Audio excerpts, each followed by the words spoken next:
Mrs. Shaorizi knocked on the temple door late at night, just to ask me to help drive away the evil spirits in her home. But the first thing I asked her to do was to prove her sincerity, to no longer endure the fright from the evil spirits. She blushed and agreed. It turned out that 7 days ago, I had crossed over to Shaorizi and inherited a dilapidated temple, unexpectedly binding to a demon-slaying master system. As long as I exorcised the vengeful spirits, I could receive random rewards. Just then, a stunningly beautiful woman knelt before me. I held a bowl of talisman water, constantly dipping my fingers into the water and flicking it towards Chiba Sayuri, chanting, Amat Ba, a monk does not speak falsehoods. Chiba benefactor, please bear with it a little longer. The ritual will be completed soon. As soon as I finished speaking, I didn't know if it was because she felt unwell or for some other reason, but her delicate body suddenly trembled. Chiba benefactor, the poor monk has exorcised the demons for you. You are temporarily safe. Upon hearing this, she raised her head, a hint of mist appearing in her eyes, and asked, Master Shaolin, will I really not encounter that dirty thing again in the future?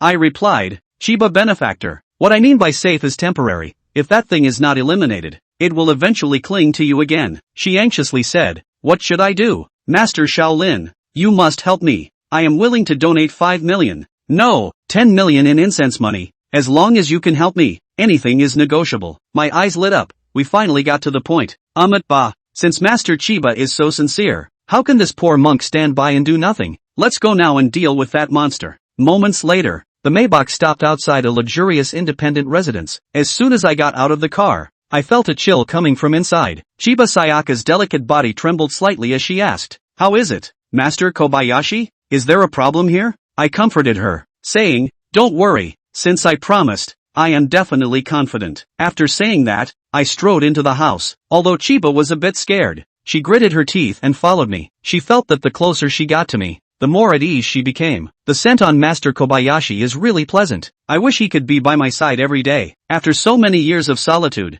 the appearance of a young and handsome man made her once dormant heart flutter again. I had no idea what Chiba Sayaka was thinking. At this moment, I was focused on observing the surroundings. I walked through the place from inside to outside but found no trace of the evil spirit. Master Chiba, I think it's not good to keep this stalemate. With me here, the evil spirit seems afraid to show itself. Still lost in her fantasies, she was pulled back to reality by my words, her pretty face flushing slightly as she said, maybe it's because Master Kobayashi's strength is too profound, making it afraid to act recklessly. How about Master Kobayashi stays with me for a few days? Perhaps it will let its guard down. After saying that, she realized she had accidentally revealed her true feelings. Upon hearing this, my expression was somewhat strange, thinking, well, I want to make money off you, but you are eyeing my body. However, compared to beauty, what I want more is the system's rewards. Master Chiba, since I have promised to solve your problem, I naturally cannot slack off. I have a method that requires your cooperation. Master Chiba, hearing my refusal, Chiba looked a bit disappointed, but upon hearing the latter part, she admired my professional ethics and said, no problem, Master Kobayashi, as long as it can solve the problem here, I am willing to do anything. Since that's the case, then Master Chiba, you should do it this way, I said as I leaned closer to her ear. As I spoke more, Chiba Koyuki's face became exceptionally vivid, alternating between white and red. Then Master Kobayashi, you must protect me. Don't worry, Master Chiba, as soon as I hear any noise, I will come in immediately. Then, with a nervous heart, Chiba Kohara walked towards the bathroom. Looking at the white toilet in front of her, she gritted her teeth, took off her panties, and sat down. In an instant, she felt a strangely familiar gaze, just like before, and a faint lewd laughter echoed in her ears. He he he he. Before she could react, a grotesque middle-aged man's head appeared in front of her, his face filled with lewdness and evil, with black smoke floating beneath his neck, making his head look like a balloon tied with a string. Such a horrifying scene made Chiba Kohara unable to help but scream, ah, Master Kobayashi, save me. The moment I heard the scream,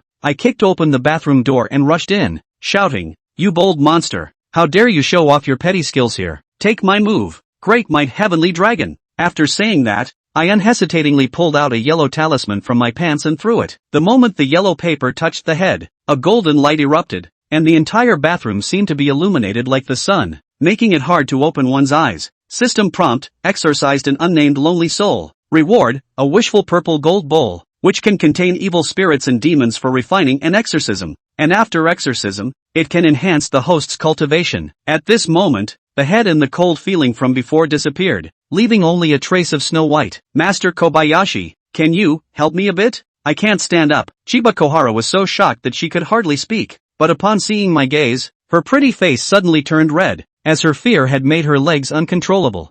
Bah, helping others is the source of happiness. Don't be afraid, Chiba, I'm coming to help you. With my help. Chiba Sayaka stood up from the toilet, but because she was quite startled earlier, her black stockings got some dirt on them. Master Kobayashi, thank you very much. Please wait a moment. I will go take a shower and then have a meal here. Upon hearing this, I directly agreed, joking that I hadn't even received my own money yet. How could I leave? And I always feel like this woman is trying to seduce me. After a while, Chiba walked out of the bathroom wearing a thin nightgown, her pretty face slightly flushed and full of temptation. Sorry to keep you waiting, Master Kobayashi. Perhaps sensing my gaze, her eyelashes fluttered slightly, a bit uneasy, but deep down, she felt a strange sense of pride, not expecting her charm to be so great. You are too kind, Chiba. I naturally averted my gaze, as if I hadn't seen anything just now. A master once said that when looking at a woman, you should first look into her eyes. If her eyes don't look at you, then look elsewhere. Master Kobayashi, please have a seat. I will go to the kitchen to cook. As the sound of her high heels grew fainter,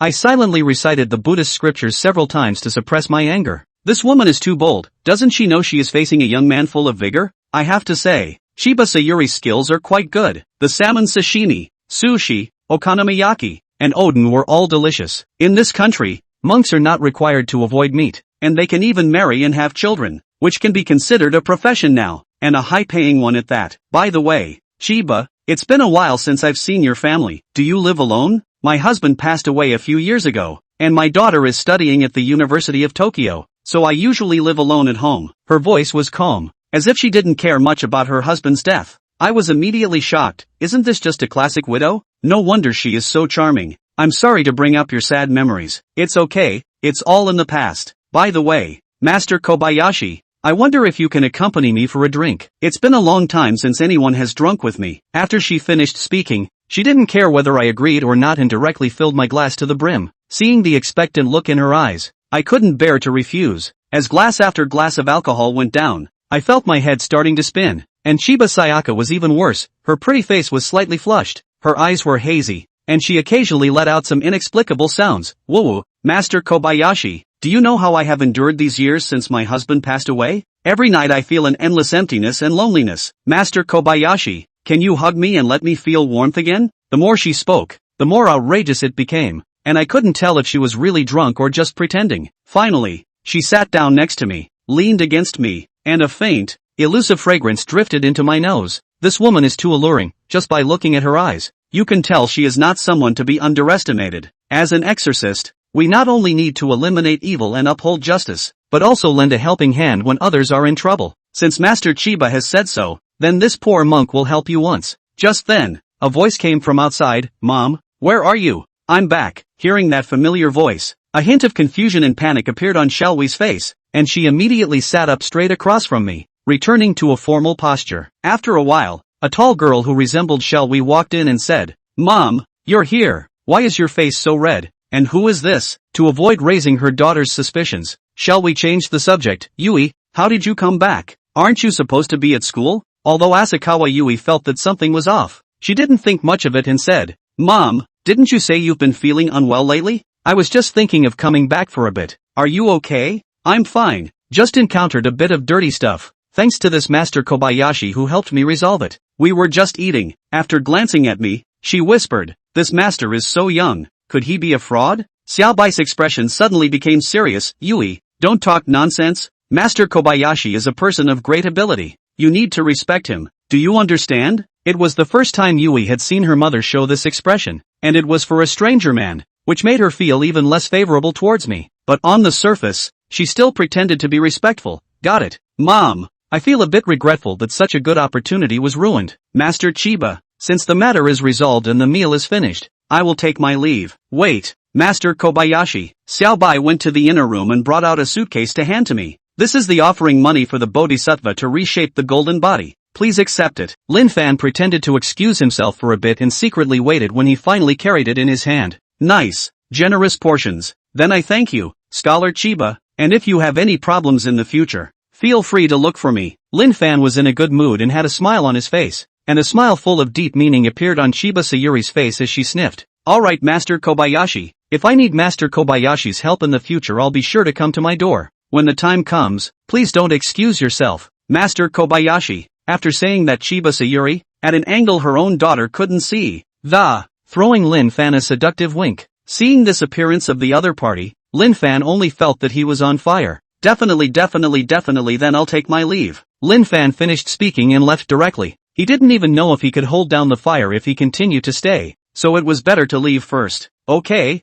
Naughty, why don't you drive and give Master Kobayashi a ride for me? I just drank and now I'm so dizzy. I'll just rest for now. Chiba Sayuri finished speaking and headed over to her room, completely ignoring Asakawa Yuki's yes or no. And Asakawa J didn't have much goodwill towards Lin Fan in the first place. Now that he saw his mom handing him so much money, he was even more convinced of his suspicions. Humph, this liar. I must reveal your true colors. Asakawa Yuki sneaked a cold snort in her mind. Although reluctant, he drove Lin Fan back. And at that moment Chiba Sayuri covered herself in the covers. A hint of disorientation surfaced in his eyes as he recalled everything that had gone before. Damn, I should have known better than to throw those away. Now we have to rely on ourselves. Chapter 4 Asakawa Yuki's shock. As soon as Asakawa Yuki went out, she didn't even bother to pretend straight away. Deliberately gambling, he sped up his pace like he was trying to shake Lin Fan off. But how could her speed be as fast as Lin Fan's? Just as her pale palm had just touched the car door, Lin Fan had then gotten into the passenger seat. Asakawa Yuki, who had wanted to deliberately lock the car door to tease Lin Fan,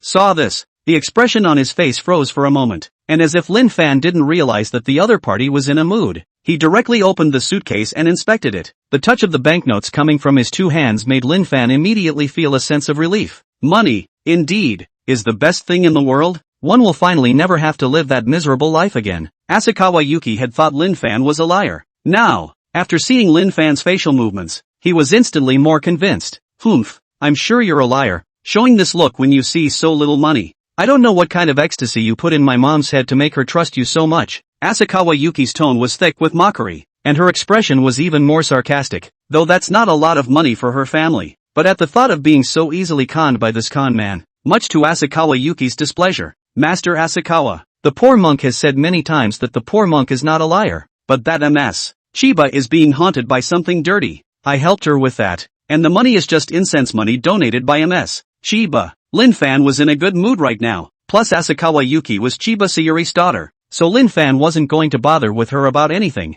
Maybe we'll have to rely on Chiba Sayuri to introduce us to business in the future. Humph, what kind of incense money? In the end it still gets into your pocket. I've seen a lot of crooks like you that, obviously not knowing anything, they make a pretense to cheat money. They are simply the scum of the temple. I thought you said my mom was haunted by filth. Where is the filth? Call it out and let me see it if you can. Asakawa Yuki wouldn't believe a word Lin Fan said. As a new age woman with so many years of scientific education, how could one believe such a ridiculous excuse? A scam is a scam. I can't believe you even pulled any dirt. Lin Fan sniffed and began to close his eyes without a word. The other person was already prejudiced against him or her, and continuing to talk about it would just be an argument. And is filth something you can just call out on your own? If you had that skill, you wouldn't have to worry about money. As for Asakawa Yuki, seeing this, she thought that she had poked Lin Fan's soft underbelly, and she was pleased in her heart. Hey, stinking monk, why don't you say anything? Is it because I said? Asakawa Yuki was just about to say something.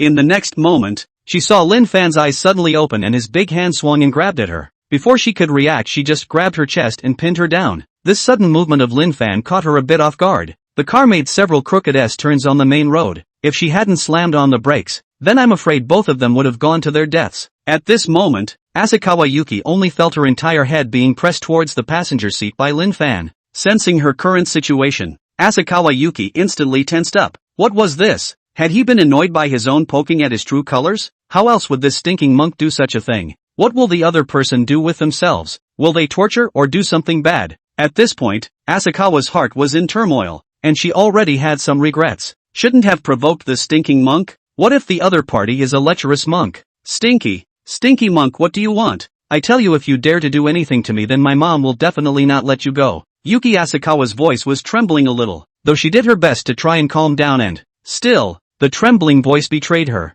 Lin Fan didn't answer her words, but instead looked out the main driver's window and said with a cold snort, Humph, how dare you pretend to be a god in front of me? Let's see me take you in. Immediately after that, the ruby purple gold bowl appeared in his hands. Looking at the bloody, tearful human face taped to the windowpane. Without the slightest hesitation, Lin Fan turned the mouth of the violet gold bowl around. Emperor Shirzang, Bo Ruo Zhu Fu, little demon, look at my Dharma treasure, take it. Lin Fan recited something under his breath, and in the next moment, a golden light shot out from the purple and gold mantle. An incomparably powerful suction force instantly rushed to take in that miserable white human face. A scream came from the mouth of that ghastly white human face. Lin Fan could feel an emotion called fear coming from its body. Immediately after the face, which had been stuck to the glass, was pulled over by this powerful suction. The human face twisted like a noodle. Lin Fan sensed that the face seemed to want to resist trying to escape. But how could he give the other party a chance? Directly increasing his mana. In the next moment, the human face as well as the other party's body were directly pulled in by the purple and gold mantle. The screams also disappeared without a trace in that instant. Lin Fan fixed his eyes and realized that a small ball of black gas had appeared in the purple and gold bowl, and the golden light inside kept on impacting the massive black chi, as if it was trying to wash it away. What was that? What was that sound just now? What the hell are you up to, stinking monk? Do you think you can scare me like that? Asakawa Yuki's body was shaking like a quail. The sudden outburst of screams just now scared her to death. Linking it to Lin Fan's previous comment about dirty things, it made her unable to help but associate it with a lot of things. But even so, she still had a stiff upper lip and refused to admit it, thinking that it was made by Lin Fan to intentionally scare her. Asakawa Shirshir, what good does it do me to intentionally frighten you? If I hadn't stepped in to collect that evil spirit just now, then you would have been in danger. It's even if you don't appreciate me, you're actually treating me like a gentleman. Alas, it's hard to be a good person. Lin Fan loosened the palm that was pressing on the back of Asakawa Yuki's head at this time, allowing the other party to raise her head. Asakawa Yuki took a deep breath just as she lifted it. Then her pretty face flushed red as she stared at Lin Fan. Recalling the scene just now, Asakawa Yuki felt even more ashamed. If other people saw the posture of the two just now, I'm afraid they would think they were doing something bad. Stinking monk, you're the one who put on such a show to tease me because I poked and prodded you. Didn't you say you just caught an evil spirit? Let it out for me if you can. If you can't produce evidence, that means you're a big liar. Asakawa Yuki got a little too excited and yelled those two words out after the full breasts kept rising and falling, and the white shirt was bulging with the. One can't help but worry that the buttons on the dress won't hold up. Well, since Asakawa Shirhan wants to see, Lin Fan said as he turned the purple and gold mantle towards the main driver's seat, took back some of the mana from the purple and gold mantle controlling the evil spirits. The next moment, the half-formed body with the ghastly white human face rushed out of it. The evil spirit's grim expression, coupled with the tears of blood on its face and the sharp nails on its ghastly white fingers. The average person would certainly be taken aback the first time they saw it. At this point the half-dozen human faces were a fist's length away from Asakawa Yuki's face. She could make out the blood and rotting flesh on it. This human face looked at Asakawa Yuki in front of it and let out a sharp roar. Immediately afterward, as if he had seen his prey, he opened his mouth wide and struggled to bite into her face. But before it could make a move, Lin Fan simply put the evil spirit back. How about it, Asakawa Shirshir? You believe it now. What's that smell? Lin Fan said only to feel a slight tawdry odor permeating the car. After a few seconds, he turned his attention to Yuki Asakawa, the other man having been stunned by. The expression and eyes were frozen in place. Lin Fan looked along to the other party's seat and revealed an odd look. It's not that dramatic. I can't believe I was scared like this. Chapter 5, The Eye of the Delusional Dharma. After a long time, she finally snapped out of her stupor. Feeling the coldness of the seat, Asakawa Yuki's pale face suddenly flushed, especially when she felt that Lin Fan was looking at herself with strange eyes. Her heart was suddenly filled with shyness and irritation. Stinking monk, you did that on purpose. The wet feeling of her skirt made Asakawa Yuki very uncomfortable. Perhaps to cover up her embarrassment, Asakawa Yuki pointed the finger at Lin Fan. Asakawa Shirshir, this is something you yourself asked to see. Why are you blaming me now? Lin Fan only felt that the woman was somewhat incomprehensible. If I don't show it to you, you begged to see it. If I show it to you, why are you not happy about it? Then why didn't you warn me ahead of time? You're just deliberately trying to scare me and see me make a fool of myself. Asakawa Yuki's eyes were red as if she was about to cry the next moment. Facing her nonsense, Lin Fan only felt helpless. In that case, I'll get off. You don't have to walk me back to the temple, Asakawa-san. I'll walk back on my own. And you can go home on your own, Asakawa Shirhan. Lin Fan said and tried to get out of the car. It's not a few steps away from the Golden Light Temple anyway. Instead of listening to Asakawa Yuki's nagging all the time, he should walk back on his own. But who knew that Asakawa J wouldn't be happy after Lin Fan said that? No way. I already promised Mom I'd take you back, and now I'm making you walk back. Who knows what you'll tell my mom behind my back. I have to get you places. Asakawa Yuki didn't hesitate to start the vehicle after saying that, although she was very righteous on the surface. However, Lin Fan still saw a hint of fear flash through the other party's eyes. Looks like it's the aftermath of what we just left behind. But it's normal. How could a little girl dare to go home alone after seeing an evil spirit in person?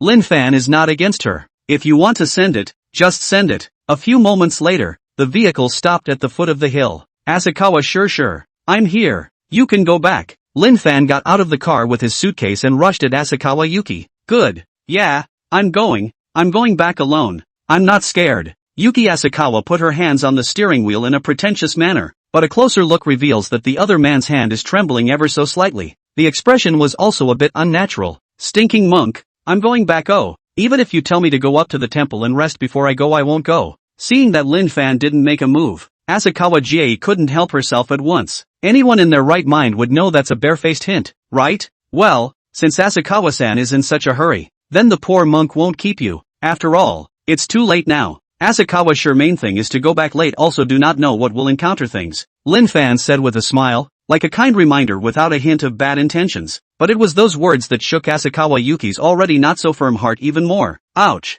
My stomach hurts a little. Stinking monk, quickly take me to your temple. You go to the toilet before I leave. In the end, Asakawa Yuki couldn't hold her tongue any longer. Straight away, he made an excuse to get out of the car. Seeing Asakawa Yuki acting so poorly, Lin Fan shook his head. Didn't expose her though. Under Lin Fan's leadership, the two of them returned to the somewhat depressed Golden Light Temple. Compared to those big temples, Jingwang Temple is too shabby. Although it is a temple, it covers a small area and the building is somewhat old. Even the Buddha statues looked tattered, as if they had been abandoned for years. After arriving at the temple, Asakawa Yuki immediately felt much of the trepidation in her heart disappear. She stopped pretending, and the hand that had been covering her stomach dropped. Then he looked around the temple. Stinking monk, why don't you have a bathroom here? I need to take a shower. The coldness coming from her skirt made her feel very uncomfortable. Asakawa sure. Didn't you have to go to the restroom? Why are you taking a bath again? What do you care? I'm going to take a shower. I'm going to take a shower. Lin Fan's words were like igniting a dynamite barrel, causing Asakawa Jie to directly explode. Annoyed, to be precise. If Lin Fan hadn't scared her with an evil spirit, then her skirt wouldn't have gotten wet and she wouldn't have been scared. Without these things she would be sleeping comfortably under the covers at home right now. Who else would follow this stinking monk into the middle of nowhere?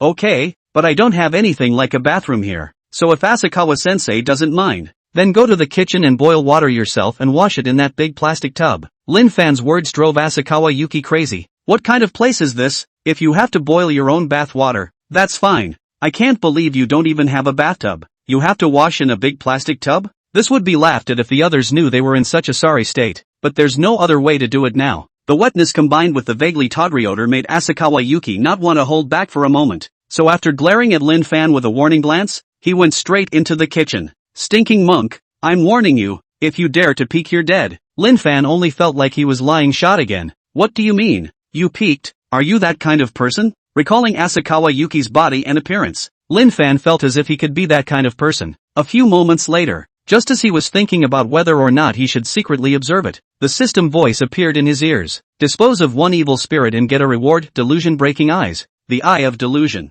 Enhancement of the eyes to see through other people's destiny. Immunity to mind control, and the ability to use mana to attack the enemy. The system tone fades. Lin Fan only felt that his eyes were hot, as if he had put a hot towel on them, and a faint golden color emerged from the originally pitch-black pupils. At the same time, Lin Fan felt that the mana within his body had grown some more. If originally Lin Fan's mana was only a cup of water, then now he had a bottle of water. It's almost tripled or quadrupled. Feeling the pleasure brought by the mana, a smile appeared at the corner of Lin Fan's mouth. At this moment, he stretched out his palm to experiment with the effects of the delusion-breaking Dharma eye. Realizing that under the observation of the Dharma eye, the surface of his body was covered with a faint layer of golden light. It was as if a chi was protecting him, not only himself, but even the flowers and plants on the ground. He could also see a layer of white gas wrapping around the surface of these things. Nor do I know how other people see themselves in their own eyes. Just as this thought surfaced in Lin Fan's mind, he instantly thought that there was another person in this temple besides himself. Yuki Asakawa. Thinking of this, Lin Fan subconsciously looked over to where Asakawa Yuki was. It was at that moment that the magic happened. The walls were like transparent glass that didn't stop him at all. his eyes fell directly on Asakawa Yuki. The other man was now lying in a large basin filled with hot water, a cozy look on his face. Not bad, great body and white skin. I'm sure I inherited Chiba Sayuri's excellent genes. After admiring the other party's figure, Lin Fan saw the other party's chi. Why is it black? And the black mist on top of Asakawa Yuki's head is still thick and it was like a dark cloud about to drop thunder. What was this? Was her chi naturally so bad? Chapter 6, Can't Lin Fan do it? A trace of realization surfaced in Lin Fan's heart. Originally, he'd thought the evil spirit that appeared this evening was a fluke, but now I'm afraid it's not that simple. That evil spirit should have come for Asakawa Yuki. This aspect of chi color is very telling. Things like white and green are more common and less likely to get ahead or encounter things like evil spirits, but it's not 100% impossible to meet. It's just that the chances of encountering an evil spirit are much less compared to black chakra. It's only logical that someone like Asakawa Yuki's chakra should be blue or above. Otherwise she would have had no chance at all to enjoy the kind of privileged life she was living now. If Asakawa Yuki's chakra is either innate or black, then someone is messing with it. It's fine if it's someone else who gets screwed, but Asakawa Yuki was the daughter of Lin Fan's big gold master, so he naturally couldn't just sit back and do nothing. So he continued to observe. If someone is really up to no good, then surely they need a medium to make Yuki Asakawa's chi worse. Now that the other person's whole body was not covered at all, it was a good time to find out what was wrong. As for Asakawa Yuki's words about not letting him peek, he had long forgotten all about them. It didn't matter if Asakawa Yuki found him. It's not like he was peeking anyway, he was looking at it openly. A moment later, Lin Fan found what he was looking for.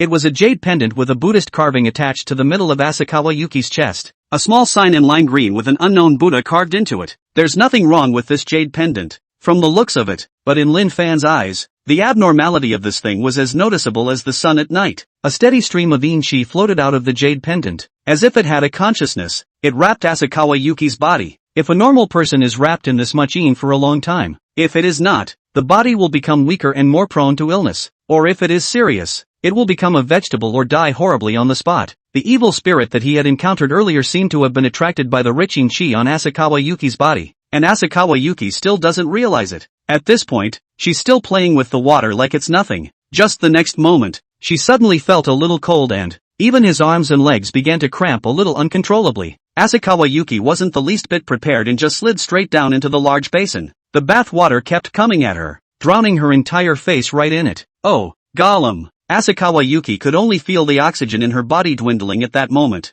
and her arms and legs just happened to be cramping now, leaving her unable to struggle a bit straight away. Thinking of Lin Fan, who was still next door, Asakawa Yuki immediately felt like she had grabbed a lifesaver, started desperately making noises, trying to get Lin Fan's attention, but in just a few seconds, she felt her eyes go black and the whole head was groggy, even the mouth was filled with bath water. Am I so unlucky that I'm going to drown here today? Before passing out, a trace of resignation surfaced in Asakawa Yuki's mind, but just as she was on the verge of despair, a figure blurred before her eyes. It's Lin Fan. With a wave of his big hand, Lin Fan directly fished the unclothed Asakawa Yuki out of the big basin. Cough up, cough cough cough cough. Yuki Asakawa coughed loudly, like a landed fish. The little mouth was wide open for fresh air. Asakawa sure. Are you alright? Seeing how sickly the other party looked, Lin Fan helped pat Asakawa Yuki's back to help soothe her over. I have to say the feel is pretty good and slippery. No, it's fine, thanks, thank you. Having her life saved by Lin Fan, Asakawa J's attitude changed for the better. Lin Fan, who had previously seemed very disagreeable to her, was now much more agreeable, but she immediately realized the state she was in. She was wearing nothing right now, so wouldn't everything be seen by Lin Fan? Asakawa Yuki's pretty face immediately surfaced a hint of redness when she thought of this, but when he saw that there didn't seem to be a single distraction in Lin Fan's gaze that was looking squarely at him, she felt another twinge of resentment. What? Are you ugly? Do you have a bad body? It was actually just laid out in front of Lin Fan and he was indifferent. Had his charm declined? Or is there something physically wrong with the other person? Thinking of this, Asakawa Yuki stole a glance at Lin Fan with an odd look. He is quite handsome, but I didn't realize that he is physically incapable. Unfortunately, would you mind stepping out for a moment? I need to get dressed. Finally, seeing that Lin Fan had no intention of going out, Asakawa J still couldn't help but open her mouth. It was the first time she had been in a room with a strange man like this, and it made her feel a little uncomfortable. Alright, then, if Asakawa sure needs anything, just call me. Lin Fan felt that women had strange ideas, and that they should look at what they shouldn't look at. How come you have to go out on your own again when it's time to get dressed? Is this the legendary cover-up? A few moments later, Asakawa Yuki walked out. The other man was wearing nothing but a slightly longer white shirt. The original pleated skirt had disappeared. Two plump, white legs were just exposed to the air. It looks very energized. Of course, Lin Fan just looked at it with a critical eye for a while and then withdrew his gaze. After all, his gaze had already been noticed by Asakawa Yuki, and it would be impolite to continue looking. And when Asakawa Yuki felt Lin Fan's gaze, her pretty face became even redder. Stinking monk, still not charmed by this lady? Asakawa Yuki was a little smug for a moment. Asakawa sure. Who gave you the jade pendant on your chest? Can you show it to me? Since he had found the reason why Asakawa Yuki's chi was so low, Lin Fan was naturally willing to give the other party a solution. This one? It was given to me by my best friend, supposedly enlightened by a master. What's wrong with it? Asakawa Yuki said suspiciously as she pulled out the piece of Buddha-carved jade pendant from her chest. Everything that had happened before had been able to prove that Lin Fan wasn't a liar. The other party wanted to see this jade pendant for no reason, so maybe there was some reason. Asakawa Yuki wasn't a cutie pie, although she had a bit of a problem with Lin Fan before, but those stigmas are pretty much gone now, so although there were doubts in her mind, she still removed the jade pendant from her neck and handed it to Lin Fan. And after Lin Fan received the jade pendant, a cold sensation came from his hand. After the jade pendant arrived, everything on it became clearer under the delusion-breaking Dharma eye. At this moment, this jade pendant was bubbling with a thick black gas in Lin Fan's eyes. It's like there's a chemical plant in there. A good best friend? Oh, are you sure the person who gave you this jade pendant isn't your enemy? Lin Fan said with a cold smile. What? Enemies? That can't be true. I've always been on good terms with Keed, almost like we don't talk about each other. And she gave me such a precious thing. How could she be an enemy? Asakawa Yuki said with some shock. Master Asakawa, it seems that you still don't understand that the evil spirit we encountered this evening was attracted by this jade pendant, and it was this jade pendant that was responsible for you almost drowning in the big basin just now. Lin Fan's words were not surprising, and the moment he opened his mouth, he directly made Asakawa Jie confused. How can this be? Shouldn't things that have been enlightened by a master be able to drive away evil spirits and avoid disasters? How is it possible to draw the evil spirits here? And Lin Fan seemed to have sensed the doubt in her mind continued. Some of what that girlfriend of yours said is indeed true. It's precious, but it wasn't enlightened by some guru. Rather, they have been imbued with the blood and souls of people who died horribly. This kind of thing is a treasure in the eyes of those who practice evil ways, but in the eyes of ordinary people, it's a life-altering talisman that, once contact is made for too long, the entire person's chi will be consumed by a steady stream of. When the chi is consumed cleanly, that's when this person will die. Lin Fan's series of words came down, causing Asakawa Jie to become more and more alarmed the more he listened. Chapter 7, Hand-Pumped Lemon Tea. Asakawa Yuki opened her small mouth to retort. After all, she had known Nanako since she was a little girl, and it could be said that the person she had grown up with the best relationship with was Nanako. But Lin Fan's words made her unable to help but recall the things she had experienced after wearing the jade pendant. From the little sassafras at the beginning, to the flower pots that inexplicably landed in front of her as she walked along the road behind her. And then there's the uncontrollable disorientation she gets sometimes on the road. Almost got hit by a car a couple times. Originally she thought she was just too tired. But it doesn't seem so simple now. You say there's something wrong with this jade pendant. How do you prove it? Asakawa Yuki had actually believed most of it. Still, over 10 years of affection made her unconsciously deceive herself. Lin Fan sniffed and said more, but instead directly took out the Rui purple gold bowl. He knew that reality was always harsh and not many people could accept it so quickly. The jade pendant was then dropped in as Asakawa Yuki watched. Then he urged his mana to start refining the jade pendant in the purple gold bowl. Just the moment the mana was injected, a creepy sound came out from the purple and gold mantle. It sounded as if it were made up of a myriad of men, women, and children mingling together too. Just hearing it made Asakawa Yuki's sweaty hair stand on end, and her entire body was like a frightened cat. How dare a small evil thing act recklessly in front of me? Refine it for me. Lin Fan sneered and began to inject even more vast mana into it. Maybe the thing in the jade pendant sensed that it was about to be refined and began to fight back violently. A thick black mist began to emerge from within the originally golden purple and gold bowl. In the black mist, a small human face was opening its mouth wide trying to rush out of it. But as each face reached the mouth of the purple and gold mantle, it was as if it had been stopped by a transparent film. How dare you resist and refine you? When Lin Fan saw that the other party was still struggling unnecessarily, he began to activate his entire body's mana. If the evil spirit in the jade pendant resisted when it didn't enter the purple and gold bowl before, then Lin Fan might still have to do some maneuvering. But now that the other party was within the purple gold bowl, It was no different from a lamb to the slaughter. So the moment Lin Fan activated his entire body's mana, the golden light within the purple gold bowl instantly flourished. At this moment, the purple and gold mantle was like a huge furnace. An incomparably hot aura came from within. At the same time, the purple and gold mantle began to rotate at high speed, just like a gyroscope, and the black mist inside began to dissipate in this instant as if it had met a natural enemy. In just a few seconds of work, most of the black mist inside was refined, and during this time, Lin Fan also felt the changes in his body. As long as every point of black mist was refined, the mana in his body rose by 1 point. The black mist that could barely struggle a bit before. As Lin Fan's mana grew, there was no more resistance from the other side. One could only watch as he was refined by the golden light within the purple and gold mantle. It didn't let out a final wail of resignation until the moment before the black mist disappeared. Feeling the black mist within the purple gold bowl completely disappear, Lin Fan let out a long sigh of relief. At this point, he felt like he was bursting at the seams for dinner. The mana within his body surged beyond measure, and the jade pendant, which was still full of yin qi before, turned full of righteousness and gentleness. While refining the black mist, the golden light within the purple gold bowl actually refined the jade pendant into a magic treasure in passing.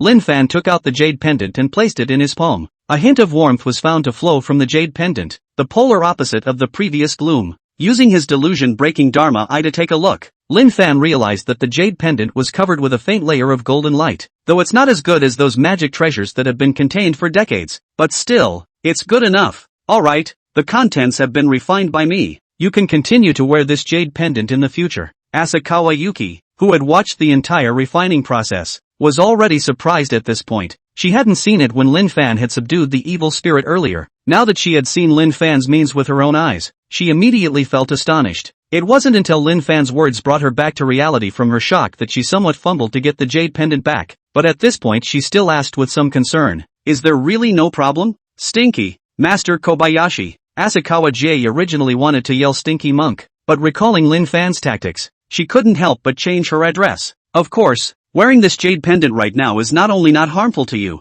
but has a lot of benefits. For example, it repels evil and avoids evil, nourishes yin and replenishes yang, and also regulates your physical condition. The most obvious being the point that it makes your skin better. Hearing Lin Fan's words, Asakawa J's eyes instantly lit up. She didn't hear anything else, only the latter, that it would make her skin better. You know, she's pretty beyond words now, though, but who could resist being more beautiful? Women love beauty. So after hearing those words, Asakawa Yuki immediately hung the jade pendant back around her neck. As the jade pendant pressed against her skin, Asakawa Yuki instantly felt hot in that place. The areas of her body that had been a little sore seemed to have gotten a little better. Feeling the changes in her body, Asakawa Yuki was pleasantly surprised in her heart, and Lin Fan nodded at the sight. The other party's chi had begun to improve at this point, and it shouldn't take long for it to return to what it was before. That jade pendant didn't do anything for him, so there was no harm in giving it away as a favor. The only way to get more business for yourself is to have a wide network of people. There are so many monks in one Tokyo alone. How can you go up there without rolling up your performance? Since the matter has been resolved,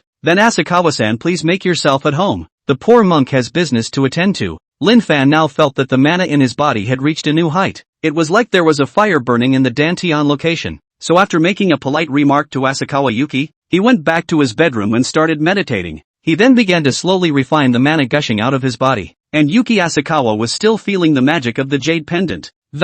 It was only when he came back to his senses that he realized Lin Fan had already disappeared. Seeing the darkness outside, Asakawa Yuki decisively chose to stay. The cold wind that blew through from time to time made her feel a little uneasy. She wanted to go to Lin Fan's room, but was a bit torn. There's always something wrong when a man and a woman stay together. But in the end her fear of evil spirits overcame the nagging in her mind. With a clench of her teeth, Asakawa J directly drilled into Lin Fan's room. At this moment, Lin Fan was meditating on the bed, his body radiating a divine aura. He stayed motionless in his original position as if he hadn't noticed Asakawa Yuki entering the room, and Asakawa Yuki was slightly relieved to see that. Then he quietly came to Lin Fan's side, and then laid down directly on the bed as if he was hiding his ears. In the meantime she kept reassuring herself, sleeping here by myself is just not another room in the temple. Herself would definitely be cautious, and if Lin Fan got beastly and tried to do something to her, then she must have resisted resolutely. And looking at Lin Fan's previous style, surely he was a decent person. The other party would definitely not do anything. After a few moments of rambling, Asakawa Yuki fell into a deep sleep. She had been through so much this day that it had left her a bit mentally and physically drained. In her sleep, she could only feel the jade pendant getting hotter and hotter in its place.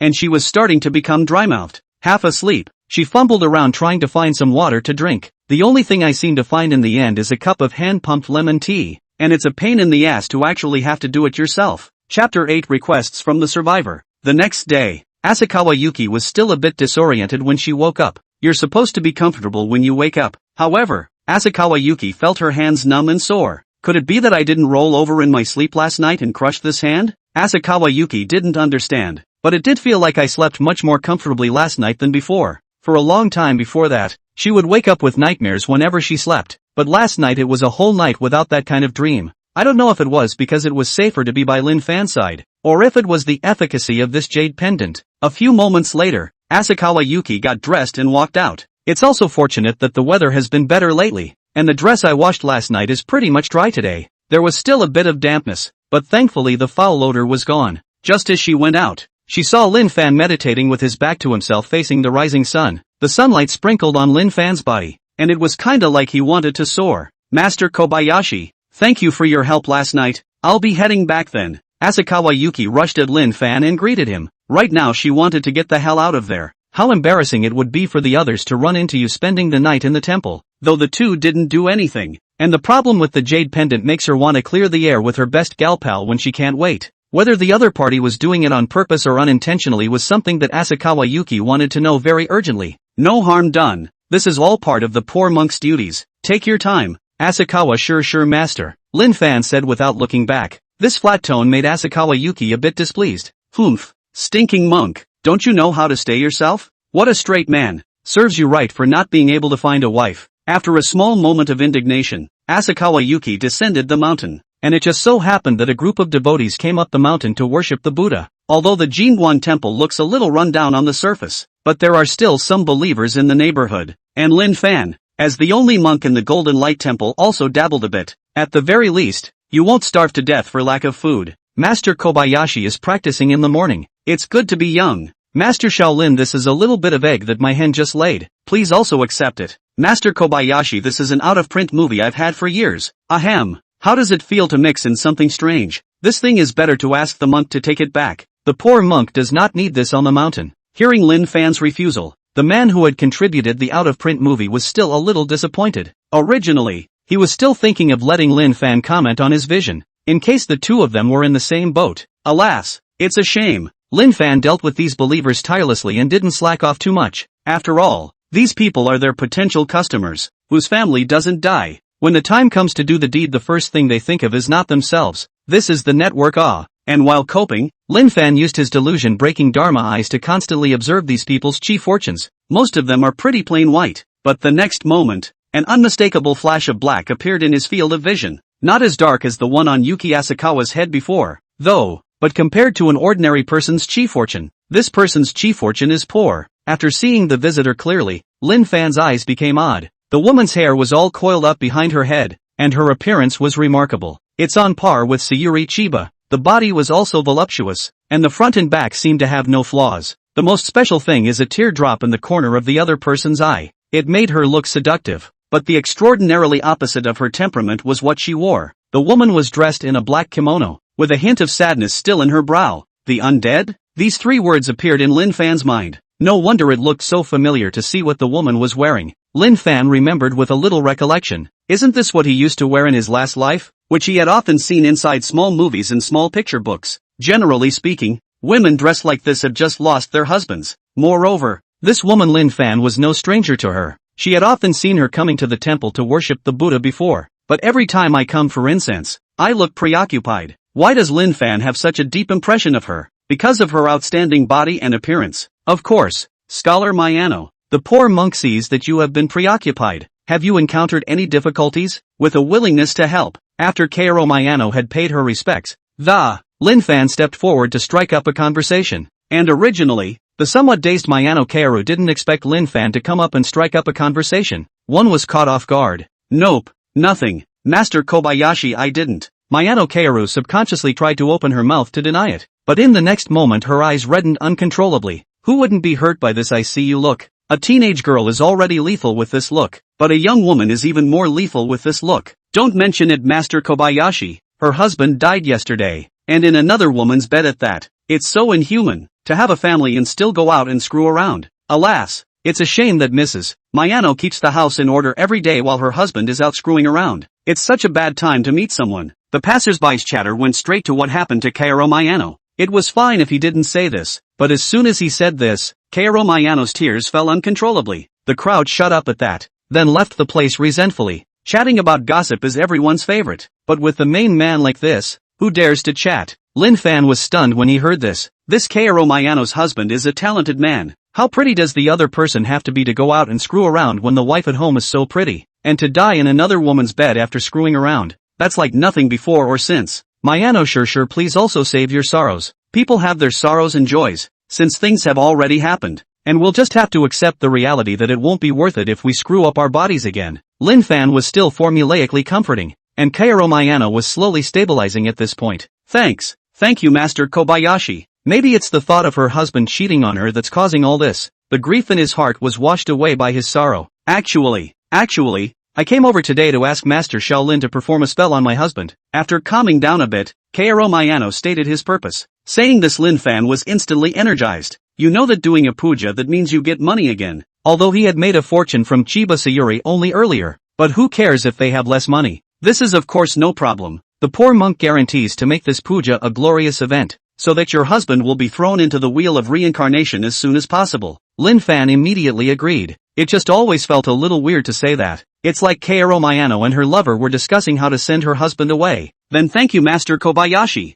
After this is done I will donate 200,000 yen of incense money for the repair of the temple. I also hope that Master Kobayashi will not refuse. 200,000 yen. It's not as generous as Chiba Sayuri, though, but Kaoru Mayano counts as more sincere. Otherwise a normal puja can be done for about 100,000 yen. Great goodness, Mayano-san. When the poor monk prepares himself, he will go and transcend Inoue-san. Kaoru Mayano sniffed and nodded in response, going down the mountain immediately afterward. She, as a recent survivor of her husband's death, there's always gossip when you've been out there too long. And after Lin Fan sent the other party away, his entire body was excited. Great, another windfall in the books. But before that, the props must be prepared. If you go empty-handed, how can you do that? People will know you're an amateur at first glance. People rely on clothes. Buddha relies on gold. Business will surely increase in the future. Still need to get some professional props to wrap yourself up. Lin Fan went straight down the mountain when he thought of this. There is a shopping street not far from the bottom of the hill. It's sort of a mishmash of everything in there. There's only what you can't think of, not what you can't buy here. It's just that there are real and fake things in there. So it's up to the individual's eye to see if they're losing or making money. As soon as he entered the market, Lin Fan's dress caught the attention of the others. Not only are they young and handsome, but they're monks, too. The buffs added up to soften their gaze. Many people along the way took the initiative to greet Lin Fan. These people were all Buddhists without exception, so they were more polite when they saw Lin Fan, and while smiling and nodding in response, Lin Fan scanned the surroundings. See if there is anything you need. Chapter 9, Baby Surplus. Anxious woman. Lin Fan strolled through the commercial street and made a small gain. I've basically got everything I need to get ready, and it didn't cost much. Looks like a passable woodchuck. Yellow paper, vermilion, conch, miscellaneous books. As long as they were barely usable, Lin Fan bought them all. He also had a bit of free money in his hands now, so he finally didn't have to tie his hands like he did before. The merchant saw him buying so many things in one go, and smiled his mouth off. Thoughtfully, he helped Lin Fan pack his bags, and his attitude was incredibly polite. After purchasing these things, Lin Fan shopped around a bit more. He's trying to get some good stuff at these floor stalls, although there are more pretenders in this world nowadays, but there are quite a few people with real skills, and if you find the magic treasures left behind by those masters in the past, that would be a big profit. As he strolled around, Lin Fan suddenly stopped at a ground stall with some disorganized objects. Rosary beads, wooden swords, porcelain bowls, Buddha statues, jade pendants. There's all kinds of mess, but a closer look shows the signs of old age on it. Lin Fan asked as if he was interested, picking up the rosary and touching it a few times. How much is this rosary? And the middle-aged owner of the ground stall knew at a glance that Lin Fan was interested in this rosary. It's been so long, it's finally time for an ingrate to come in and finally open. Hey, master, you really know your stuff. This is a rosary bead passed down from my ancestors and enlightened by several highly respected monks. A price of 200,000 yen. The boss rubbed his hands together with a wise gleam in his eyes, as if he had seen money beckoning to him. Lin Fan smiled in exasperation at the words, really thinking of himself as a little cutie. Up. 2,000 yen, sell it or I'll leave. You really think I don't know my way around? I'm afraid this thing has only been off the machine for a few days. Lin Fan mercilessly dismantled the other party, and the boss was shocked in his heart when he heard that, originally thinking that Lin Fan was so young. It must have been an uneducated fool who knew that the other guy had broken up his trick in a heartbeat. But you've got to do the whole thing. If you just admit that you've got all this stuff coming off the machine, you've got to do the whole thing. How will he do business in the future?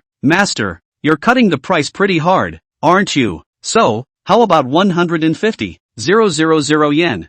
Master, don't go 2,000, just 2,000, I'm sold. Before the boss could finish his sentence, Lin Fan turned around and left. When the boss saw that Lin Fan was serious, he became anxious. Even if it's 2,000, he's still making money. What's the wholesale price of this rosary? He'll make 1,800 for even 2,000 yen. It wasn't what was expected, but it was profitable, at least, where there is no business. Looking at the 2,000 yen Lin Fan threw out, though the boss was happy in his heart, but on the surface, it still looks like a meathead. Under Lin Fan's bargaining, Lin Fan bought some more Buddha statues and jade pendants from above. In total, I spent almost 20,000 to 30,000 yen. The owner's mouth was agape with laughter. At least 80% of that $23,000 was pure profit for him. There's too much stuff, and this cloth is just right to wrap it up for me. Seeing that the time was ripe, Lin Fan directly drew out the yellow cloth that was patted on the ground. Even the boss didn't react. But after the boss saw that the thing Lin Fan took was the rags he patted these goods with, it was all smiles. No problem.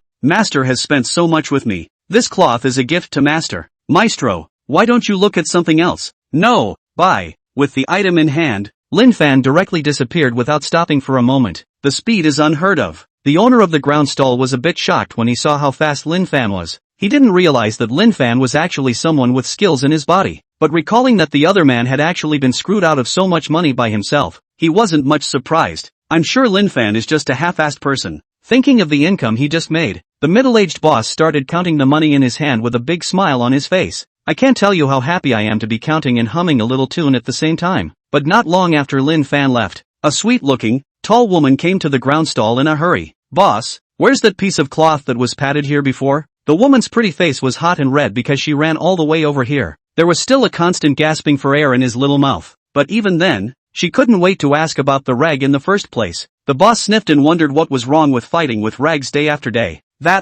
Just now a monk bought something from me. And then, the boss was just about to say something before the second half of the woman's sentence came out. I'll give you 2 million yen to sell me that piece of cloth. At these words, the boss froze, petrified. 2 million? And the woman, seeing him like this, thought he wouldn't sell, so she upped the ante again. If 2 million won't do, 3, or you name your price, boss. The more chips the woman added, the more blood dripped from the middle-aged boss's heart. Now he finally understood why that monk ran so fast after he got the rags. It's no wonder the other guy still buys everything in his booth even though he knows it's fake. It turned out that the other side had been playing with that rag from the beginning. Now the middle-aged boss couldn't wait to travel back and slap himself twice. Goddamn monks. A cry of impotent rage suddenly resounded. Lin Fan was truly happy at this time. Once the rags arrived, he found a trash can and threw the ones he'd bought right in. Only the rosary was left as an ornament. These things just don't work at all. That jade pendant of Asakawa Yuki's from before could be refined into a magic treasure. It's because the thing itself has been nourished by the een and the spirits of the wrongdoers. And these things couldn't be refined into magic treasures no matter how much he refined them. The biggest gain from this trip out was, of course, this piece of rag in his hand, though it looks worn out on the surface now. But the moment Lin Fan injected mana into it, the rag was instantly refreshed into a robe that fit him just right. Feeling the gentle aura coming from above, Lin Fan's mouth couldn't close with a smile. Dharma treasure robe. One look at the breath on it tells me that it must have been embraced by a number of senior monks. Maybe a little worse in attack, but certainly excellent in defense. And wearing it for a long time keeps the usual diseases from invading the body. It's also good for patients who've been struck by yin chi. Even if you lose half your life, you can still hang on to your breath with this robe and wait for medical attention. Lin Fan felt his whole body was so warm and cozy right now. Now he looks even more like the virtuous monk. As for the broken surplus from before, it can be honorably discharged. With the magic treasure in hand, Lin Fan's steps were much lighter. Returning to the temple to clean up a bit, Lin Fan headed to Kaoru Mayano's house to prepare for the approach. Chapter 10, a little disrespectful to the departed in a funeral hall. It was getting late. Kaoru Mayano's house is lit up. A coffin rested firmly in the center of the hearth. At that moment, Kaoru Mayano was kneeling in front of the coffin in a black kimono. A hint of sadness passed over his face. Lin Fan, on the other hand, was knocking on a wooden fish while chanting scriptures. Since the mana within the body has become stronger and stronger, he feels like his memory has gone up so much.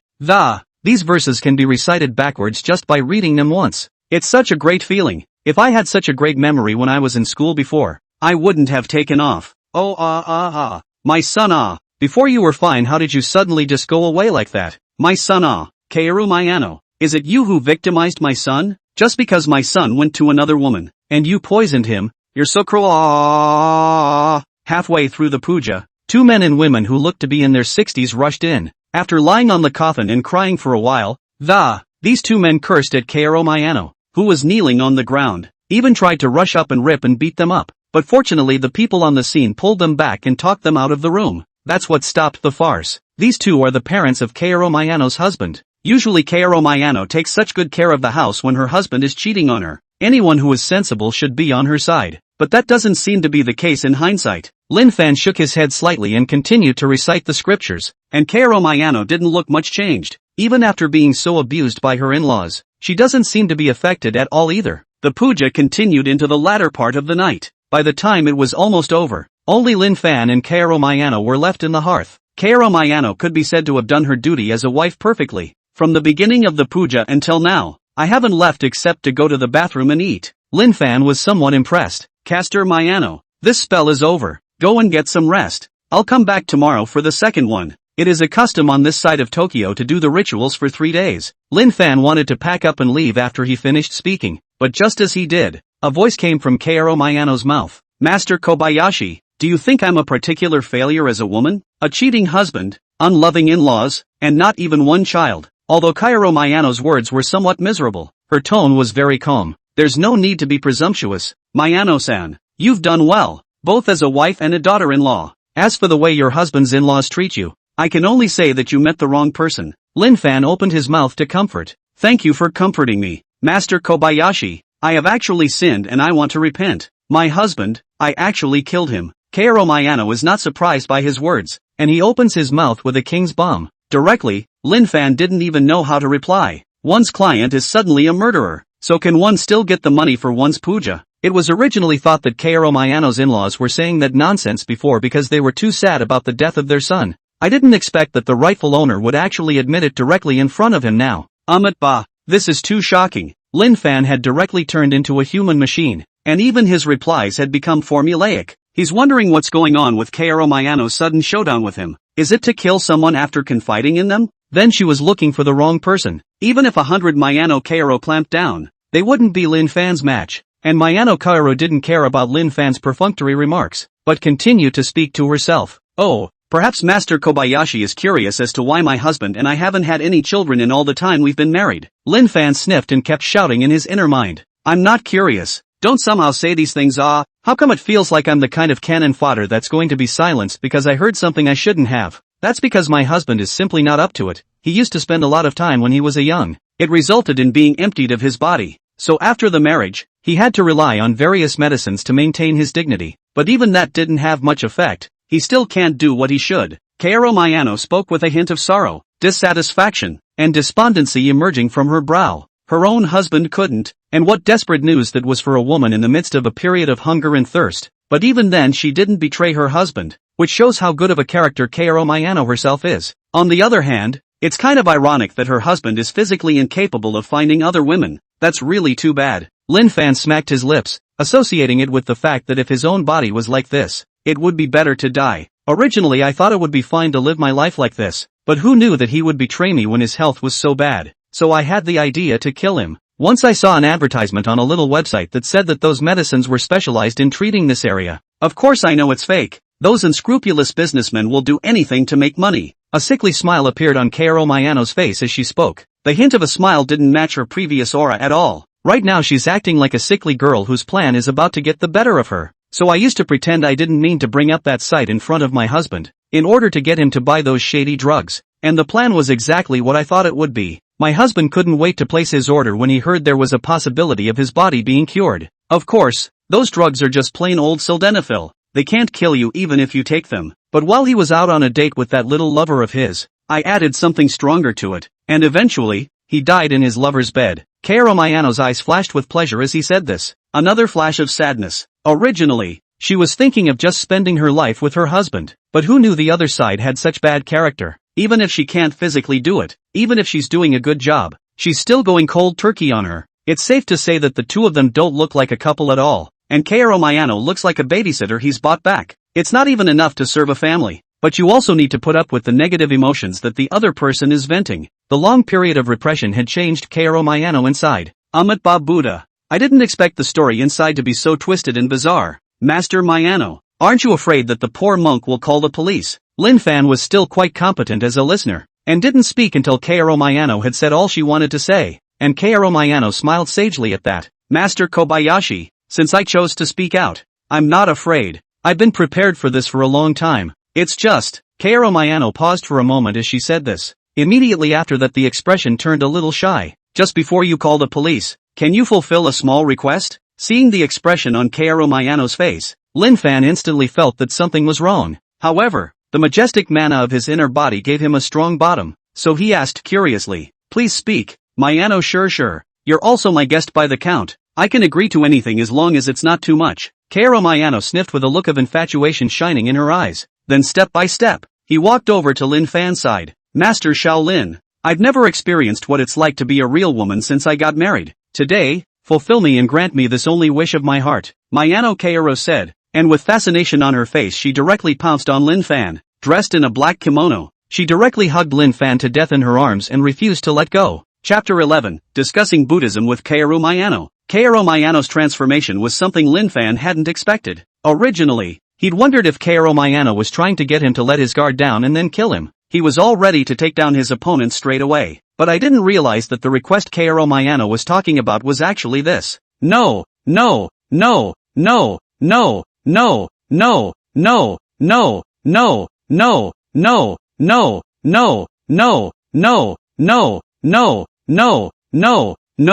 Your husband's still in his coffin. I'm afraid he hasn't even been buried yet. It's not quite right that you just can't wait to seduce me. Although this was what he thought in his heart, Lin Fan still didn't stop the other party's movements. In his eyes, Kaoru Mayano was moving way too slowly. He could duck right out of the way if he wanted to. But who is he? A fraternal and helpful guru that. How could it be so easy to let the incense down? Of course, he didn't duck all to take care of Kaoru Mayano's mood. It definitely wasn't because Kaoru Mayano's body smelled nice and soft. Kaoru Mayano was going completely insane right now, like she was trying to squeeze Lin Fan inside her. So much so that it caused Lin Fan's expression to constantly change. This feeling of being held to death by a beautiful young woman was just too good. It feels 10 times better than making money. Mayano sure. Otherwise you should let go of the poor monk first. It shouldn't be good for us to pull and tug in the spirit hall. Although it was a great feeling, Lin Fan still opened his mouth to remind him. If someone suddenly came along now and saw this scene, and then to go out and talk nonsense, wouldn't his reputation be all ruined? Then who would dare to seek themselves out to subdue demons? At the same time Lin Fan sighed slightly and, it was all because he was so handsome that so many people coveted him. Shiba Sayuri's place isn't even clear yet, and now there's Mayano Kaoru. No, Master Kobayashi, you must promise me or I will never let go of you. I didn't want to put up with it for so long before, now I don't want to put up with it anymore. Since he can cheat on me, I'm going to cuckold him after he's dead too. Mayano Kaoru's voice was firm, and her look of not stopping until she achieved her goal moved Lin Fan. Lin Fan could understand that some people were usually suppressed for too long. The temperament can't help but change drastically. For example, what is outwardly very well behaved can turn out to be very contrasting in private. It looks like Kaoru Mayano is the symptom. Amit Ba Buddha. Since Mayano sure has said so, how can a poor monk refuse? It wasn't that Lin Fan had a weak will, but he couldn't bear to watch Mayano Kaoru endure the torment of loneliness. Hearing Lin Fan agree, Kaoru Mayano was overjoyed. The joy on his face could no longer be concealed. She didn't care where she was right now. She couldn't wait to make a move on Lin Fan. But just at that moment, a gloomy aura suddenly emanated from the spiritual hall. The coffin board that had been properly covering Kaoru Mayano's husband's coffin. It made a crunching sound in this moment. In the next moment, the coffin board flew straight up, as if it had been lifted off by a huge force. Immediately afterward the body inside sat up straight. Asterisk. Fraud? Lin Fan was stunned when he saw this scene. He could feel the Een on the corpse was 4 or 5 times stronger than when he arrived. It's safe to say that Kaoru Mayano's husband isn't a corpse anymore. Instead, it's half human, half corpse now, also known as the proverbial zombie. Mayano, Kaoru, you harmed me, and now you're actually hooking up with other men. A broken voice came out from Kaoru Mayano's husband, also known as Inuyasha, though the other man's face couldn't make any expression anymore. However, Lin Fan could still feel the rich aura of resentment emanating from him. When Kaoru Mayano saw Inuyasha's body suddenly straighten up, the entire group was at a loss for words. The body that had been rolling with excitement also cooled down immediately, but feeling the lightness coming from Lin Fan's body, the fear in Mayano Kaoru's heart suddenly disappeared quite a bit. Inuyasha, you brought this on yourself. Even if you're physically incapacitated, I've worked for you guys for so many years. I can't believe you went to another woman and your parents curse me all day for nothing. Shouldn't I get back at you? What? If you can find another woman, I can't find another man. Master Kobayashi is not only more handsome than you, he's also much stronger than you. Kaoru Mayano didn't care about the emotions of Inuyasha, a dead man. After saying that, he even provocatively kissed Lin Fan on the face. Feeling the warmth left on his face, Lin Fan instantly felt irritated. A beautiful young woman, kissing herself in front of her dead and swindled husband. It's just irritating to open the ing door, irritating to the core. Bitch, people, I'll eat you. These two sons of ES. After Inuyasha's broken voice came, his body jumped right out of the coffin as if it was fitted with springs. Then he straightened his hands and rushed at Lin Fan and stabbed them. Inuyasha was purple all over at this point, and the nails on his hands looked like they hadn't been clipped in years. It looks like it's 2 or 3 centimeters long. He also had 4 sharp teeth growing out of his mouth, very much in the mold of the purple stiffs in zombies. It's only logical that a purple stiff shouldn't be able to talk. Perhaps it was Kaoru Mayano's attempt to cuckold his Ryatsu that stimulated the spirit to speak. Alas,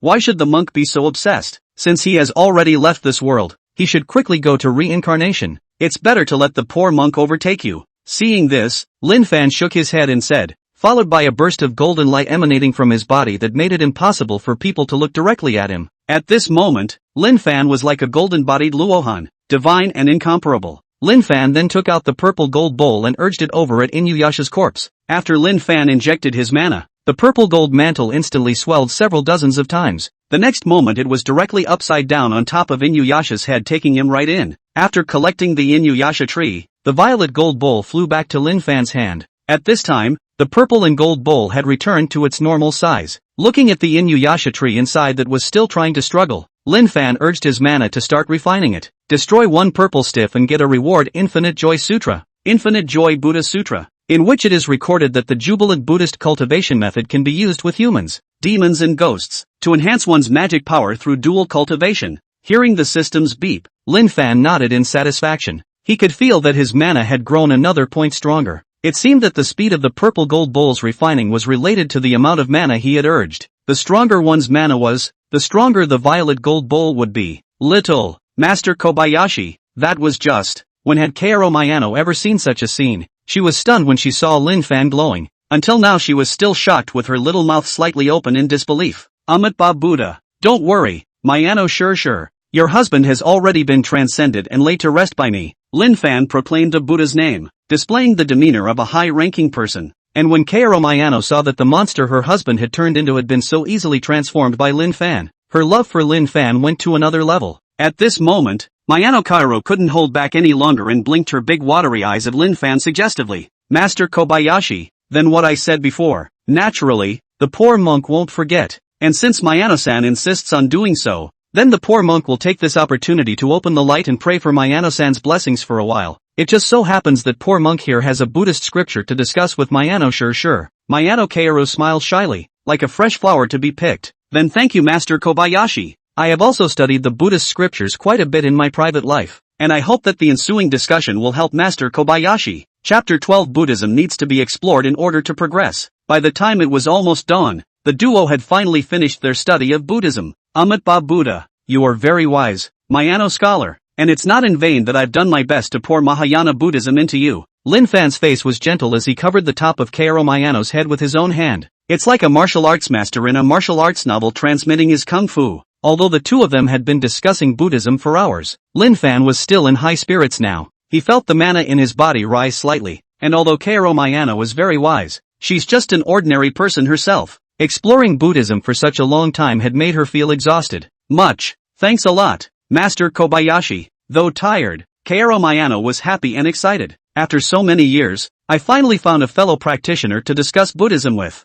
Moreover, Lin Fan's Buddhism was still very profound, and the exchange for so long made her feel enlightened. There is no harm. This is what poor monks should do. As long as the Shitsu needs it, poor monks are obliged to do so. Hearing Lin Fan's words, Kaoru Mayano didn't know what came to mind. Her face, which already had a hint of pink in it, blushed even more. Then in the future, if there's anything I don't understand about Buddhism, I'll trouble Master Xiaolin for more guidance. Kaoru Mayano has been silent for so many years, but at this time, she suddenly opened her eyes. Naturally, it's etched into the bone. Seeing that Lin Fan was already in a position to leave, she hurriedly admonished that, afraid of missing Lin Fan, a master of profound Buddhism. You're very kind, Mayano-sensei. It would be beneficial for both of us to discuss Buddhism more, so naturally I can't find any reason to refuse. That's all for today. I'm going too. Lin Fan's words fell and he left the spiritual hall in a dashing manner, and Mayano Kaoru looked at Lin Fan's departing back for a long time. There was an incomparably strong look of infatuation in his eyes, until Lin Fan's figure had all but disappeared from her view. It was only then that she reluctantly pulled her gaze back, recovering her strength a little. Kaoru Mayano headed for the bathroom. Taking a shower first, Kaoru Mayano could feel that tonight was surely the best night's sleep she had ever had. Lin Fan returned to the temple and began to meditate. Ever since the mana within him had grown, he hadn't been affected in the slightest even if he didn't sleep for days. It was just that he felt as if there were some subtle changes in his body. It's like there's a fire burning. And the scene of discussing Buddhism with Kaoru Mayano earlier couldn't help but float in his mind. It's okay if you don't want to think about it, but when you think about it that fire gets even bigger. In the end, it was only by constantly chanting a few heart-clearing incantations that he managed to keep the fire down. Could it be because of the cultivation of the Infinite Joy Buddha Sutra? Lin Fan muttered. After all, he hadn't been so impatient before, and even when faced with the temptation of Chiba Sayuri he had barely managed to resist. But now just thinking about it made him feel like he was on fire, and I don't know if the change is good or bad. Still, I have to say the attraction of a young woman is too great. Kaoru Mayano was already hungry at her age, and she didn't usually get enough of it. When the time comes to explode, the average person can't handle it. If it wasn't for Lin Fan's profound magical power, I'm afraid he would have lost in a few rounds. Oh young woman, what a devil, to be eaten up by the slightest weakness. Lin Fan had decided that when he discussed Buddhism with Kaoru Mayano in the future, we must make the other party beg for mercy. We can't lose the face of the exorcism master.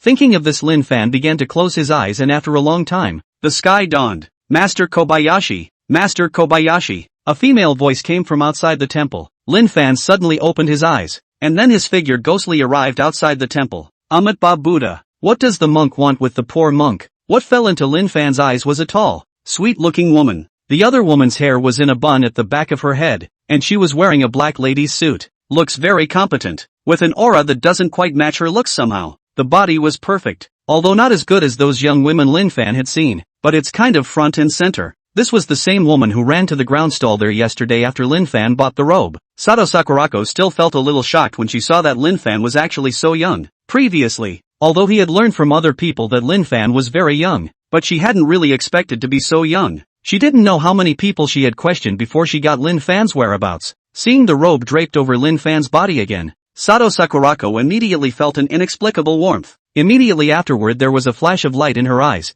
This was definitely what she was looking for. You are Master Shaolin? Master Xiaolin, quickly take off your robe. Sato Sakurako stepped forward and rushed up and down on Lin Fan before he could react. It looks like a horny female hooligan. Please respect yourself. Poor monk is not a casual person. Lin Fan immediately took 2 steps back. He had seen a lot of beautiful women, but this was the first time he had seen one so proactive. Although he knew he was handsome, he didn't realize the impact would be so great. It made a beautiful woman who looked incredibly demure unable to hold her hand, and as Sato Sakurako sniffed, and then saw Lin Fan's cautious expression, it was immediately clear what Lin Fan was talking about. Her pretty face reddened for a moment, but her expression was not too shameful. Master Kobayashi, you misunderstood. I didn't mean it like that. My name is Sato Sakurako. I'm not trying to do that to you. I'm trying to buy this robe of yours. Sato Sakurako explained her coming and going in a couple of sentences. Turns out it was her eldest who seemed to be haunted by something foul, and after being instructed by people who know what they are doing,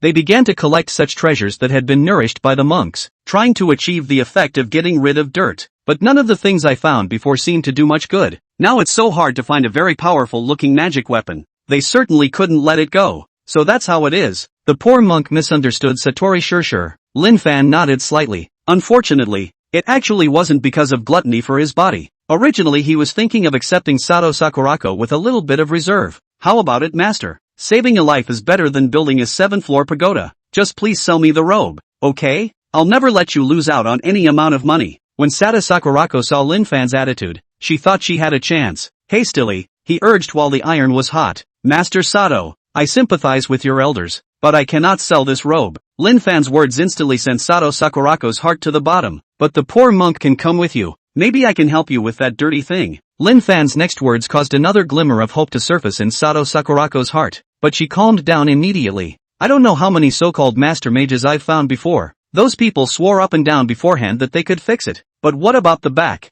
The money was spent and things didn't get a bit of relief. However, after seeing Lin Fan's calm expression as well as his determined eyes, a voice came unbidden to her mind. What if this young man in front of me really has something real on him? What if he could really help himself out with that? Thinking about it, Sato Sakurako decided to take a gamble anyway. Good, Master Shaolin. If you can help my elders solve their problems, then I will definitely not treat you poorly. Chapter 13, Meet a Fellow Traveler? Since Sato Sakurako chose to believe Lin Fan, that also no longer hesitated and without a moment's delay directly led Lin Fan to a compound. Please come in, Master Kobayashi. That elder of mine is settling in here, and it's up to you to make it work. Sato Sakurako had a bit of sadness on her brow, and her tone was very calm. Perhaps it was because she had been disappointed so many times before, so she didn't have much hope this time. She had brought Lin Fan over, and it was just a gamble. If we can't solve it, we'll lose some money at most. That money is completely worthless to her, but if the bet is right, it couldn't be better. Amit Ba Buddha, the poor monk does his best. As Lin Fan's words fell, his delusion-breaking dharma I began to scan everything in front of him. Sure enough, a thick black aura could be seen completely enveloping a house. This thickness far exceeded the black mist that was on Asakawa Yuki before. The words of the duo fell, and with Sakurako Sato leading the way, rushing towards the room shrouded in black mist. Just as he got closer, Lin Fan heard voices coming from inside. Demon, don't quickly show your original form in front of me. If not,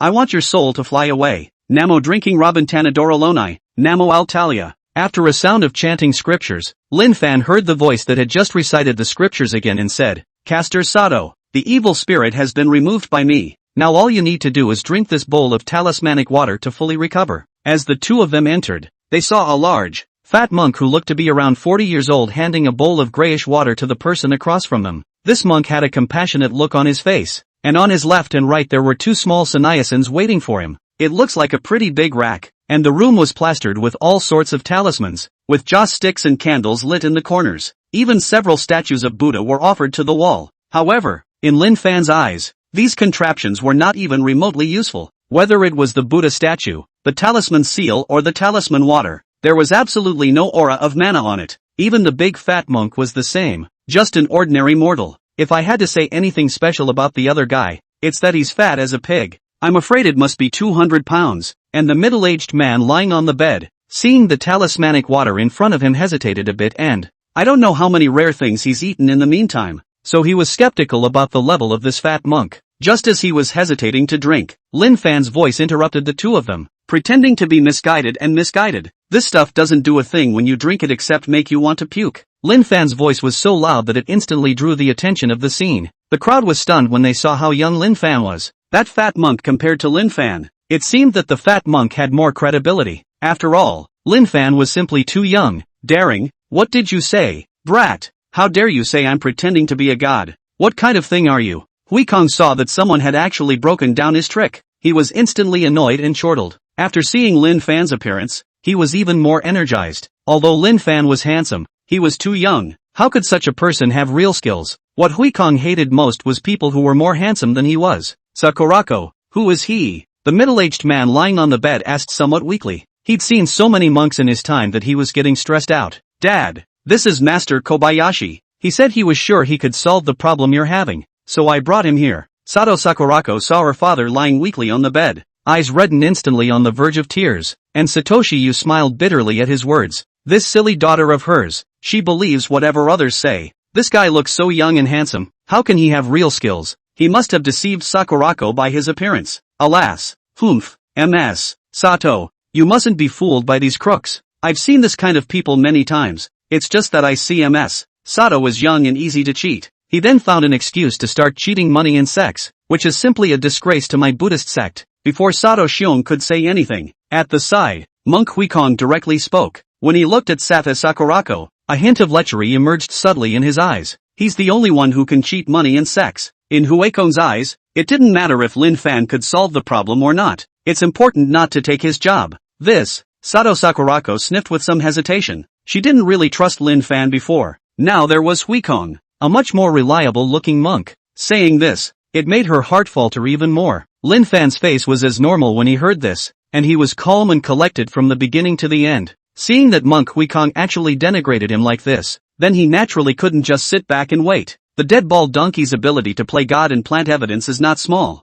Upon hearing Lin Fan's words, Monk Huikong's entire fat face instantly turned red. The one thing he couldn't stand was people calling him a bald ass and adding the word dead. But in front of Satoshi, a powerful gold master, he didn't dare to act too out of character and could only sneer. Where's the wild country monk who doesn't know the sky? If it weren't for Mr. Sato's face, I'll make you bleed for those few words alone. These words of Huikong are not empty words. As a monk who's been around Tokyo for so long and made a bit of a name for himself, more or less hooked up with the mob side, if Lin Fan was an ordinary person, then he definitely wouldn't be able to withstand the subsequent retaliation. But unfortunately Lin Fan was not an ordinary person. Even in the face of Huikong's threat, Lin Fan's expression did not change in the slightest. Instead, he didn't bother to give Huikong another glance at himself. You're still not convinced when I say you're pretending to be a god. Since you're giving your face away, don't blame me. Dead bald ass. Was it comfortable to fool around with 3 women last night? I'm afraid you haven't done a lot of cheating. Your footsteps are weak and unsteady, and your eyes have no light. How dare you pretend to exorcise other people with such a look? You're lucky those evil spirits don't come after you. When Lin Fan said this, Monk Huikong's heart thumped. With that, a cold sweat broke out involuntarily on his forehead. How could it be? How did the other party know that he had gotten 3 women last night, when he had done it very secretly? Little bastard, you dare to spit blood. Huikong was in a hurry and could no longer maintain his previous high monk-like appearance. He was afraid that Lin Fan would continue, and he directly pointed at Lin Fan with his eyes wide open and cursed. And Lin Fan didn't get angry when he heard this, but continued with a slight smile. Annoyed? Are you wondering how I know that? When in fact I know more than that. I can tell by looking at you that you simply can't. Excessive obesity coupled with the erosion of yin qi. You are now a complete kidney deficiency. Even if you get 3 women you can't do anything about it. What else can you do but get people's mouths all over you? Lin Fan's words were like a sharp knife that directly pierced into Huikong's most vulnerable heart. Yes, it's true that he can't. He found that out a long time ago. But he doesn't want to accept this fact,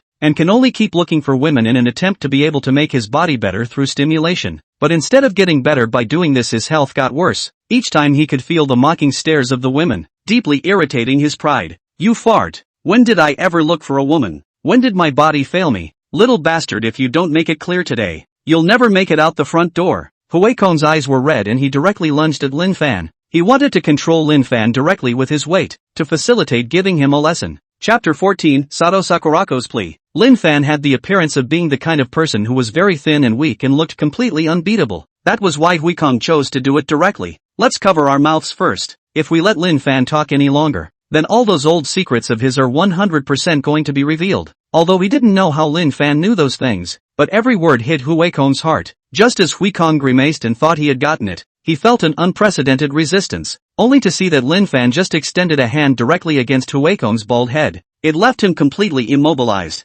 Immediately after that, Lin Fan reached out his other hand and grabbed out Huikong's monk's robe and tore it with force. Huikong's upper body was exposed like a mountain of flesh. The skin was quite white, as if it had been in the water for days. But there's a good bit of clear bruising on top of the skin that looks very conspicuous. Each dredge looks to be the size of a mouth. Anyone in their right mind knows where this is coming from. Master, where did all this clearing and bruising come from? You're not going to say it's from being hit, are you? Lin Fan's smirking voice appeared in the ears of the crowd. All of a sudden, Sato's father and daughter looked at Huikong differently. Lin Fan actually said what was true. How can this kind of monk, who was fooling around with women last night, have real skills in his body? Satoshi Yu felt like he was being tricked again at this point. His already unattractive face became even more somber. In front of the facts, Huikong couldn't think of any reason to defend himself even if he had 100 mouths. Now the more he thought about it, the angrier he got. If he hadn't been interrupted in his plans by Lin Fan, perhaps he would have received the money in his hands by now. And even Sato Sakurako, a beautiful woman, he was able to coax. Now it's all gone to hell. And the culprit for all this was Lin Fan.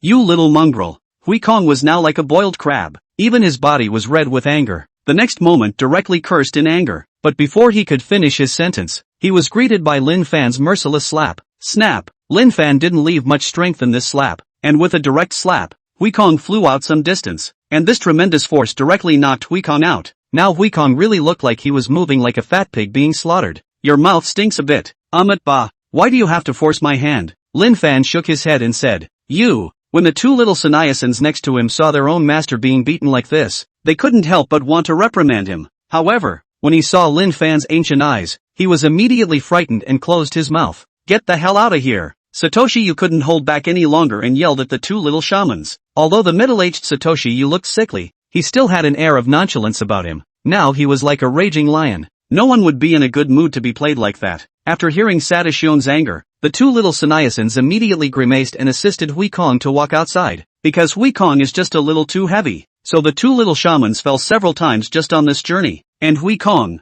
who had already had half of his face swollen by Lin Fan's whip, had added many more injuries to his body. So oily and fat, so mushy. Lin Fan shook off his hand with some disgust, then casually grabbed a handful of talisman seals stuck to the wall and wiped the oil on his hand. When Satoyu saw the scene, he immediately felt the veins on his forehead throbbing. What Lin Fan had just ripped off was a talisman seal that he had spent a lot of money to buy from those so-called masters. It was blown out of proportion by those masters, saying that whenever demons and evils dared to come they would be directly put to death. But what about the truth? Birds of a feather. Now that he was being used as a hand wipe by Lin Fan, Sadashiong instantly felt the fire in his heart grow even bigger. At the same time, he also realized that the young man in front of him really seemed to have a bit of ability in him. Didn't you see that the so-called master just now was handled by him in 2 strokes? This, Master Kobayashi, is it true that Sakurako said you can solve my problem? If you can help me, feel free to ask for anything. Anything I can fulfill will be granted. Satoshi Yu still couldn't help but take the lead. This period of torture had caused him great suffering both physically and mentally. Now that Lin Fan appeared like a life-saving straw, he could only hold on to it even if he only had one point of belief. Oh, let's try it first. It's hard to tell with this stuff. Lin Fan just smiled and didn't make a guarantee. Walking over to the bed immediately afterward to the expectant eyes of Satoyu and Sato Sakurako. Then he extended his hand at Satoshi Yu. Lin Fan had just observed that Sadashiong's body was indeed enveloped in a dense black aura. The color of the chakra was also inky black and dark, so he wanted to test the waters first. As he pushed his mana towards Sadashiong's body, Satoshi Yu instantly felt his body turn warm. It's like being in a warm comforter. This feeling had never been given to him by anyone at all before. A burst of brilliant light erupted from his originally dull eyes. It's cool. It's so cool. Satoshi wanted to just shout out right now. A few moments later, Satoshi Yu felt that his body had returned to normal. But Lin Fan's words were like a pot of cold water directly poured over his head. Caster Sato, I briefly dealt with the evil aura in your body, and for a short time, as long as you are not approached by the rightful owner, you shouldn't have many problems. Lin Fan also didn't expect it to work. The mana actually refined all the evil chi within Sato Shion's body, but he knew it was just drinking hemlock, and Satoshi Yu was in a hurry when he heard that. Before, he didn't really trust Lin Fan, but now he was completely convinced. Master Kobayashi, what's going on here? I feel so much better now. Why do you say it's only for a short time? Master Sato, I don't know if you've ever heard of a saying called treating the symptoms but not the root cause. I'm just clearing out the evil chi in your body right now. But the real murderer who caused all this is not yet solved. That means that as long as the other party hasn't been neutralized by me, then you could be poisoned again at any time. Lin Fan's words were very plain, but they were like explosive thunder in Sato Shion's ears. Master Kobayashi, you must help my father. I know you must have a solution, right? As long as you help my dad, I'll grant you whatever you ask for, and whatever you want isn't a problem. Sato Sakurako watched her father's face change for the better with surprise in her eyes, but after hearing Lin Fan's words, she immediately became anxious. Before Satoyu could say anything, she pleaded with tearful eyes. Meanwhile, Sakurako Sato doesn't know if she's doing this on purpose or not. The two soft little hands then directly pulled on Lin Fan's palms without letting go. The other party's iffy fragrance wafted over, and Lin Fan immediately felt a fire spiraling up inside him. Good for you, Sato Sakurako. You've used the beauty trick. Do you think this will work? It seems to be working. Lin Fan felt the other party's two soft little hands and immediately felt a little sour. But he had come here to subdue the evil spirit, so he didn't sell himself short much. Instead, he rushed at Satoshi Yu. In fact, the solution to the problem is also very simple. Just take in the evil spirit. Only now I have absolutely no clue as to where this evil spirit is coming from. Therefore, Satori sure. You need to tell all the people or events you encountered before your accident. And you cannot hide anything. Satoshi Yu sniffed and hesitated slightly, but then immediately resolved himself. Yes. Chapter 15 Tomi. I'm afraid it all started when I met that beautiful woman. Satoshi Yu spoke of his previous encounter after weighing his words, and when Lin Fan heard the words beautiful woman, he immediately felt that it was not simple. Sure enough, the word color is a knife. Perhaps Master Kobayashi doesn't know who I am. I'm a member of the Tokyo Metropolitan Council, having seen, so to speak, all sorts of beautiful women that probably no one else will ever meet in their lifetime. There are just too many of those women who want to climb into my bed, and the other one would climb into my bed in a minute if I wanted to. Lin Fan smacked his lips at the words. He could have guessed that Sato Shung's status was not ordinary before. I didn't realize it was so unusual. What is the Tokyo Metropolitan Assembly? It's the highest decision-making body in a province. As one of them, Satoshio's status is naturally that of a million men. Suffice it to say that whenever he has a dream at night, it's no exaggeration to say that then the next day's dream would be right next to his pillow. So he wasn't exaggerating when he said that the women who wanted to climb up his. I'm afraid I can line up from Tokyo to foreign countries. It was just that Lin Fan was a bit confused as to why someone with such a high status would encounter such a thing, and yet not a few people have come over to take the opportunity to shush and get closer. Satoshi didn't know what was going on in Lin Fan's mind, but continued to speak. But I've always stayed true to my roots, and I know what an honor it is to be elected up here.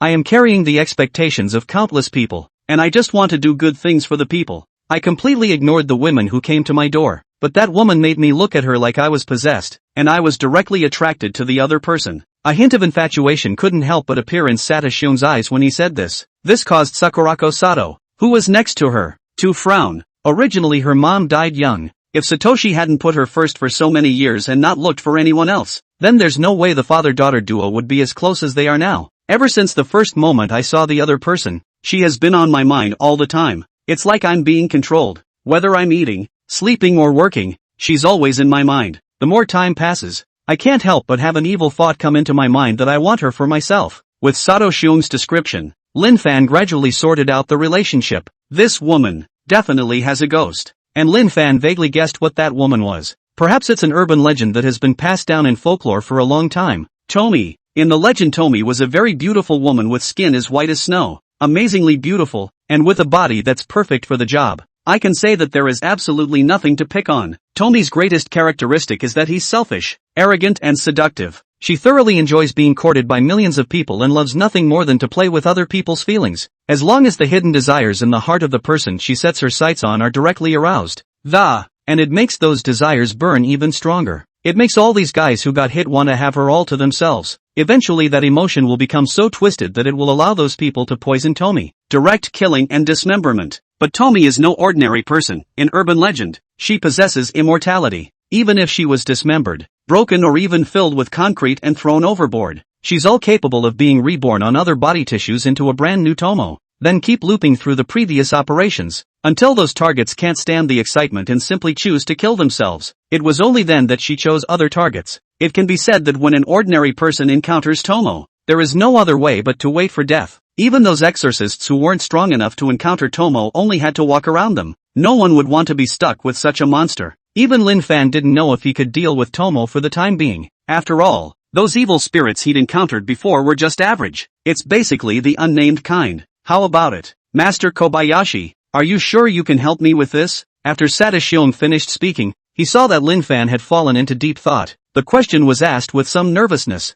I can't pack my bags for now, so I'll tell you what. Satori sure. I'll do my best. Lin Fan didn't say the words to death. If Tomi is too much of a handful by then that won't be good. Lin Fan had hit the ground running from the start. If you can't do it then you have to retreat. Even if the Sata family is very powerful and the payoff after solving the problem will surely be generous, this won't stop him. Money is something that you have to have a life to take, or else it's just a piece of paper. Then I'm counting on Master Kobayashi. Don't worry, if Master Kobayashi can help me solve this problem, I'm willing to donate 50 million yen in incense money to repair the temple for you, and you will be a guest of my Sato family from now on, so I will definitely not be the least bit pushy whenever the need arises. Satoshi had gone out of his way to get Lin Fan to snack on him. 4 people at their level. The promise of a second sentence can be much more valuable than 50 million yen's worth of money. Good. Even if the poor monk puts his best foot forward, he will still protect the well-being of Scholar Sato, regardless of whether it can be done or not. Lin Fan first put in a pretty word, and when Satoshi Yu heard that, he felt a lot more at ease.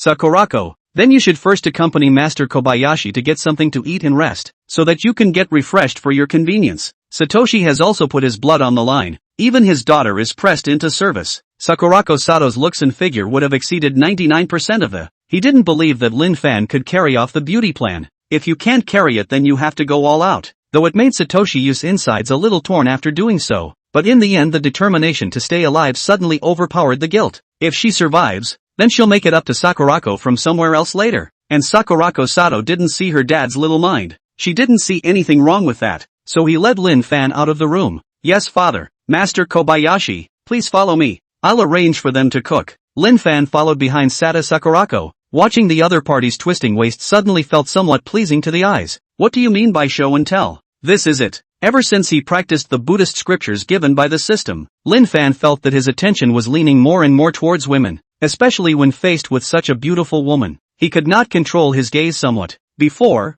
I was able to suppress it by meditating on a few heart-clearing mantras, but now it's getting harder and harder to suppress. The yard was large and it took some time to walk to the living room. At Sato Sakurako's arrangement, her family's exclusive chef went into action. I have to say that the speed of people with power and status is different. It didn't take long for a table full of dishes to be served, and most of them are expensive imported ingredients that you don't see on the market, and the wild and protected animals that are so often publicized on social media. There should be everything. Master Kobayashi, I didn't know what you like to eat, so I had them make all the dishes they know how to make. I hope you don't mind. My father's safety depends on you, please. Sakurako Sato bowed deeply, bending her body to 45 degrees, and the proud body was on full display because of this pose. The infinite scenery fell into Lin Fan's eyes, causing him to look at it almost too much, and the fact that she was using this position also showed Lin Fan how much she was concerned about Satashion's well-being. Don't worry, Ms. Sakurako, since I've agreed to do this, it's only natural that I won't mix things up.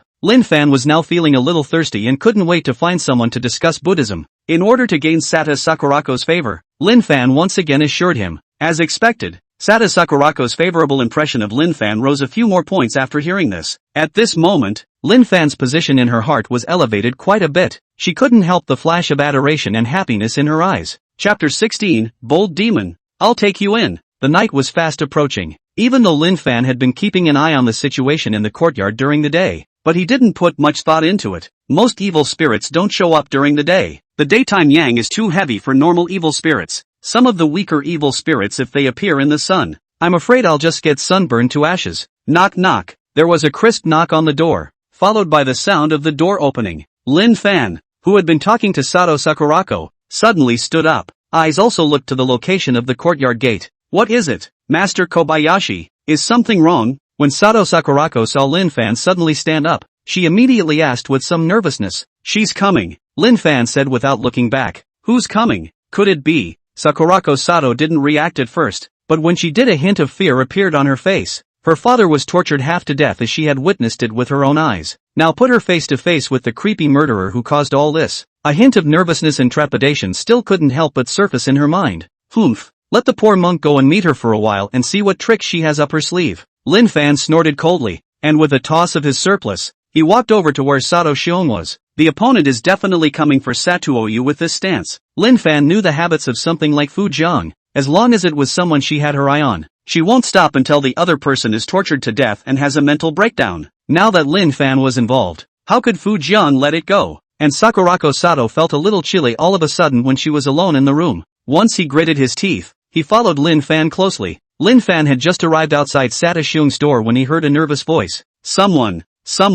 Master Xiaolin, where are you? Come and save me. Satoshi's voice was now slightly distorted. It could be said that the fear in his heart reached its peak. He looked at the woman in front of him, who was as beautiful as a demon, without half an evil thought in his heart. There's nothing but bone-deep fear, because the bodyguards that Satoshi Yu had hired were all standing around this woman at this moment. Their looks were filled with fascination, as if they were compelled by something. Honey, didn't you say before that you wanted to be with me for the rest of your life? Why have you changed your mind now? Tomo's voice was magnetic and seductive, and his expression was somewhat sad and mournful. Especially the tearful mole at the corner of the other's eye made her look even more meh. I'm afraid an ordinary person would have been unable to resist the urge to come forward and comfort her. But Satoshi knew that this woman was just a monster in human skin. No matter how pretty the skin is, the real face is twisted and disgusting. I didn't say that. That's all you compelled me to do. I advise you to get out of here. I've invited someone high up to come and, if you don't leave, he'll take you for sure, Satoshi said with forced composure. At this time,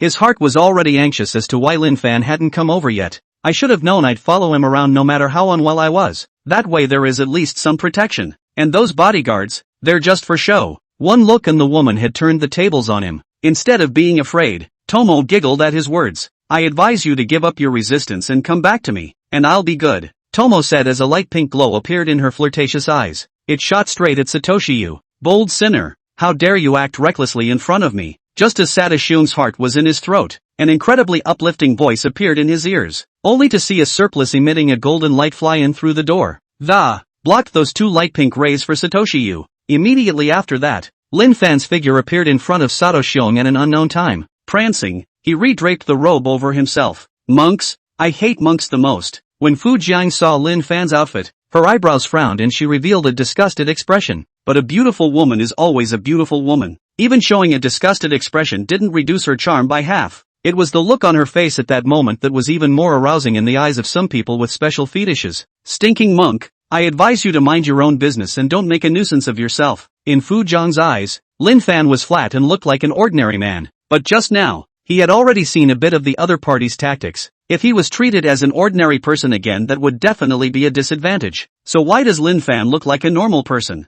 There was only one reason, and that was because Lin Fan was stronger than her, and she couldn't see through Lin Fan's depths. Asking for trouble? What a big mouth. If you honestly hide and don't come out to harm people, it's fine. Harming so many people and still daring to be so arrogant. Let's see me take you in. Lin Fan didn't talk too much. As the words fell, the robe on his body directly flew out. Golden light and bursts of Buddhist sounds emanated from it, and it was like a large net rushing at Tomo. Feeling the blazing sun aura that came to his face, Fu Jiang's face changed slightly, not daring to take it hard. Get on me and kill this stinking monk. After dodging away from the Sagat's attack, Tomo was infuriated and commanded those bodyguards who were under control to charge at Lin Fan, and she herself headed for the door in a huff. Just from the initial encounter, she already knew that Lin Fan was not one to be messed with. As an evil spirit with a brain, she naturally knew that she couldn't take it hard. Staying green is not a worry. Want to leave? It's not that easy. In the face of these bodyguards who were pouncing over like puppets, Lin Fan simply operated his mana with a shock.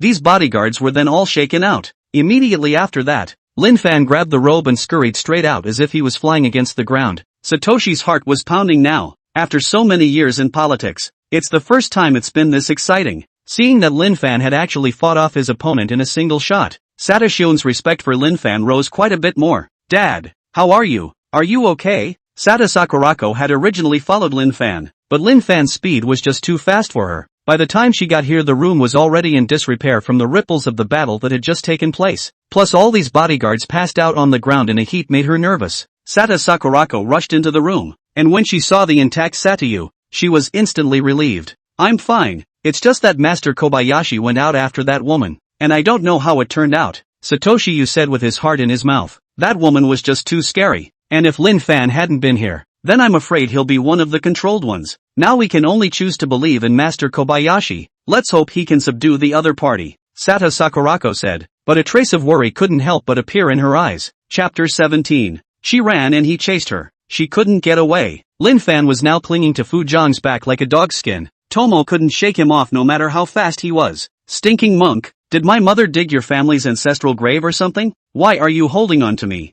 Feeling the aura coming from Lin Fan's body that made people tremble. It's making Tomo a little pissed off. That's why she hated monks. One as stubborn as a donkey. It'd be fine if his opponent was weaker. Tomi would still have the heart to play with him. But the mana in Lin Fan's body was like a huge furnace, not to mention teasing the. Even being near her felt threatening. You sinner don't know how many innocent lives you've mutilated. And since you've bumped into the poor monk's gun, then the poor monk must rid the people of the evil. I advise you to tie your hands and not to struggle unnecessarily. As Lin Fan's words fell, the purple gold mantle in his hand slammed directly at Fu Jiang. At this time the sky had completely darkened, and the purple and gold mantle glowing with golden light was like a shooting star crossing in the night sky. The murderous aura flowing from it was a reminder to Tomo that even a little rubbing would take a lot out of her. Darn bald ass. Tomo cursed and hurriedly dodged to the side. Immediately afterward a brightly lit shopping street appeared in the field of vision. Seeing the dense crowd inside, a hint of joy flashed in Tomo's eyes. With so many human shields, she didn't believe that Lin Fan would dare to take a shot at her in a place with so many people.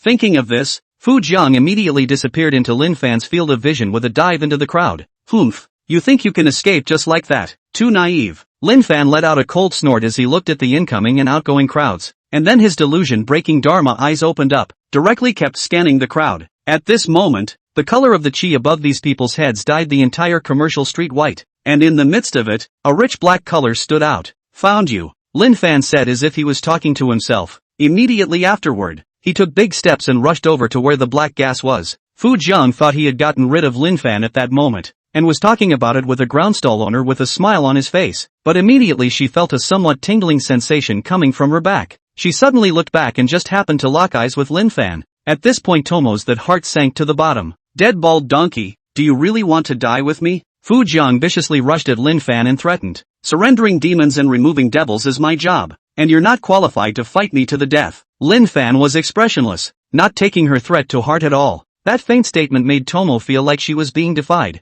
Really? They say you monks are compassionate. Are you sure you want the people here to be buried with you for arresting me? Since verbal threats didn't work, then Tomo had a different approach, only to see that all these people around her were originally fine and, however, after her words fell, these people immediately stood in front of her like puppets in unison to confront Lin Fan. Stinking bald ass, get lost or I'll kill all these people. Tomo's face was fierce, and a scowl surfaced on his delicate face. It was the first time she had ever been so stifled to be made to feel this way by a monk. Amitabha Buddha, if you kill them, then the guilt on you will be even deeper. In that case I will spare you even more. Even if you kill them, after subjugating you will be able to save more people, and the sacrifices of these monks will not have been in vain.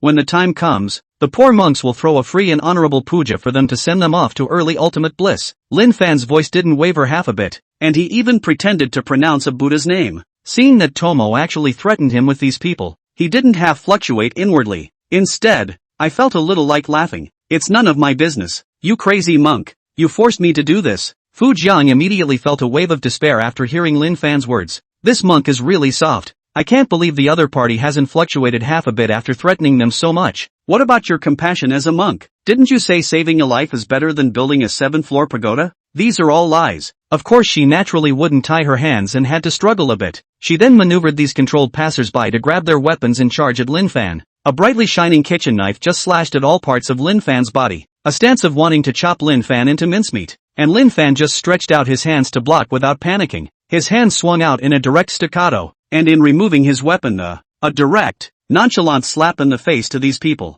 As long as the passers-by were touched by him, all of them without exception flew backwards. Although these people were controlled by Tomo to be emotionally exorbitant, sort of exerting their full strength, but they were always ordinary people. Facing Lin Fan, a true god with magical power, there was no resistance at all. A slap one cleared these people out and Tomo had already made an early run for it. You can't run away. When Lin Fan saw that the other party was still not dead, he immediately chased after them, and by now Tomo was in a panic, having fled to a dead end on his own. Demon, why don't you quickly bind your hands? Hearing the voice coming from behind him, Tomo clenched her silver teeth as a look of unwillingness surfaced on her face. Stinking monk, what's the point of staring at me? You can't kill me, Tomo roared. Immediately after that, he rushed at Lin Fan's chest with a small knife in his hand. Meanwhile the pink glow in her eyes intensified. She attempted to bring Lin Fan under control. Humph, sculpture. Lin Fan snorted coldly, not being affected by the other party's charm in the slightest. Looking at the knife in her opponent's hand, before she could touch Lin Fan then backhanded the knife and snatched it over,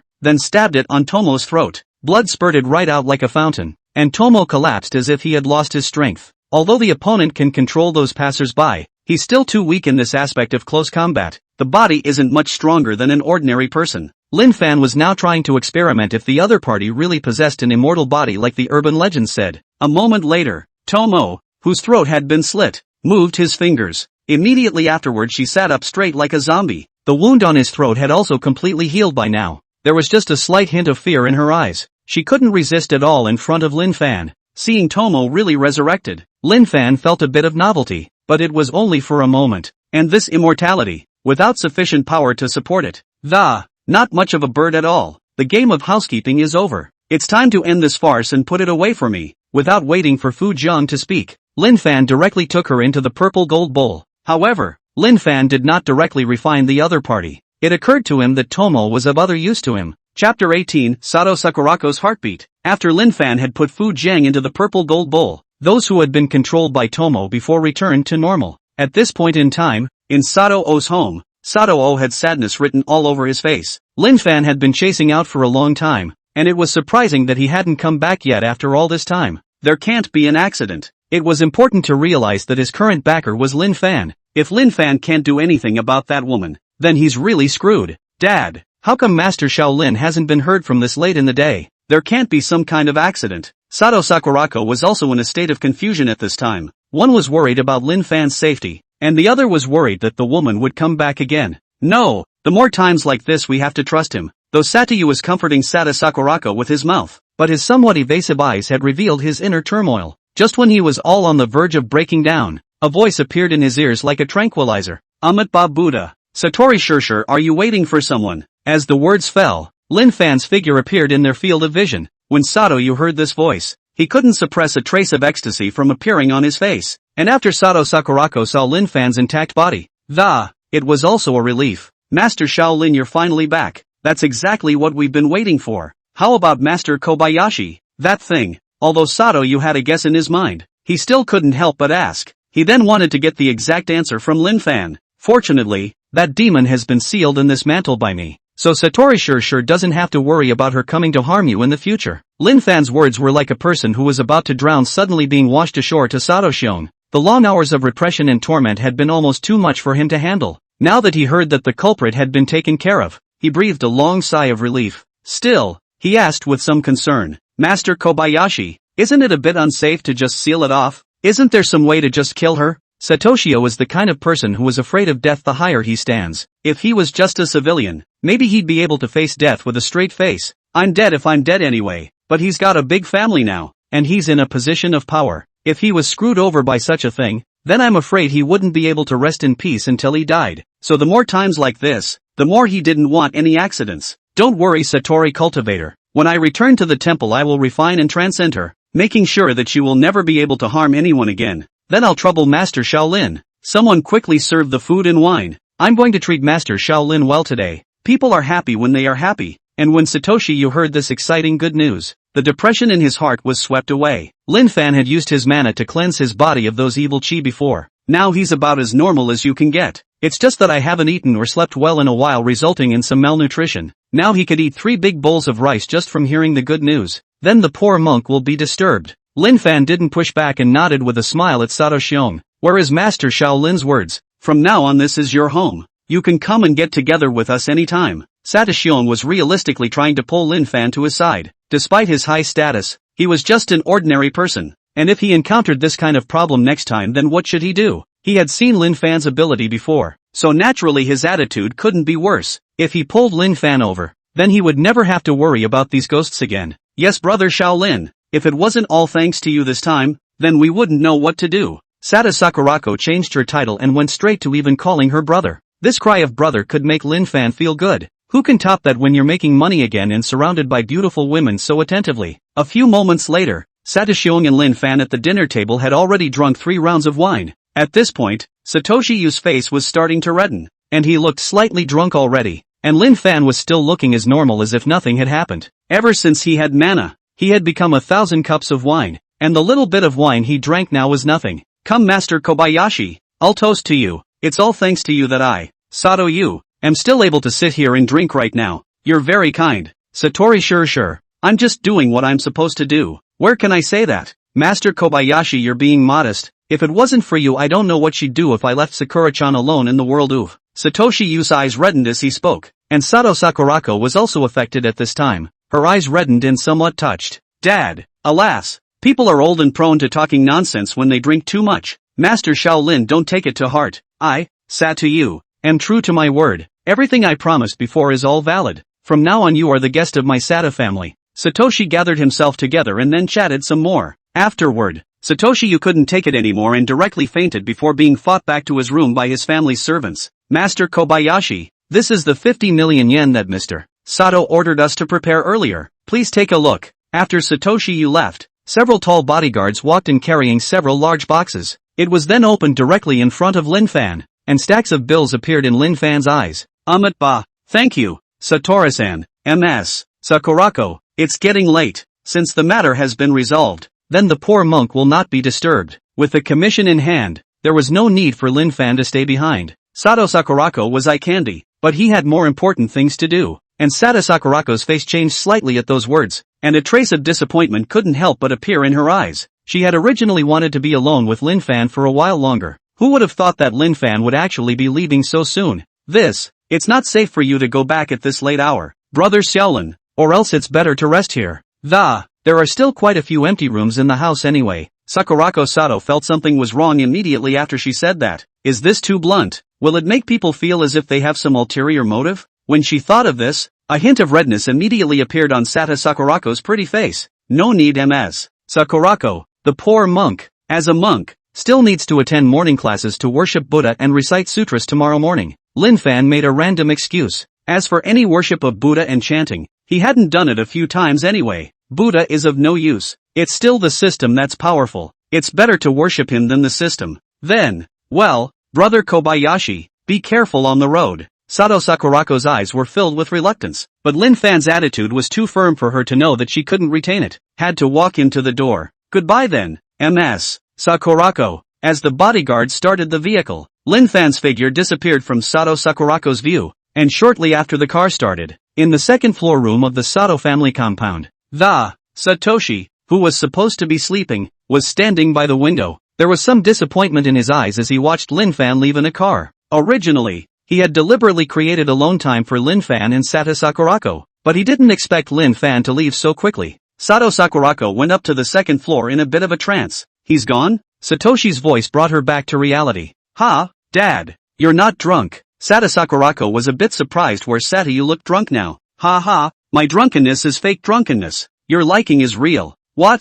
Like that kid? Satoshi let out a laugh and said. Such blunt words directly caused Sato Sakurako to make a big red face. Dad, what are you talking about? And it's only when people help us that you call them that kid. How bad is that to hear? My daughter's heart was stolen by that boy. What's wrong with me calling him that? Sakurako Sato's lies obviously couldn't fool you, Sato. Seeing how shy his daughter was, he couldn't help but flirt a little more. Dad, I'm going to ignore you if you keep making jokes like that. Sato Sakurako couldn't keep her face up, so she immediately tightened her face and said, Okay, it's Dad's fault, but it's not impossible if you really like him. Our Sato family has money and status, but we lack such capable people. If you really want to be with him, Dad won't object. A flicker of guilt flashed in Satoshi's eyes as he spoke. After all, it's the equivalent of selling out your daughter, but it's not a betrayal if Sato Sakurako likes it. Dad, not talking to you. I'm going to rest. Hearing her father's words, Sato Sakurako was a bit surprised, but his face still pretended to be a little displeased. The words fell out of her mouth and she went straight back to her room.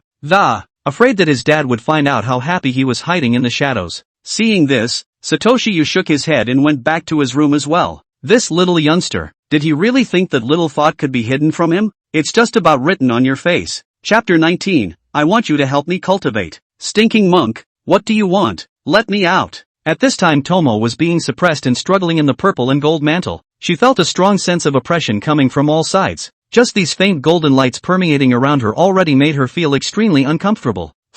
You've harmed so many people instead of repenting, and now that you've fallen into my hands you still want to go out and do wrong. Dream on, Lin Fan said with a cold snort when he heard Fu Zhang's voice. He then urged his mana into the purple gold mantle. At the same time, Fu Zhang in the purple and gold mantle instantly felt as if he was in a huge furnace. The unacceptable temperature scorched her constantly.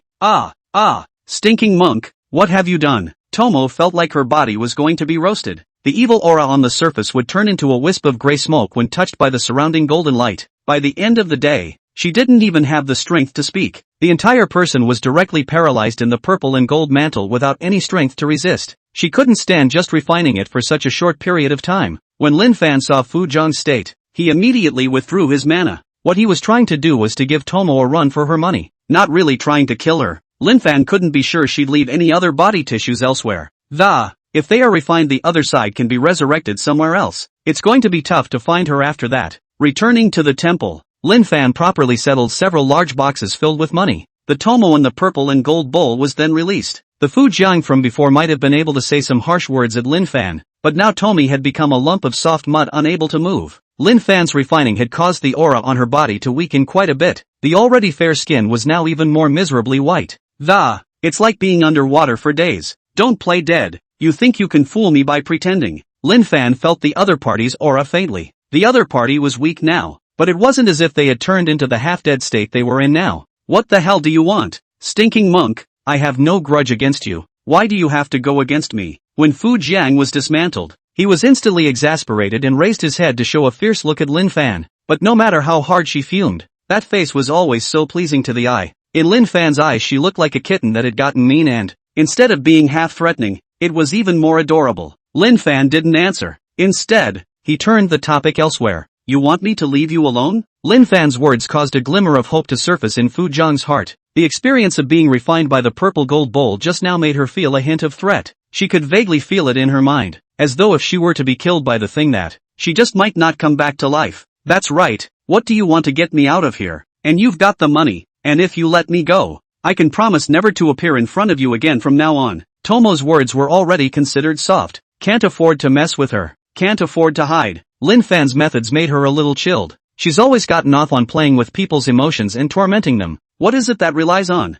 Isn't it the infinite resurrection and all that charm? But now none of these things could do half as much good in Lin Fan's body. Now that she had encountered Lin Fan as her nemesis leaving her powerless, she could only go soft. Want me to let you go? That's easy. I want you to help me cultivate. As long as you can mess with my fixation I'll let you go. Lin Fan finished with his hands clasped together, looking quite like a virtuous monk. And Tomo hadn't reacted at first to what Lin Fan's words meant, but after seeing Lin Fan's gaze on her, she immediately snapped out of it. What a grand excuse for a practice. At this point Tomo was a bit torn. If it had been before, then she would have been proud of her charms. But now she only felt torn and hesitant. Before, no matter how much she toyed with other people's feelings, she didn't even let those guys get the best of her. But things are different now. The people we're dealing with aren't the idle kind. It would be a fool's errand to think of getting out of here in one piece now. Are you a man of your word? In the end Tomi made up his mind, and compared to staying alive, nothing else really matters. Of course, monks don't lie. Lin Fan said so on the surface, but he had never considered himself a monk inwardly. Tomo didn't know what was going on in his mind. After getting Lin Fan's answer, she slowly walked towards Lin Fan and put her palm on Lin Fan's wrist. Tomo's expression also changed from serious and ugly before to flirty and seductive.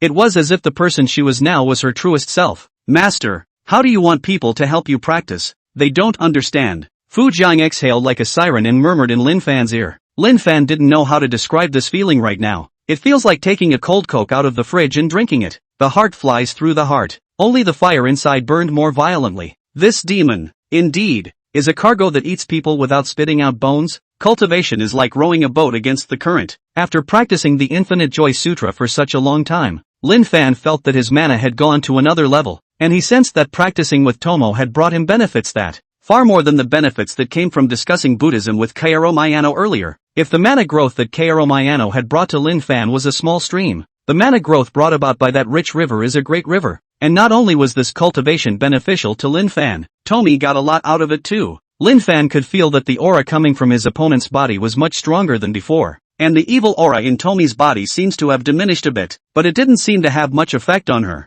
which was odd. It seems that this stuff isn't about one-sided solicitation, but about helping each other to fulfill each other. Thinking of this, Lin Fan turned his sight to Fu Jiang who had fallen into a deep sleep and fell into a deep thought. I guess I'll have to practice more with Tomo in the future. Conquer Tomi and get a reward. Little Bodhi Technique. Little Bodhi Technique purifies negative damage caused by evil spirits and demons, can be used to heal oneself or others, and has a certain restraining effect on evil spirits and demons. The system beep that suddenly appeared interrupted Lin Fan's contemplation. Immediately after that, many brand new memories appeared in his mind. According to the memorized method of casting, Lin Fan gathered some mana on top of his two fingertips. A soft white glow appeared at his fingertips immediately afterward. As Lin Fan was illuminated by this light, he instantly felt his somewhat tired body filled with vigor again. He was now like a car with a full tank of gas, wanting to drive on the road again. The effect was actually so obvious that Lin Fan's eyes lit up. Isn't this similar to the purification skills and healing skills in the game? It's simply a divine technique. Wouldn't he or she be transformed into a melee nurse who could fight and breastfeed in the future? This skill Lin Fan liked. Chapter 20 Tomi's Troubles. A hint of confusion surfaced in Tomo's eyes when he opened them again. This incredibly warm and cozy rest she hadn't experienced in a long time.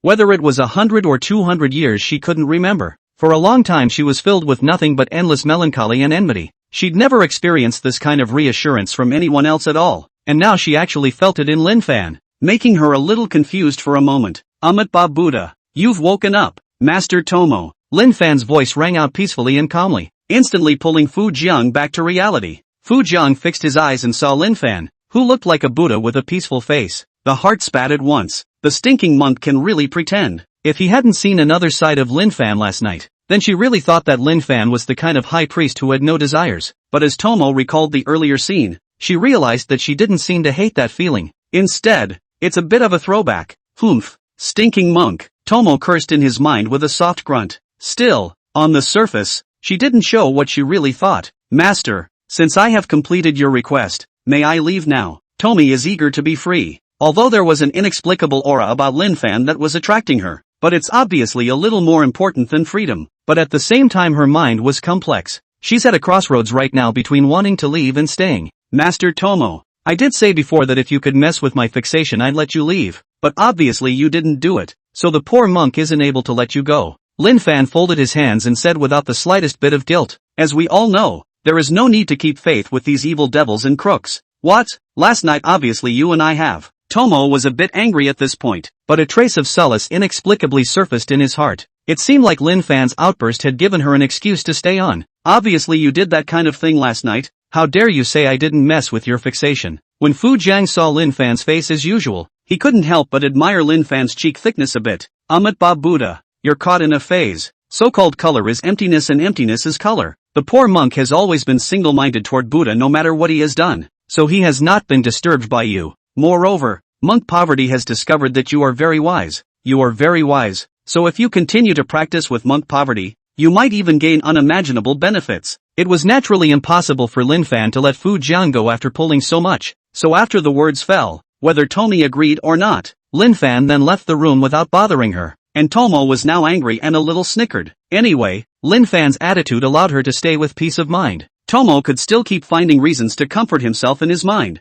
Even if you sneak away yourself, you can't escape from Lin Fan. The opponent was stronger than he was, so it was better to sneak around and develop for a while before making plans. After a long time of self-soothing, Tomo herself believed the rhetoric. A few moments later, Tomo put on her clothes and walked out of the room. At this moment, Lin Fan was leisurely eating his breakfast. Although it was just white porridge with salted vegetables, Lin Fan's appetite was still very good. He was used to eating big fish and meat these days, and he wanted to eat something light to ease his appetite. You want to join us? Lin Fan had long since realized that Fu Jiang was secretly observing himself, and after drinking the last bit of rice porridge in his bowl, he faintly said, "No, I don't eat that kind of stuff. I usually just hit on random people when I'm hungry, and I like eating people the best," Tomo suddenly said sorrowfully. Now she looked as scary as a female ghost in a horror movie, but Lin Fan didn't even lift his eyelids and said, "Indeed, judging by last night's behavior, you really weren't lying about how much you enjoy eating people." Lin Fan's words made Fu Jiang feel a bit puzzled for a moment. Where did he himself have time to eat someone last night? Just as the thought came to him,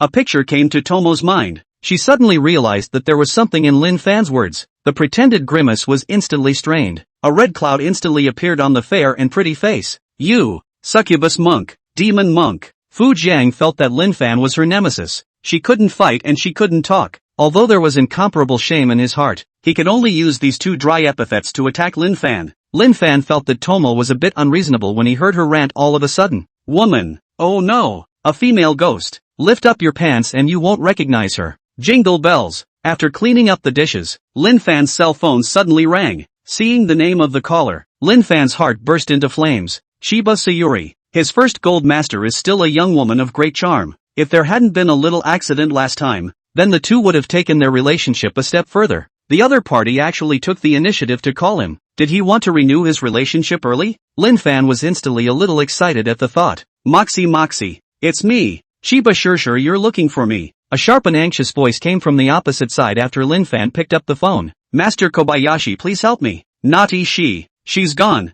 Shiba Sayuri's voice was anxious, as if she would just burst into tears the next moment. Don't be in a hurry, Chiba-san. When did Naughty-san disappear and did you call the police? Lin Fan was confused. Although he is a good hand at demon subduing, he's not Detective Kirin, is he? What can one do when a person is missing? That day after I asked her to take you back to the temple, Naughty only rested at home for a short while before returning to school. She said there was something important to do, but I haven't been able to contact her since that day, and the school said they haven't seen Nadi return to school. Shiba Sayuri's voice trembled as she spoke more and more urgently. I've asked people to search all over Tokyo and there's no news of her. Master Kobayashi, the only one who can help me now is you. So please, can you help me find Nadi? She's my only daughter. Woohoo! Shiba Sayuri's whimpering came through the earpiece.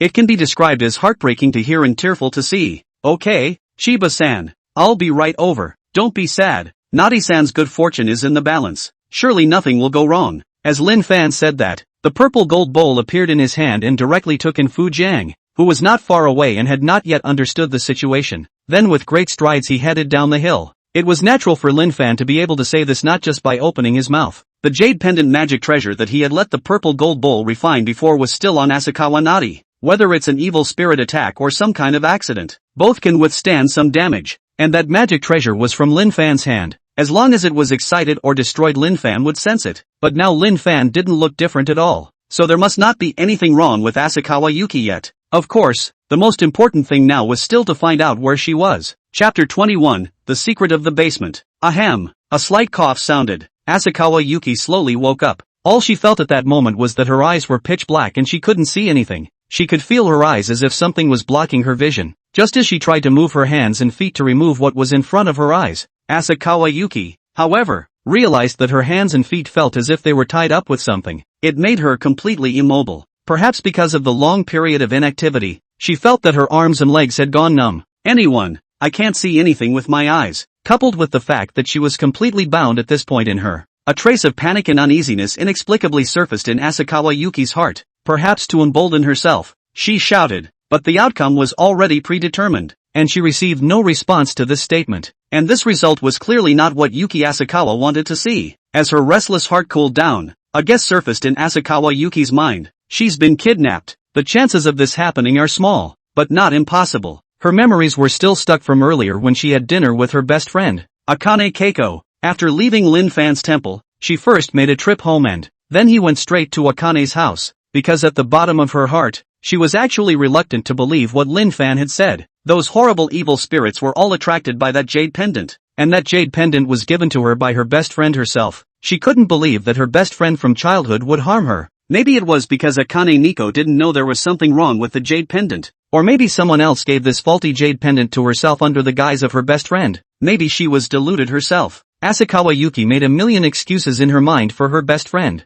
And to verify her suspicions, she confronted Akane Nico right at her door. Akane-chan naturally denied all of these things, much to Asakawa Yuki's relief. Afterward, at Akane's suggestion, Asakawa Yuki had a meal at her house. But the more she ate this meal, the more Asakawa Yuki felt her head spinning. By the end of the day she fell straight into a deep sleep. When she woke up again, she was in this unknown place. After a few moments of rummaging through her thoughts, Asakawa Yuki regained her composure. Now it's important to figure out where you are. First, if you've been kidnapped, you must find a way to escape, or get the word out for others to come to their rescue. As she pondered this, a flash of light struck her and, then suddenly a hand pulled the black cloth off her face. The strong light made Asakawa Yuki unable to see what was in front of her for a while, but once she adapted, she was able to squint slightly to barely see what was in her field of vision. In front of her stood a woman, a familiar woman with a cruel smile. Kid, what are you doing? Asakawa Yuki saw before her a good friend who was very different from her usual self. There was a sudden shriek of surprise. She wasn't a cutie. Her heart sank to the bottom when she saw the expression on Akaniko's face.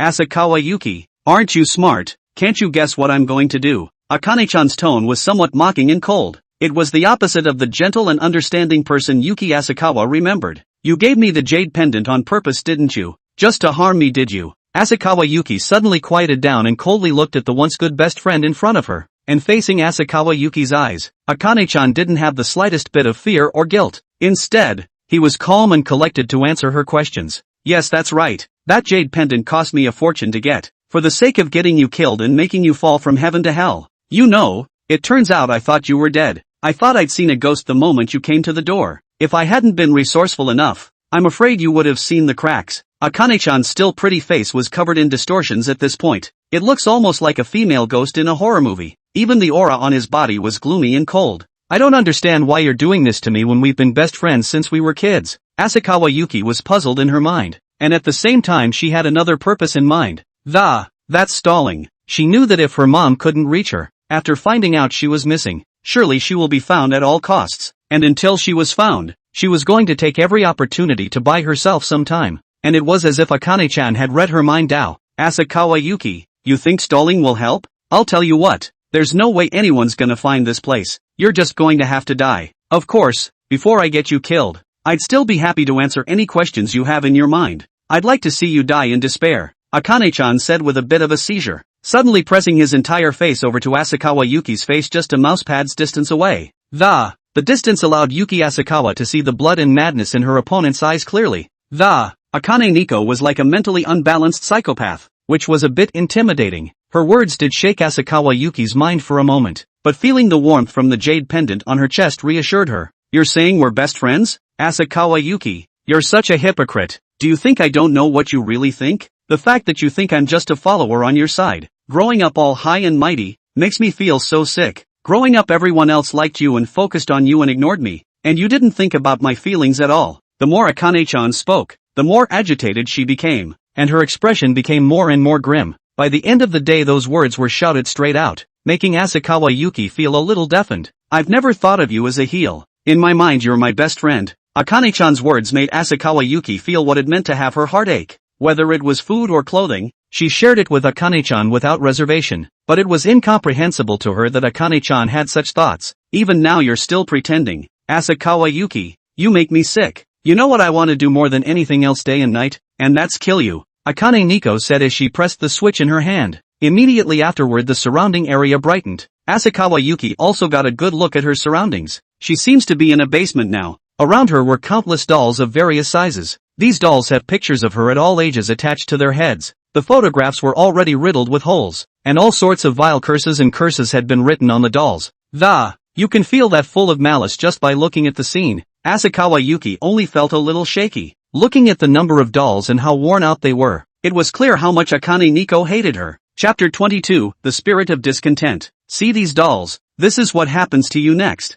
Akane Nico revealed a cruel smile and stepped forward to pinch Asakawa Yuki's face with a grim smile, and she was emanating an incomparably cold and violent aura at that moment. Even Asakawa Yuki could faintly hear a mournful wail. It's exactly like the screams of those harsh ghosts in horror movies. Krabby, you're breaking the law. If anyone finds out, you'll spend the rest of your life in jail. Is this worth it? There is no death penalty in this country. Even in the face of a vicious murderer, he can only be locked up for a couple of decades and released. But that's only true for the average person. The Asakawa Yuki family is not ordinary. If Chiba Sayuri found out that her daughter had been killed by Akane Keiko, definitely do everything you can to keep the other guy locked up until he dies. Akane-chan naturally knew this, but Asakawa Yuki's words didn't scare her. Instead, she gave a mysterious, enigmatic smile. Don't worry, absolutely no one will know you died at my hands. I'm going to your funeral after you're gone so that others can see how true our friendship was, Akane Kayako said, her aura becoming even more chilly. In the next moment, a black aura drilled out from Akira Kied's body. A horrible humanoid evil spirit was formed in the next few moments. This humanoid evil spirit appears to be a woman, wearing long hair and tattered clothing.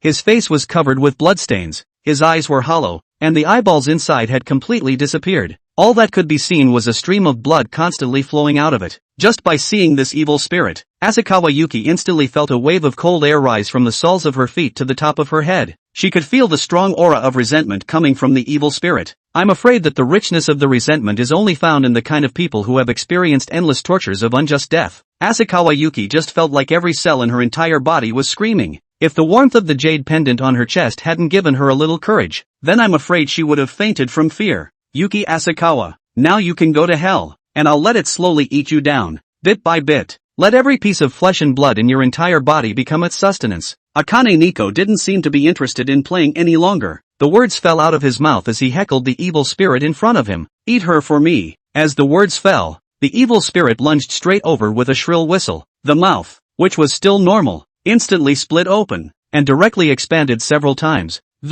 It was as if he could just eat Asakawa Yuki in one bite. Yikes! Help! Don't come over! The fear in Asakawa Yuki's heart had reached the extreme. She screamed and began to struggle, attempting to get away from the evil spirit that was pouncing on her, but her entire body was tied to the stool, and no amount of struggling would help. Just as the evil spirit's bloody mouth was about to swallow her in one gulp, the jade pendant on her chest suddenly emitted a violent burst of golden light. it directly knocked the evil spirits that pounced over out of the way. The evil aura on the evil spirit's body was touched by the golden light and was instantly vaporized in part. And after fending off the evil spirit's attack, the jade pendant instantly turned dimmer and dull. Even the center was cracked open. "What is this, Asakawa Yuki? What have you done?" Akira Kid saw the evil spirit fly out backwards, and her aura shriveled up quite a bit. The moment he did, he screamed and questioned. The sudden change startled her. How can there be an accident when it's obvious that the other person has fallen into their hands? "It can't hurt me. I have an amulet from the master. Tomorrow, Kaizo, I advise you to hurry up and let me go, or you'll regret it." When Asakawa Yuki saw this golden light, she immediately recalled Lin Fan's words. He really hadn't lied to himself. This thing really could withstand the attacks of evil spirits. The moment he thought of Lin Fan actually giving such an expensive thing to himself, Asakawa Yuki's heart was immediately filled with emotion. "I don't believe it. I don't believe it. I want you dead. I want to kill you. Kill her for me." Akane-chan had gone into a frenzy, and at the same time there was some uneasiness in her heart. She wanted to hurry up and kill Asakawa Yuki now before anything else happened, and the evil spirit that had been knocked out by the golden light earlier. At this time, although its breath had shriveled a bit, it could still feel that the magic treasure on Asakawa Yuki had lost its effect, so it turned even more furious, and after letting out an ear-piercing scream, then he directly lunged at Asakawa Yuki again. Even from a distance, Asakawa Yuki could smell the putrid odor coming from it, and the originally warm jade pendant was motionless at the moment. It made her heart lift again. Amitba Buddha. A small grudge spirit actually dares to take liberties in front of a poor monk, so disregarding the poor monk, isn't that too much? As a voice rang out in the basement, a figure slowly appeared in the duo's field of vision, and the evil spirit that came so close to swallowing Yuki Asakawa in her stomach. In that instant there was a sudden stop in movement. It was as if it had seen a natural enemy, and the evil aura on its body kept churning up. "Master Kobayashi, I'm here, help me." The fear in Asakawa Yuki's heart instantly disappeared without a trace after she saw the visitor clearly. She called out loudly at Lin Fan as if she had grabbed a life preserver. "Don't worry Asakawa, sure. Since the poor monk is here, then he won't allow this tiny resentful spirit to harm innocents again," Lin Fan said decisively. Then he looked at the humanoid evil spirit. Grieving spirits, as the name implies, are people who died after suffering great injustice, pain or hatred in life. The souls of such people cannot rest in peace, and as time passes the obsession grows deeper and deeper. It then turned into a grudge. This kind of evil spirit usually has little self-consciousness, only the instinct to kill, and it can also become stronger by absorbing blood and various resentments. The strength of this resentful spirit that Lin Fan was now facing could be said to be much higher than a normal evil spirit. Hell knows how many people it ate and how much negativity it absorbed. What a big mouth. I thought it was someone else, but it's just a stinking monk. Since you're here to die, I'll fulfill you. Eat them for me. After Lin Fan appeared, the uneasiness in Akane Nico's heart was strong to the extreme. Hearing Lin Fan's words, she was enraged to the extreme. Anyone who tried to sabotage her plans had to die. And the evil spirit didn't make a move at the word. It didn't have much self-awareness even if it. One could also feel the terrifying aura emanating from Lin Fan. What are you waiting for? Give it to me. For the first time, she encountered a spiteful spirit that didn't obey her, and Akane-chan screamed again. At this moment, she was emanating a strong anger and killing intent. Fast substantial resentment directly engulfed her sense of self. The next moment, something that everyone didn't expect happened. The grudge didn't launch an attack at Lin Fan. Instead, she just opened her bloody mouth and bit down half of Akane's body. The blood spurted like a fountain from the half stump of and the spiteful spirit took another bite right into the remaining half of the body. I'm afraid that Akane Nico never expected until her death that the originally obedient spiteful spirit would actually attack her. And after eating Akira Kid, the aura on the resentful spirit instantly swelled a lot. After eating Akane Keiko, the spiteful spirit turned its head and lunged at Asakawa Yuki. Humph, you don't know how to die if you want to touch my people. Look at my purple gold bowl. In the nick of time, Lin Fan let out a cold snort. The purple gold bowl in his hand flew out like a cannonball. It slammed directly into the grudge. Chapter 23, The Soul-Suppressing Benediction Nunnery. Phew! The purple and gold bowl directly penetrated the body of this female grudge spirit without the slightest obstruction. It left a bowl-sized but hole in her chest. Around the entrance of the cave thick black gas kept gushing out. It was like trying to fix the injury. But if you look closely you can see that the purple and gold mantle has left a slight golden glow around the entrance of the cave. It was this bit of golden light that was constantly fighting against the black gas dissipation. It's like throwing a pot of cold water on top of a red-hot iron. Ear-piercing nuisance sounds continued to come from the spiteful spirit, and the spiteful spirit shriveled up quite a bit as the black aura on its body was sapped. Aha! An incomparably creepy and miserable scream came out of the spiteful spirit's mouth. The scream echoed continuously in the basement, unusually oozing. Even with Lin Fan as a lifesaver on the scene, Asakawa Yuki felt her hairs stand on end. And after the spiteful spirit had seen Lin Fan's power, it immediately made the right decision. It immediately gave up on the idea of devouring Asakawa Yuki. The figure turned illusory and crashed at the ceiling of the basement. That's right, it's scared, and it's going to just run away. Humph, still dare to resist. No evil spirit has ever escaped in my hands. Suppress me. Lin Fan snorted coldly at the sight. Then, with a flash of his body, he came to the side of the spirit that wanted to escape. Immediately afterward, he ran his mana and rushed at the purple and gold mantle set on the wall and made a move. The purple and gold mantle flew back into his hands at once. With the purple gold mantle in hand, Lin Fan immediately aimed the mouth of the purple gold mantle at the forgiveness that had half of his body already burrowed into the ceiling and urged his mana. An incomparably powerful suction force immediately emanated from the purple and gold mantle. It rushed at the grudge and sucked it up. Feeling his body being continuously pulled back, the grievous spirit's mournful voice resounded once again. It also attempted to fight against the suction of the purple and gold mantle, but no matter how hard it tried, it was in vain. In the end, he could only watch as he was sucked in by the purple and gold bowl. And this spiteful spirit was still not honest after being taken in by Lin Fan. It began to rampage inside the purple and gold mantle, attempting to try to escape from it. Seeing this, Lin Fan immediately activated the mana on his body to start refining the resentful spirit. Humph, how dare you resist? Watch me refine you. Zip. As the mana was activated, a nuisance sound came from inside. It's like making beef on a steel plate. In just 5 or 6 seconds of work, the resentful spirits inside were all refined. And the moment he finished refining the grudge spirits, Lin Fan instantly felt that the mana in his body had grown a lot more. Destroy a spirit and receive a reward. Soul Suppressor Rosary Beads. Soul Sinking Benjamin's Rosary Beads. The rosary beads worn by an ancient monk. There are 108 beads in total, which can automatically nourish the body, improve the spirit and eyesight, and prevent evil spirits from attacking the body. When practicing Dharma, you can gain more mana, which can also be used to attack and bind enemies. As the system tone fell, a string of incomparably plain-looking rosary beads appeared in Lin Fan's hand. The string of rosary beads in front of us consists of 108 beads. I don't know what these beads are made of, but after entering his hand, Lin Fan felt a gentle aura coming from it, and there's a light scent on it. Just by touching it like that, you can feel your mind clear for a while and all distractions disappear without a trace. After Lin Fan hung the rosary around his neck, he felt that this effect became even more pronounced. After obtaining another magic treasure, a trace of an arc appeared at the corner of Lin Fan's mouth.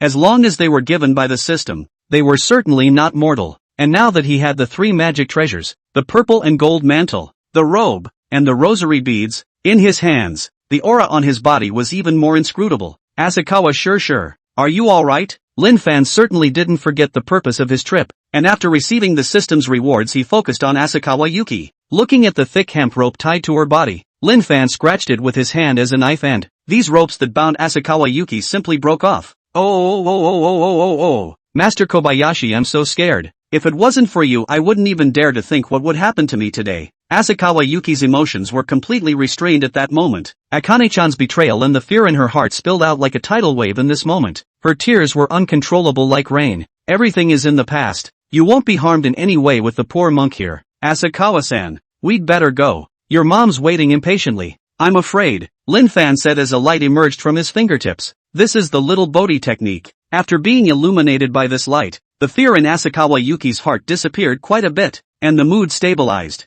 Aha! Asakawa Yuki responded, followed by a somewhat wrinkled expression. Master Shaolin, my feet have been tied up for too long now, they are still a bit inconvenient. Can you please help me out? Asakawa Yuki had been tied up all night and felt like she was losing feeling in her feet. She was a little ashamed when she finished. To have Lin Fan save and help himself again, it was too much to trouble him. A show of hands. Asakawa, sure, put your hand up, Lin Fan said and came to Asakawa Yuki's side, bending down and leaning towards Asakawa Yuki. And Asakawa Yuki nodded at his words and reached out her hand to put it on Lin Fan's shoulder. With Lin Fan's assistance, he stood up. Yuki Asakawa now looks like a person with a lower body disability. One could only put all their weight on Lin Fan, and she wasn't exactly strong, so she almost fell straight down as she stood up. Lin Fan's quickness to put his arms around Asakawa Yuki was what prevented the accident from happening. But it was with this hug that the expressions of the two changed. Yuki Asakawa wasn't wearing much in the first place. The two were so close that they even felt each other's body heat. The main thing was that the position where Lin Fan's hand was placed seemed a bit awkward.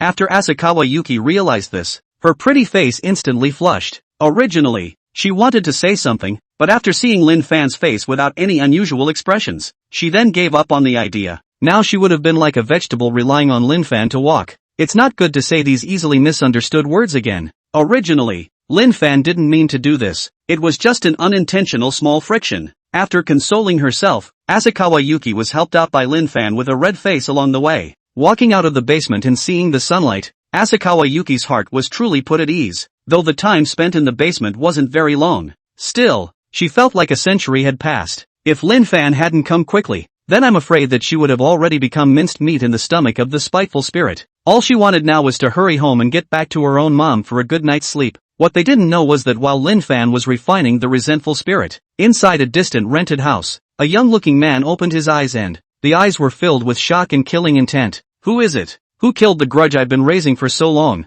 Chapter 24, Yuki Asakawa is drunk. Mom, I thought I'd never see you again. As soon as she stepped out of the car, Asakawa Yuki saw Chiba Sayuri who was waiting anxiously at the door. Immediately after that, with tears in her eyes, she jumped into Chiba Sayuri's arms and sobbed. And Chiba Sayuri, seeing her daughter return in one piece, her hanging heart just barely dropped. Good girl, don't cry. Don't cry. It's good to be back, it's good to be back. Chiba Sayuri saw her daughter's tired face and crying. The first thing I felt was that my heart was breaking. When had Asakawa Yuki ever suffered like this since she was a child? Not even a few small bumps and bruises. This time there was actually something creepy like being kidnapped. Good girl, where's your kidnapper? Where is he? I'm going to put him in jail for the rest of his life. After comforting Asakawa Yuki, Chiba Sayuri asked angrily, Mom, she's dead. You don't have to be so angry. When? Did Master Kobayashi or you kill him? But it doesn't matter. When the time comes, Mom will get the best lawyers to clear the air for you. When Chiba Sayuri heard that her opponent had died, slightly surprised for a moment, but then a hint of pleasure surfaced in his eyes. Serves him right.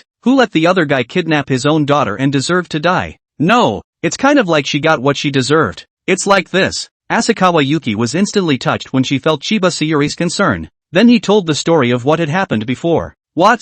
Akane-chan? We've been so good to her and she's actually done something like this. It's cheap to just die like that. Chiba Sayuri became even more furious after hearing that. If a stranger had kidnapped Asakawa Yuki, then she'd have found it extenuating. After all, some people will do anything for money. And it's different when the thing is actually done by an acquaintance, or one of those very close acquaintances. Chiba Sayuri felt that they had both been betrayed. This betrayal is unforgivable. Well, Chiba sure. Let's not dwell on what's already in the past, and she's been duly punished for what she's done. The most important thing is that Asakawa Shurhan is safely back with you. Lin Fan's words pulled the mother and daughter back from their resentment, and Chiba Sayuri's face was filled with gratitude after hearing Lin Fan's words. Yes, Master Shaolin, it was me who was in a hurry. Thanks to you this time. If it wasn't for you, then Naughty doesn't even know how she'll be treated. Chiba Sayuri said sincerely. Together with this time, Lin Fan had already saved Asakawa Yuki twice. It was equivalent to giving Asakawa Yuki 2 lives. So how could Chiba Sayuri not be grateful? Scholar Chiba is overstating it. Saving a life is better than building a 7-story pagoda. This is what a poor monk should do, Lin Fan said modestly with a slight smile. And this attitude of his made Chiba Sayuri even more joyful. Master Kobayashi is truly an accomplished monk. By the way, let's go home first. I'm sure Naughty and Master Kobayashi are hungry too. And I'll make some dinner right away and we'll talk while we eat. That would be respectful. Lin Fan nodded and said, not refusing. Mom, I want barbecue. I want miso soup. And I want wine. Asakawa Yuki was completely relaxed at this point, holding onto Chiba Sayuri's arm and pouting. She said, fine. I'll do whatever you want. Naughty, Mom will make you anything you want to eat. If it was before, Chiba Sayuri would have never let Asakawa Yuki drink. But this was a different time, and Asakawa Yuki was surely going to go along with her having just gone through something like this. A few people went back to their rooms one after the other. Chiba Sayuri then went into the kitchen and started working, and Yuki Asakawa is in there to help. It didn't take much time for a colorful dish to be served. Just the smell of it makes you feel like eating it. On top of that there were a couple bottles of sake and Tokyo whiskey. These wines are not cheap. The lowest sake is not less than 100,000 yen, the most expensive is 500,000 yen a bottle, and Tokyo whiskey is even more expensive. 1,000,000 yen bottle is normal. Only a rich, wealthy woman of Chiba Sayuri's caliber would dare to take such expensive wine out to entertain her guests. Master Shaolin, I salute you. If it wasn't for your help, then I'm afraid this family of ours would have fallen apart. After finishing her work, Sayuri Chiba poured a glass of sake for the 3 of them. Rushing towards Lin Fan, he said gratefully. As the words fell out of her mouth, she drank straight from her glass. You're welcome, Chiba. Sure. Lin Fan had a very humble attitude from start to finish. There is absolutely no desire to inflate his credit, but it was this that made Chiba Sayuri even more touched. Master Kobayashi, I toast you too. Thank you for saving me. After drinking with Chiba Sayuri, Asakawa Yuki came back up, and Lin Fan all came and went. With his current physical quality, this bit of alcohol was not a problem at all. And it's not so often that you get to drink with two beautiful women. After Asakawa Yuki finished drinking with Lin Fan, she entertained and started eating the food. She's just flying into her mouth like she hasn't eaten in days. It didn't stop until it was too stuffed. This may seem like a bit of a crazy move, but it's actually normal. After all, she had only just come back from the dead and needed to get those pent-up emotions out of her mind. Binge drinking is one avenue. It didn't take long for Asakawa Yuki's pretty face to turn red from drinking too much. The pretty eyes were starting to get lost as well. Oh, I can still drink, Kobayashi. Master Kobayashi, come, let's keep drinking. Asakawa Yuki was stuttering a bit now. With those words, he stood up, then stumbled and leaned over to Lin Fan's side. It's just that she's not really in her right mind anymore. Just by standing up and taking a step, his body fell straight forward uncontrollably. Seeing that her whole body was about to fall on the table, Lin Fan's quick eyes and hands stood up and took her in his arms. The moment he entered his hand, an incomparably soft touch came from Lin Fan's hand. Asakawa Yuki's delicate body was as soft as a bone, especially now that the other party was pressing her entire weight on Lin Fan. The feeling becomes even more pronounced, and Lin Fan only felt that the fire within him had risen abruptly in that instant. At this point he felt the temperature of his breath rise a few degrees. It all happened so fast that Chiba Sayuri almost screamed out in shock. She was relieved after seeing Asakawa Yuki being caught by Lin Fan. Fixing her eyes, Asakawa Yuki had already fallen asleep in Lin Fan's arms. Let's send Asakawa sure to rest first. She's had too much of a shock and is a bit uncomfortable relaxing now. Lin Fan opened his mouth. Even though it felt good to hug Asakawa Yuki, he didn't show it. After all, Chiba Sayuri is still here. Then, I'll ask Master Kobayashi to help me return Yuki to her room. Chiba Sayuri said somewhat apologetically, and immediately afterward led the way to Asakawa Yuki's boudoir. Inside, the decor is pink and tender, and the room is filled with all kinds of stuffed animals, and it smells good. Although Lin Fan was a bit restless, he put down Asakawa Yuki and walked out, leaving Chiba Sayuri inside to undress and cover her. After a few minutes of work, Chiba Sayuri walked out from inside. The duo continued back to the table to eat their food and drink and chat. Only as time passed, Chiba Sayuri's pretty face became redder and redder. The eyes were also a bit dodgy, and the whole thing was a bit rattled. It seemed as if it had something to say. Chapter 25, Chiba Sayuri's Way of Repayment. Now only Lin Fan and Chiba Sayuri were left at the table. The atmosphere wasn't this charming before when Asakawa Yuki was still around, but after it's really just the two of them alone. Chiba Sayuri instantly recalled the last time she was disturbed. If Yuki Asakawa hadn't come back so suddenly that time, then I'm afraid her relationship with Lin Fan has already gone further. Chiba Sayuri's eyes flickered at the thought. The plump legs sitting on the ground on her knees were also clenched together from nervousness, perhaps fearing that Lin Fan would see through those undesirable thoughts in his heart. Chiba Sayuri kept lifting her glass of wine to her mouth. Without a moment's effort, Chiba Sayuri felt her consciousness blur. With a twirl of heaven in Chiba Sayuri's eyes, Lin Fan's head turned into two. Hey, Master Kobayashi, your head. Why is your head pointy? After Chiba Sayuri was paralyzed by the alcohol, she became somewhat incoherent. With that, she came crookedly to Lin Fan's side, then reached out her hand to touch the top of Lin Fan's head. Looking at Sayuri Chiba, who had changed so dramatically, Lin Fan immediately realized that the other party was drunk. Originally he wanted to keep his distance from Chiba Sayuri, but nay, the scent on the other side was just too fragrant, and now that half of Chiba Sayuri's body was leaning tightly on Lin Fan's arm, it made him a little reluctant to leave for a while. Chiba sure, you're drunk. Are we getting too close? When Lin Fan felt the other party's fiery body, he instantly felt the flames in his body grow even more intense. A young woman is really a young woman. The attractiveness of the body could be higher than Asakawa Yuki. Giggle, I'm not drunk, Master Kobayashi, why are you so shy? It's not like I'm going to eat you. Chiba Sayuri's voice was soft and sticky. The average person would feel weak to hear it. Even Lin Fan couldn't help but curse a demon. Under the effect of alcohol, Chiba Sayuri's true colors were revealed. Lin Fan also vaguely guessed something in his heart. A widow whose husband has been dead for years and who has never taken an interest in another member of the opposite sex. Now touching and sticking it to yourself. Any normal man knows what the other guy wants, but Chiba Sayuri was a little too bold. Realizing that Yuki Asakawa was still sleeping in her room not far away, If she suddenly woke up to this image, like last time, then you really can't even jump into the yellow river to wash it away. Shiba sure. Asakawa sure is still sleeping next door. It's not very nice of you. Lin Fan had only paid lip service to it, but in reality, he was feeling like he was losing control right now. Only those who have experienced it firsthand know how difficult it is to suppress fire at times like these. Hearing Lin Fan mention Asakawa Yuki, Shiba Sayuri's eyes cleared for a moment, but it was immediately hazy. Master Kobayashi, I know what I'm doing,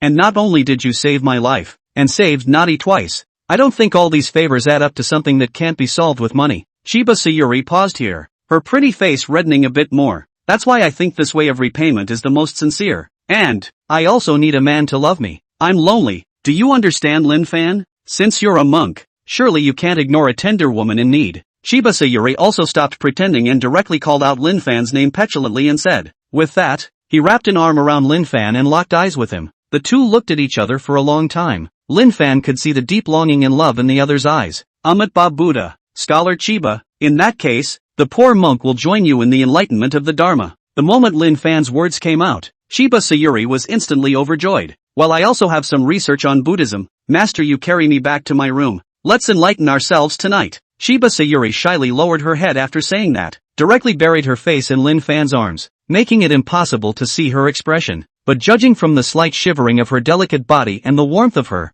she's definitely shy now. Amitba, great goodness. As Lin Fan's words fell, he picked up Shiba Sayuri in a princess hug. Then the dragon marched in toward her room. Shiba Sayuri and Asakawa Yuki's rooms were next to each other. That's why Lin Fan's movements were much more careful, so as not to wake up Asakawa Yuki pregnant with the duo. Scholar Chiba, then the poor monk will begin to teach the Dharma. Lin Fan said with a calm and peaceful face as he folded his hands, and Chiba Sayuri had shyly wrapped her entire body in the quilt by now. Well, Master Kobayashi, turn off the light first, okay? It's the first time in so many years that I've studied Buddhism with other people, and I haven't been a bit nervous. In the face of this small request from Chiba Sayuri, Lin Fan naturally would not refuse. The switch was flicked with a direct wave of the hand. With a click, the entire room was plunged into dimness. Reach for the stars, so to speak, but it didn't have much of an effect on Lin Fan, whose eyesight had now improved many times over. You can barely see it even in the dark. As the lights went out, Chiba Sayuri's breath caught quite a bit, obviously getting nervous, and without much ado,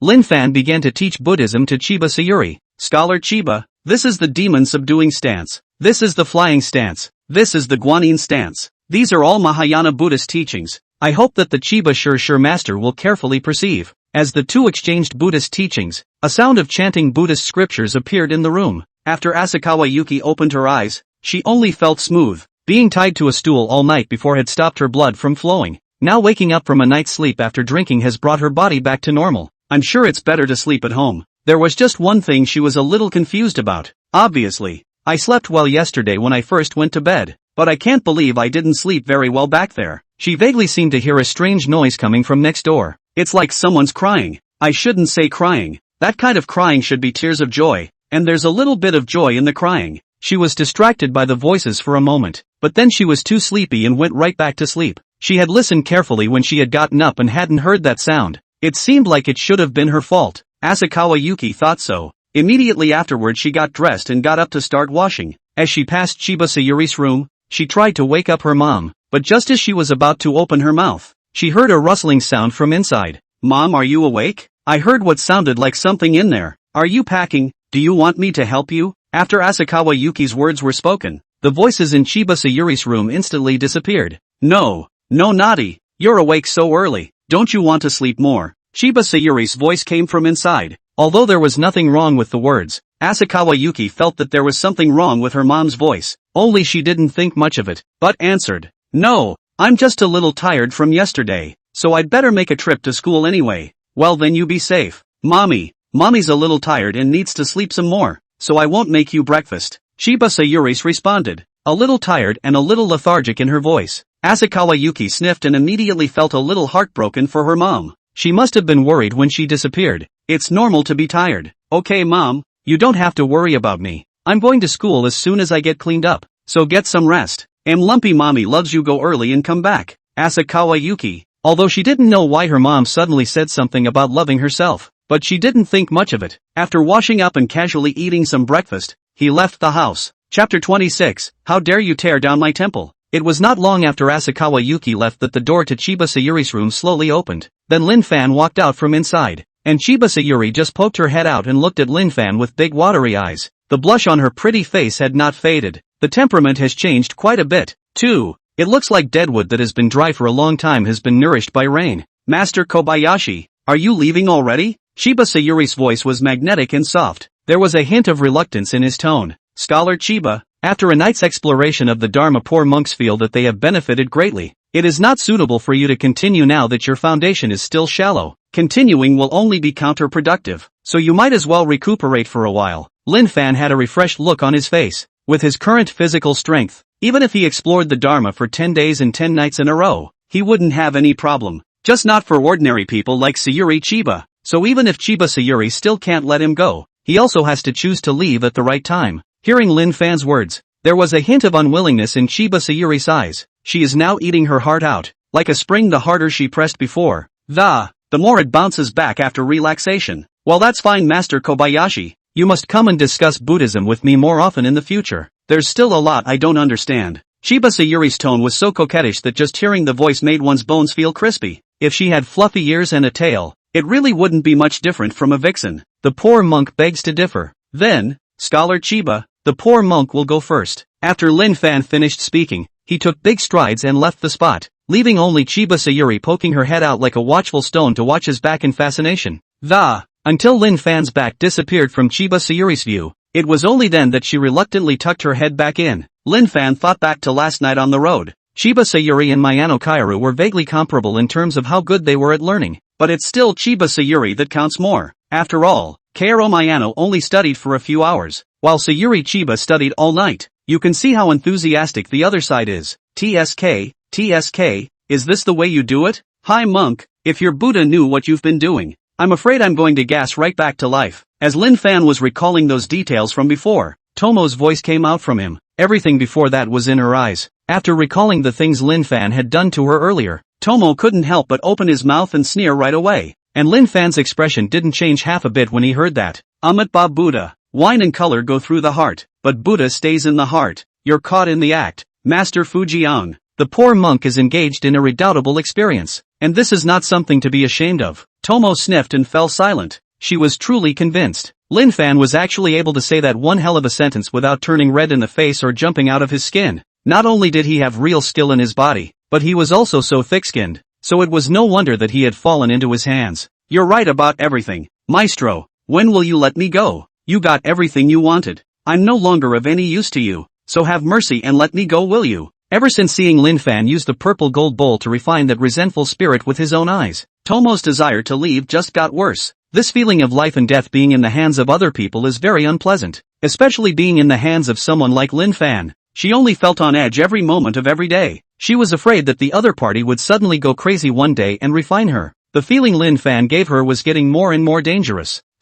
Lin Fan didn't speak, but instead let out a mysterious laugh. Fu Jiang is not a little cutie. Heard Lin Fan's laughter and knew that it was hopeless to try to get the other party to let himself go, so decisively choose to keep your mouth shut. Lin Fan had just reached the foot of the temple when a cell phone ringing came from his arms. Jingle bells. Taking out his cell phone and seeing the caller, Lin Fan was a bit surprised. I can't believe it's Sato Yu. Just as he picked up the phone, the other person's loud voice came through the phone. Compared to his previous voice, which was half dead from Tomo's seduction, Satuo Yu's voice was much more normal now. Hello Master Kobayashi, I'm Sato Yu. My humble self has prepared some meals at home. Would Master Kobayashi be so kind as to have a casual meal? Satoshi can be described as a one-man show. It was never the others who flattered him to please him. I'm afraid the usual line of people who want to invite him to dinner could stretch from Tokyo to overseas, but it was such a big shot who was now whispering this to Lin Fan, a young man. If anyone else saw this scene, I'm afraid they would think they were dreaming. At this time, Satoshi Yu's mood was also apprehensive. He was afraid that Lin Fan would not give his face and reject it directly. People in their position have nothing to lose and are very precious about their lives. Facing a special person like Lin Fan, he naturally had to lower his noble head again and again. No problem. It's just that right now I have to go back to the temple to run some errands, so I'll come by later. Hearing Lin Fan agree to this, Sato Shiong almost jumped straight up in excitement. However, in order not to make Lin Fan resentful, he forced himself to restrain his emotions, but even as he did his best to control his emotions, there was still some excitement in his tone. No, How can I let Master Kobayashi come here by himself? I'll send my bodyguard over to pick you up. Please feel free to make them do anything you need them to do. Satoyo's words and persona are impeccable. No wonder he became a counselor. After a few more pleasantries, the two hung up, and after hanging up, Satoshi Yu reverted back to his previous appearance as the unbeatable bigot. Men, prepare a car to fetch Master Shaolin to come over for the banquet. And remember, as long as it's at Master Shaolin's request, all of them must be satisfied. And if there is the slightest slackness, then don't blame me for being rude. Only after solemnly ordering it down did Satoshi Yu feel a bit more at ease. Daddy, is brother Kobayashi coming over? Sakurako Sato heard Sato on the phone a while ago. She just didn't make a sound. Now after determining that he was really calling Lin Fan, Sakurako Sato just couldn't resist jumping in and trying to pry. Well, secret. Seeing that his daughter was so hung up on Lin Fan, Sato Shiong happily played dumb. With that, he kept a mysterious expression and left. He didn't say anything even if Sato Sakurako pouted in pride. That pissed Sato Sakurako off. As for Lin Fan's side, he slowly walked up to the main gate of the temple. The first thing I noticed was that there were several people in overalls and helmets constantly banging away. On top of that,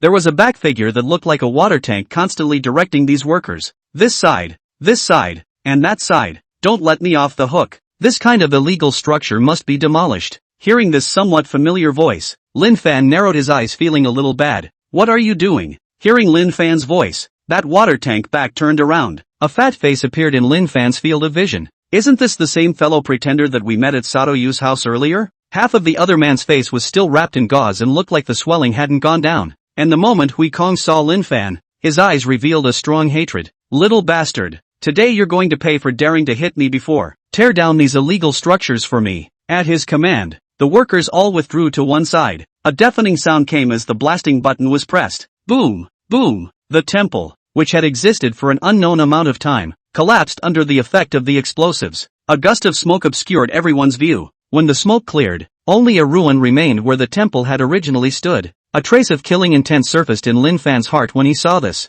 His money? Ah, all of it is still in the temple. He came back on this trip to take all this money and put it in the bank, and now that the temple is in ruins, there is no way of knowing whether the money inside was good or bad. Lin Fan was truly furious. Chapter 27, Satuo's Anger. Lin Fan rushed at Hui Kong with a sideways glance. Hui Kong didn't take it personally, and instead wore a wide smile on his face. There was a relieved pleasure in his eyes. So what if you're capable? The jungle is not about fighting and killing, it's about people. If you're good enough, I'll just dismantle your place of refuge with a little work. What can you do? As a rule, even if Lin Fan's temple is really an illegal structure, he also has to be notified before demolition to obtain his consent for the work to be carried out. These people bypassed that formality and just went ahead and did it. Obviously very out of order. What's more, Lin Fan's temple isn't an unauthorized structure. The consequences of just being raised are even worse. But who is Hui Kong? He's been running Tokyo for years. It's natural to have a lot of money in your hands, with the lure of heavy profits. The consequences of violating the law are not so important in the eyes of these people.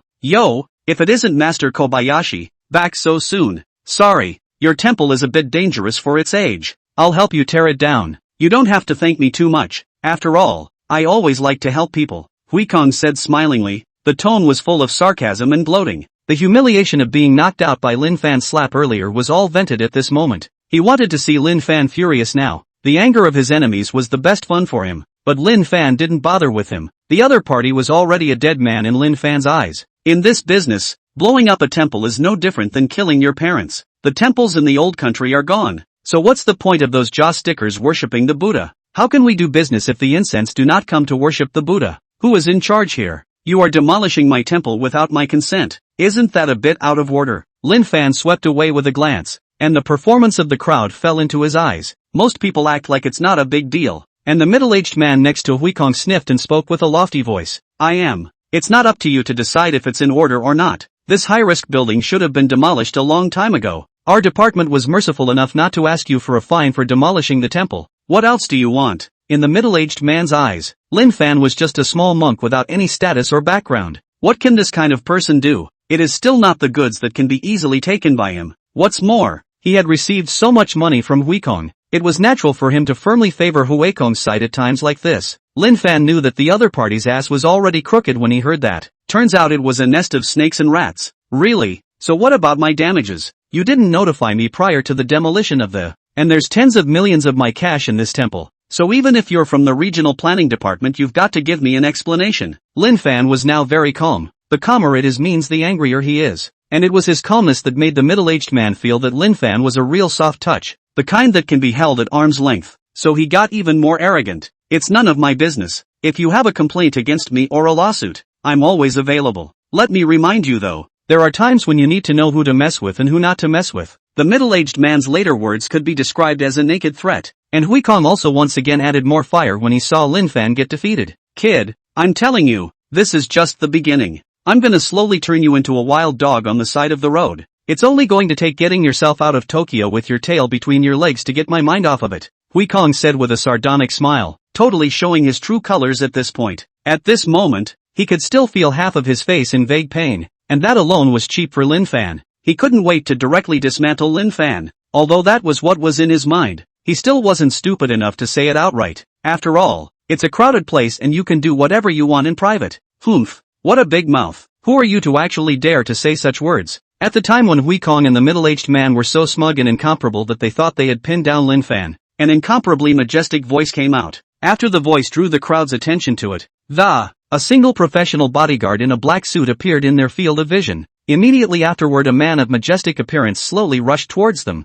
After seeing the man's face, Hui Kong and the middle-aged man from the previous regional planning department's face changed drastically. Satoshi Yu only felt his heart burning with anger at this moment. Lin Fan, whom he needed to treat with courtesy, now he's actually being hollered at like that by two nobodies. At the sight of the ruins, he felt the anger in his heart was about to spurt out the next moment. Lin Fan's temples were actually all torn down. It was no different than the sky falling. If he hadn't felt that having a bodyguard come over was a little less than sincere choosing to follow him personally, then I'm afraid I won't get to see this scene. Hui Kong's heart thumped when he saw Sato Yu's face. This great Buddha he naturally recognized. Although he had been reprimanded a few times earlier, he didn't dare to make a fool of himself in front of Satoshi Yu at all. After all, if he pissed off Satoshi Yu, it would be questionable if his temple could survive in Tokyo. Listening to Satoshi, he actually sounded like he was going to stand up for Lin Fan. When did this little bastard get on the Sata-hung bandwagon? Wasn't he a Philistine like himself trying to make some money? Master Shaolin, I'm late. I didn't expect something like this to actually happen. Letting you suffer. Although Sato Shion was burning with anger at this moment, he still rushed at Lin Fan to strike up a conversation at the first opportunity. Amit Ba Buddha. Satori sure. It's not that the poor monk is aggrieved, but I just wonder why the poor monk's good temple has to be demolished, and without informing the poor monk in advance. This monk was so godly just now, telling me to feel free to sue if I had any grievances. Oh, the poor monk is a citizen, he is an official. How dare the poor monk? Although Lin Fan's words were lightly written, they were similar to a thunderbolt in Sato Shion's ears and Huekong's and the others' ears. Are you afraid to do that? It's a naked arching fire. Even if it wasn't much of a problem before, it's not much of a problem after saying that. Now, if you want to say who's panicking the most, it's definitely the middle-aged man from the regional planning department. Originally, he had felt as if he had seen Satoyu somewhere. Now it finally comes to mind. This one-man congressman. He had also met Satoshi Yu from afar at a party. There wasn't even a chance to strike up a conversation because there was absolutely no place for someone of his caliber back then. Originally, he had thought that Lin Fan was just an ordinary person with no background. Now seeing that Satoshi Yu even stood up for him, the middle-aged man immediately felt that his future was dim. Misunderstanding? It's all a misunderstanding. This master, please allow me to explain. The middle-aged man's voice was trembling a little from fear. The look on his face was no different than a dead mom. But before Lin Fan could speak, Sato Shion spoke directly. Someone from the regional planning department? You wait for me. I'd like to see who gave you the guts to actually dare to do this. Please wait a moment. Master Shaolin, I will definitely give you a satisfactory result. Satoshi Yu didn't give the other party a chance, and those words were equivalent to fixing the middle-aged man's end. Of course, Hui Kong naturally couldn't escape. The most important thing in his mind right now was to pacify Lin Fan first. Everything else is trivial. Chapter 28, Sato Sakurako's Little Thoughts. Satoshi Yu was like a raging lion. Everyone there understood that he was really angry. Mr. Sato, this is all. Hui Kong could only feel his legs getting a little weak at this point. At the same time there was some regret in his heart. If he hadn't targeted Lin Fan, he wouldn't have gotten into trouble with this big shot, Sato Shion. But who would have thought before that Lin Fan had actually hitched a ride on the thick and strong line of Sato Shion? If he knew in advance that Lin Fan had hugged Sato Shion's thigh, then even if he killed him he wouldn't come to mess with Lin Fan. It's just that what he didn't know was that it wasn't Lin Fan who was hugging on his thighs. Instead, it's you, Sato. Shut the up. Did I tell you to talk? I'm not done with you yet for pretending to fool me before. Today you actually dare to offend Master Shaolin. I'll clean you up later. Satoshi directly and roughly interrupted Huikong's words. There was a hint of murderous intent in his tone. He had always felt very ashamed of being cheated before. He hadn't even gone after these people yet, and they ran into his guns themselves. Isn't this the old man hanging himself, looking for death? After Satoshi reprimanded Huikong, he directly took out his cell phone and dialed a phone number. Immediately afterward an unrivaled superior aura flowed out from him. Tokyo Metropolitan Police Department? This is Metropolitan Council Satoyu. Now send someone over to my location. Immediately. There's a large number of miscreants here threatening the safety of one of my important guests. Just one sentence set Tokyo's top law enforcement agency, the police department, in motion. Congressman's safety. Large numbers of miscreants. Those words linked together were enough to make all of Tokyo shake 3 times. At this moment, the person in charge of the police outing hated to just fly the police car as an airplane. The foot is almost in the gas tank. And the middle-aged man who belongs to the regional planning department and Haikong. After hearing Satoyu's words it instantly felt like the sky had collapsed. The faces of the 2 men looked as if they'd been in the water for days.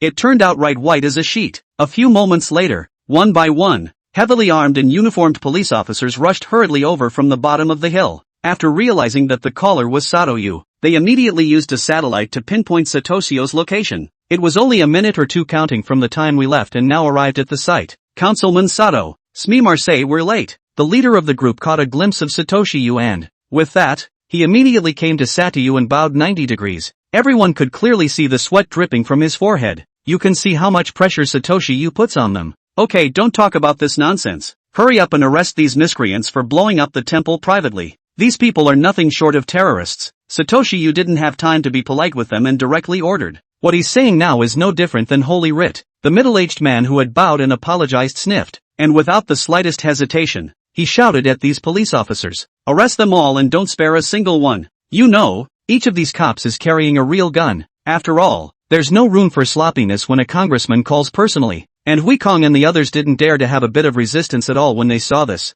I'm afraid to eat peanuts right now. Senator Sato, they're all under arrest. What do you think next? Need I say more? Scrutinize me. How many bad things these vermin have done in private. Remember, always follow the law. Satoshi cold voice rang out. The tone of his voice was significantly heavier when he said the words in accordance with the law. And naturally, the lead cop wasn't a cutie. Hearing that he knew what to do. These people have offended the congressman. Will that end well? Hi, don't worry Senator Sato. We absolutely follow the law. And we don't wrong any good person. And don't let any of the bad guys off the hook. After saying that he saluted at Satoshi do a good job. Satoshi finished patting his opponent's shoulder. And it was this action that made the other guy straight up hyper. He knew that his chance to move up the ladder had come at last. He must hold on to it. After the middle-aged man and the cops left, Sato Yukai rushed at Lin Fan and said somewhat respectfully, "Don't worry Master Shaolin. As long as you do something next, I guarantee that I will make these people spend the rest of their lives in jail." Satoshi is still very confident about that, while the behavior of these people is usually, at best, knock-knock. But he could dig up countless charges from these people if he wanted to. Even the smallest thing can be the last straw that breaks the camel's back. Great good. Although Lin Fan had only said 2 words, they represented his attitude. He's not some guy who goes around dispensing his own kindness. Since the other party is all ready to target themselves, then these results are what they deserve. And Satoshi's heart rejoiced at his words. This was the right thing to do. Instead, he now wanted to thank Huikong and the others. If it wasn't for these people, how would he have the chance to brush Lin Fan's favor? Master Shaolin, let's go ahead and dine. I'm sure news will come soon. Under Satoshi's arrangement, a few people were left in charge of turning out the code boxes buried under the rubble. Instead, they traveled to Satoyu's house. A few moments later, the 2 of them were talking and laughing and pushing their glasses around the table. Master Kobayashi is a good drinker. I'll toast you again. Satoshi's face turned a little red, and he's a pretty good drinker by all counts. But in front of Lin Fan it was a small kalami. And Lin Fan accepted all the cups no matter how many the other party toasted. The way he didn't blush and didn't skip a beat made Satoyu somewhat astonished. It's not bad for a master with real skills to drink so much. Dad, drink less. Your body has just recovered not long ago. It's better for me to drink with brother Shaolin. As the 2 of them were drinking, Sato Sakurako's voice came through. Lin Fan followed the source of the voice and saw clearly what Sato Sakurako was wearing. The very short hot pants with the little suspenders exposed a large portion of her snowy body to the air. Sakurako Sato was several times hotter today than she was before. Sakurako Sato noticed Lin Fan's gaze, and her heart suddenly became a little shy. But more than that, it was fun. Originally, she had a good feeling about Lin Fan in her heart, and today, when she heard that Lin Fan was coming over, she then got up a small mind and wore this on purpose. Seeing that Lin Fan was attracted to her, she was proud for a moment. Why don't you update it these days? Because it went in a few times and it took a lot of changes to get it right. Chapter 29, Sato Sakurako's Retention. Satoru heard Sato Sakurako's words. Then he saw his daughter's shy expression. Ahahaha, Sakura-chan is right. Then you should accompany Master Kobayashi with a few drinks for dad. Satoshi rubbed his temples as if he had a headache when he finished speaking.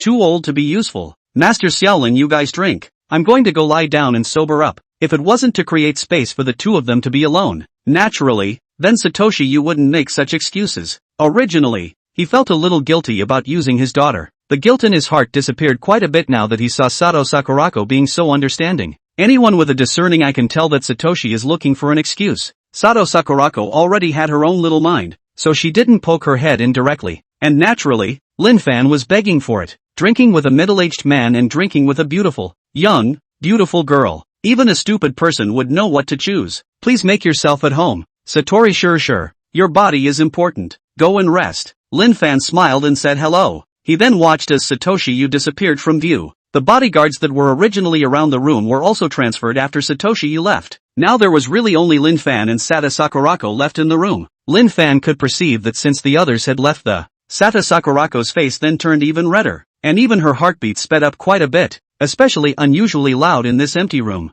Knock. MS. Sakurako, you seem a bit nervous. There's no need to be so formal. It's not like I'm some kind of man-eating demon. Lin Fan was the first to speak up to break the awkward atmosphere. Hearing Lin Fan's words, Sato Sakurako unnaturally clenched her plump legs. I'd rather you ate me right now right away. Sato Sakurako thought so in her mind. I'm just afraid to say it outright. It seemed a bit tight of her to be so blunt. Nothing. I'm just feeling a little happy. Sakura-chan is happy to have Kobayashi brother over, Sato Sakurako said in a soft, sticky voice. I'm also very happy to receive Sakurako-sama's affirmation. And in the future, if you have time, Sakurako can also visit me at the temple. It was only when Lin Fan said this that he remembered that his temple had been bombed, though Satoshi later said that no money was lost inside, but it also had a huge impact on him. At the thought of this, Lin Fan was instantly a little annoyed. The smirk on his face was withdrawn, and Sato Sakurako was still a bit excited to hear Lin Fan say that she could let herself go to him in the future. However, seeing the change in Lin Fan's face, she instantly understood the reason for Lin Fan's ugly face. Humph. That group of trash who eat people's food and don't do anything, actually doing such unconscionable things just for their own selfish desires. But don't worry, brother Shaolin. I'll have my father find someone to rebuild the temple for you tomorrow. With my dad's connections, I can definitely get it built for you in the shortest amount of time. This is the bottom line of the second generation of officials. Sakurako Sato's words were not empty. How much Satoshi favored his daughter Lin Fan also knew that as long as Sato Sakurako opened her mouth, Satoshi had absolutely no reason to refuse. Satoshi also wanted to improve his relationship with Lin Fan, so there was even less reason for him to refuse. There are countless people who want to flatter Satoshi, and even if he doesn't mention it offhandedly, then those who want to flatter him will be desperate to accomplish it. That's not good. Your father does have the ability to do that, but it's not good to owe someone else for that little thing. And how can I afford to let you guys go through all this trouble? It's better if I get the construction team to do it myself. Lin Fan didn't agree to it the first time. For him, he'd rather pay someone else to do the job than just owe a favor. A favor can be much more valuable than money. And Sato Sakurako didn't care so much. She already liked Lin Fan. Now that he saw Lin Fan in trouble, how could he ignore it? What favors and disfavors she didn't expect. She then thought that since she had the chance to help Lin Fan, she must do it. Brother Shaolin, don't push your luck. How can those ordinary construction teams you found be as fast as the professional construction teams? It was built earlier to minimize the impact. As for the money and other issues, don't worry about it. You saved my dad's life, what's the point of us doing this for you? Sato Sakurako's attitude was tough, determined not to let Lin Fan refuse. She's not an unsophisticated little girl, knowing what the temple means to Lin Fan. It is said that people rely on clothes and Buddha relies on gold, and a temple is the face of a monk. It would surely be a big deal if the incense seekers knew that the temples had all been bombed. Lin Fan knew this as well. Sato Sakurako's words really took hold of him. Money or no money is not an issue. It's the speed and quality of the build that counts. Thank you Sakura-chan then. Hearing Lin Fan loosen up, a hint of a smile surfaced on Sato Sakurako's face.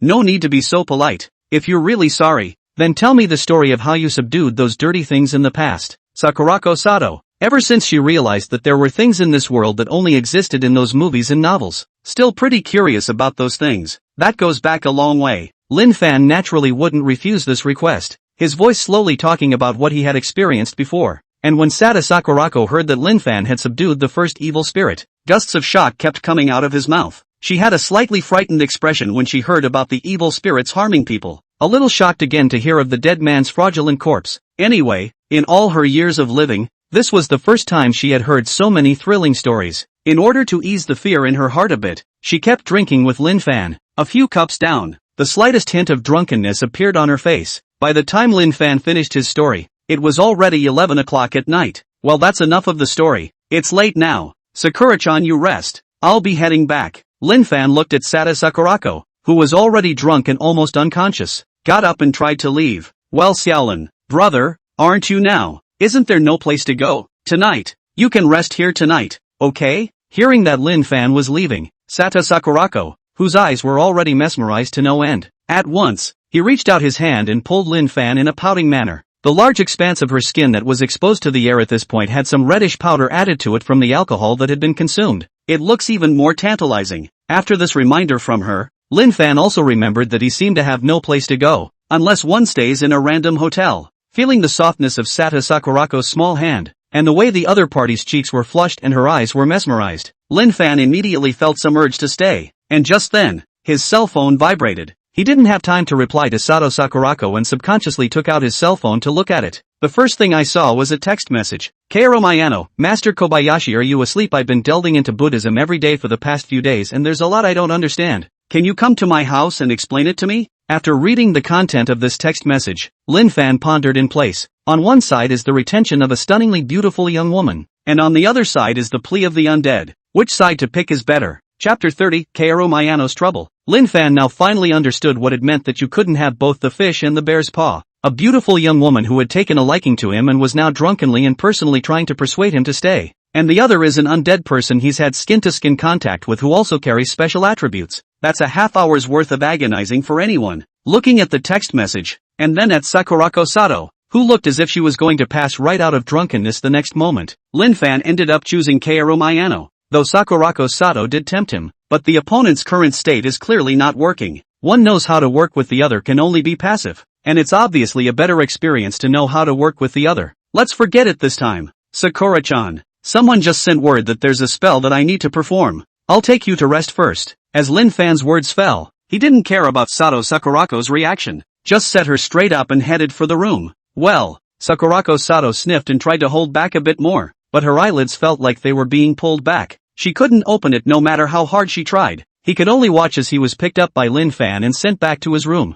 Feeling the body heat coming from Lin Fan's body, Sata Sakurako immediately felt her body become even softer. After being sent to bed, Sata Sakurako dimly saw Lin Fan's back leaving in a hurry. Something was lost in her mind. How did this happen? Kaoru Mayano was currently standing in front of the ISO mirror comparing various articles of clothing. Long dresses, lace nightgowns, sailor suits, nurses' uniforms. She was excited and a little nervous now. Since discussing Buddhism with Lin Fan, she then realized what true joy was in being a woman. She's looked much better since that day. I am much more refreshed both in eating and sleeping. But since Lin Fan hadn't looked for her since that day, leaving her a little lost. Although she has since drawn on the mysterious power of the new energy. But it was still not as good as the feeling Lin Fan gave her. It took her a long time to work up the courage to send that message. I don't know if Lin Fan can see it, and even if he does, can he come over? Kaoru Mayano was now a little torn and apprehensive. She was even feeling a little ashamed now. If you are so proactive, aren't you similar to those watery women in the movies? If she took such initiative, would it cause Lin Fan to be offended? What if he thought he was that kind of woman?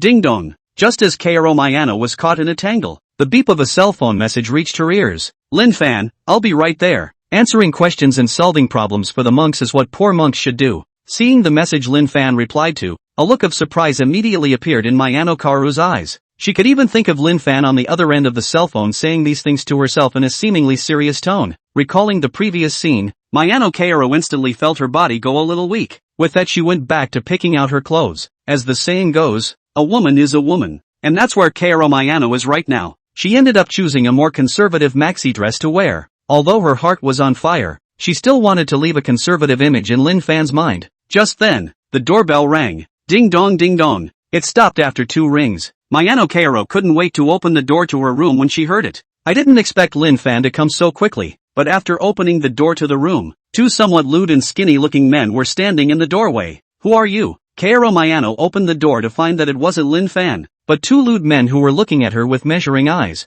The mind was on alert. It's her, isn't it? That's right, that's her. The men across the table from Kaoru Mayano didn't reply, but instead exchanged words with each other. With that said, one of the yellow hairs pulled out a picture and compared it to Kaoru Mayano. After looking at the photo, which looked just like Kaoru Mayano's, they were sure that that's who they're looking for. And Kaoru Mayano felt bad when she saw it and tried to close the door with a hard push. But yellow hair's quick eyes and hands directly stopped her movement. Hey, Ms. Mayano, what's the rush to close the door? Yellow hair hemmed and hawed, a lewd expression on his face. I don't know you guys. What do you want? Kaoru Mayano exclaimed a little nervously as she closed the door hard. She could hear it in the words of these 2 men, who were clearly coming for her, but she didn't recognize either of them at all. 2 sleazy men coming in the middle of the night, looking for a beautiful undead. It's self-evident what the other side is up to. Ms. Mayano, don't be nervous, we're the ones your in-laws sent to take care of you. What's the rush to close the door?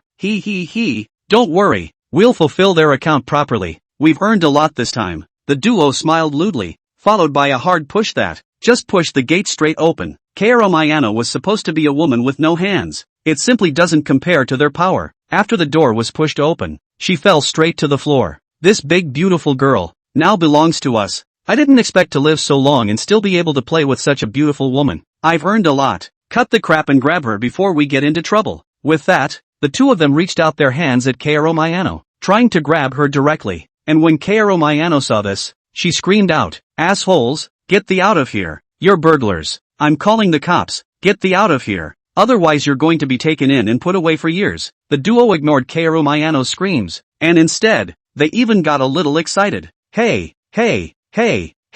it's worth it to sleep with a great beauty like you, even if I get caught in. What's more, we have the consent of your in-laws, so we won't be locked up for long if we press in, and we'll come back for you when we get out. Kaoru Mayano felt a sudden sense of despair at her words. She didn't think that wouldn't scare these 2. At the same time, a hint of hatred for her in-laws surfaced in her heart. She knew her in-laws didn't like her and didn't think they would do something like this. Just when she thought she was about to be brutally murdered, she saw the 2 hands that were about to grab at her stop. Fixing her eyes, a tall figure appeared in her field of vision, and the collars of the 2 lewd men were held in a death grip by this figure. Even 2 grown men were lifted up by him, 1 in each hand. Amat Ba Buddha, daring to commit murder in front of a poor monk in the middle of the night. Aren't you guys taking the poor monk too lightly? Hearing that voice, Kaoru Mayano was inwardly relieved. There was a look of excitement in his eyes. Chapter 31 Sailor's Clothes helpful in studying Dharma. Stinking monk, let go of us, or you'll have a good time. Stinking monk, I advise you to mind your own business or don't blame us for not being polite.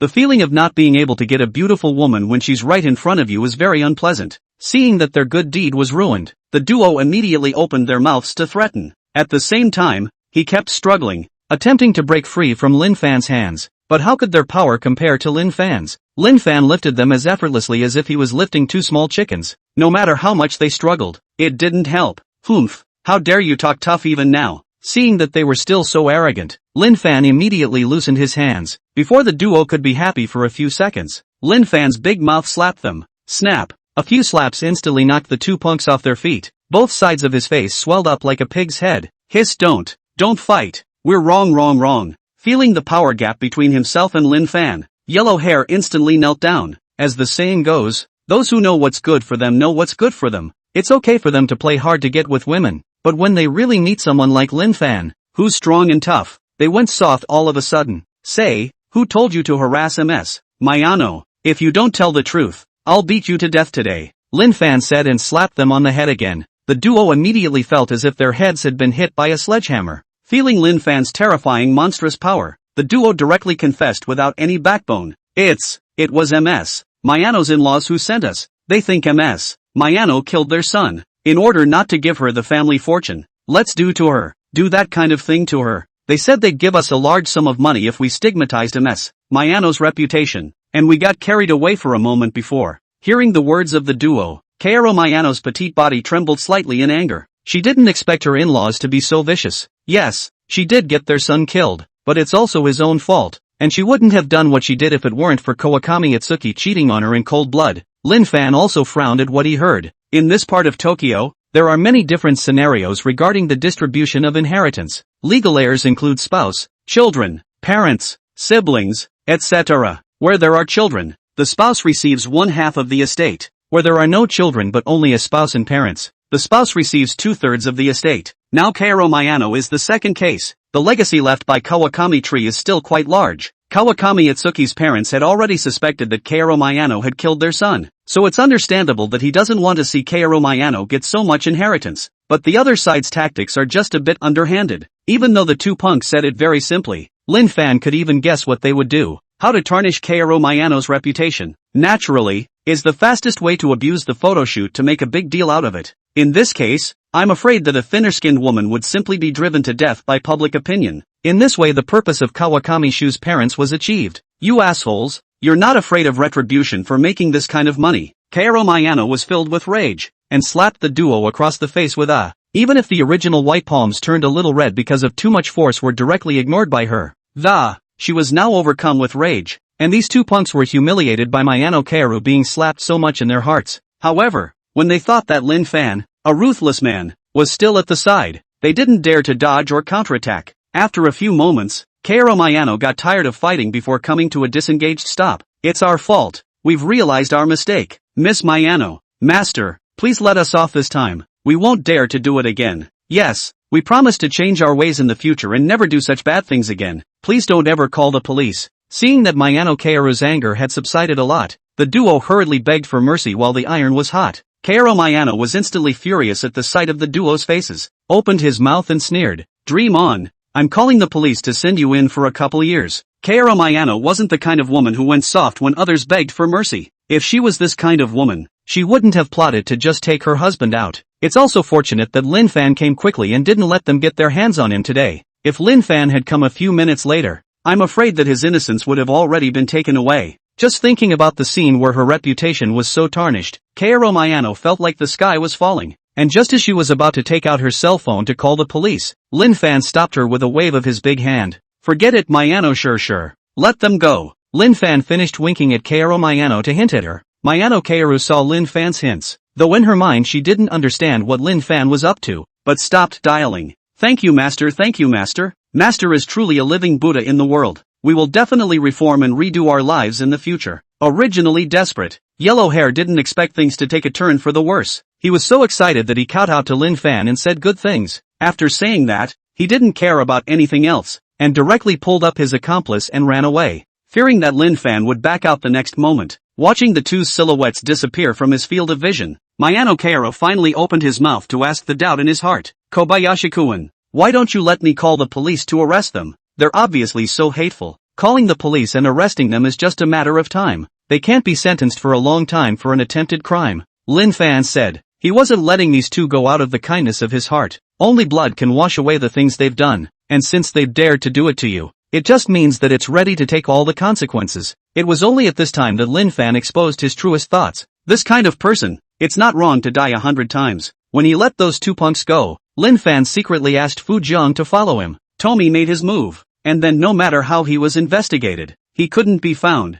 And after Mayano Kaoru realized Lin Fan's true purpose, her eyes were filled with incredulity and emotion. She was truly surprised that Lin Fan actually dared to kill for her sake. Thinking back to that deadbeat husband of hers who not only didn't cherish himself, but fooled around with other women, Lin Fan's image in Mayano Kaoru's mind instantly loomed large. The little position Kawakami Shu had in Mayano Kaoru's heart was also directly squeezed out by Lin Fan. "Well, Kobayashi-kun, I'm really touched, but I don't want you to get tangled up in all this trouble for me." Mayano Kaoru's beautiful eyes were filled with lust, and she only felt her delicate body go a little soft. "Don't worry, I have my own measure, and I will definitely not leave a single trick behind." As Lin Fan's words fell, he saw Mayano Kaoru directly pounce over to hug him in a hug. "Hug me, Kobayashi-kun. I've heard that sailor suits are very helpful in the study of Buddhism, so let's experiment today, shall we?" After Mayano Kaoru finished speaking, she directly pulled Lin Fan into the house, instantly closing the door to the room and directly unlocking it. A few moments later, a sound of chanting Buddhist scriptures came out of the house and it shows how much Kaoru Mayano loves the study of Buddhism as a discipline. Chapter 32, The Epileptic Kawakami Te. Damn, that monk is such a cutie, actually letting us go just like that. I'm going to make him look good sooner or later. Hiss damn, my face is swollen. Let's go to those two old bastards for money first. The two punks who fled like lost dogs. At this moment, it was back to the same arrogant state as before. Obviously it's a good thing. Instead of being grateful to Lin Fan for letting them go, they deliberately retaliated behind their backs. That's the dog's fault. And the wound on their face made them think at once. Wouldn't it be a loss if they just left? Although they didn't fulfill Murakami Tree's parents' request but the money still has to be taken. Otherwise wouldn't they be working for nothing? They don't ever do a losing deal. As soon as they said yes, the duo made a beeline straight for the residence of Murakami Tree's parents. Murakami's parents originally lived separately from Kaoru Mayano and the others. It's just that the two families aren't too far apart. The yellow-haired duo didn't have to go far before they saw the still-lit portal. But now they weren't focusing on that one family building.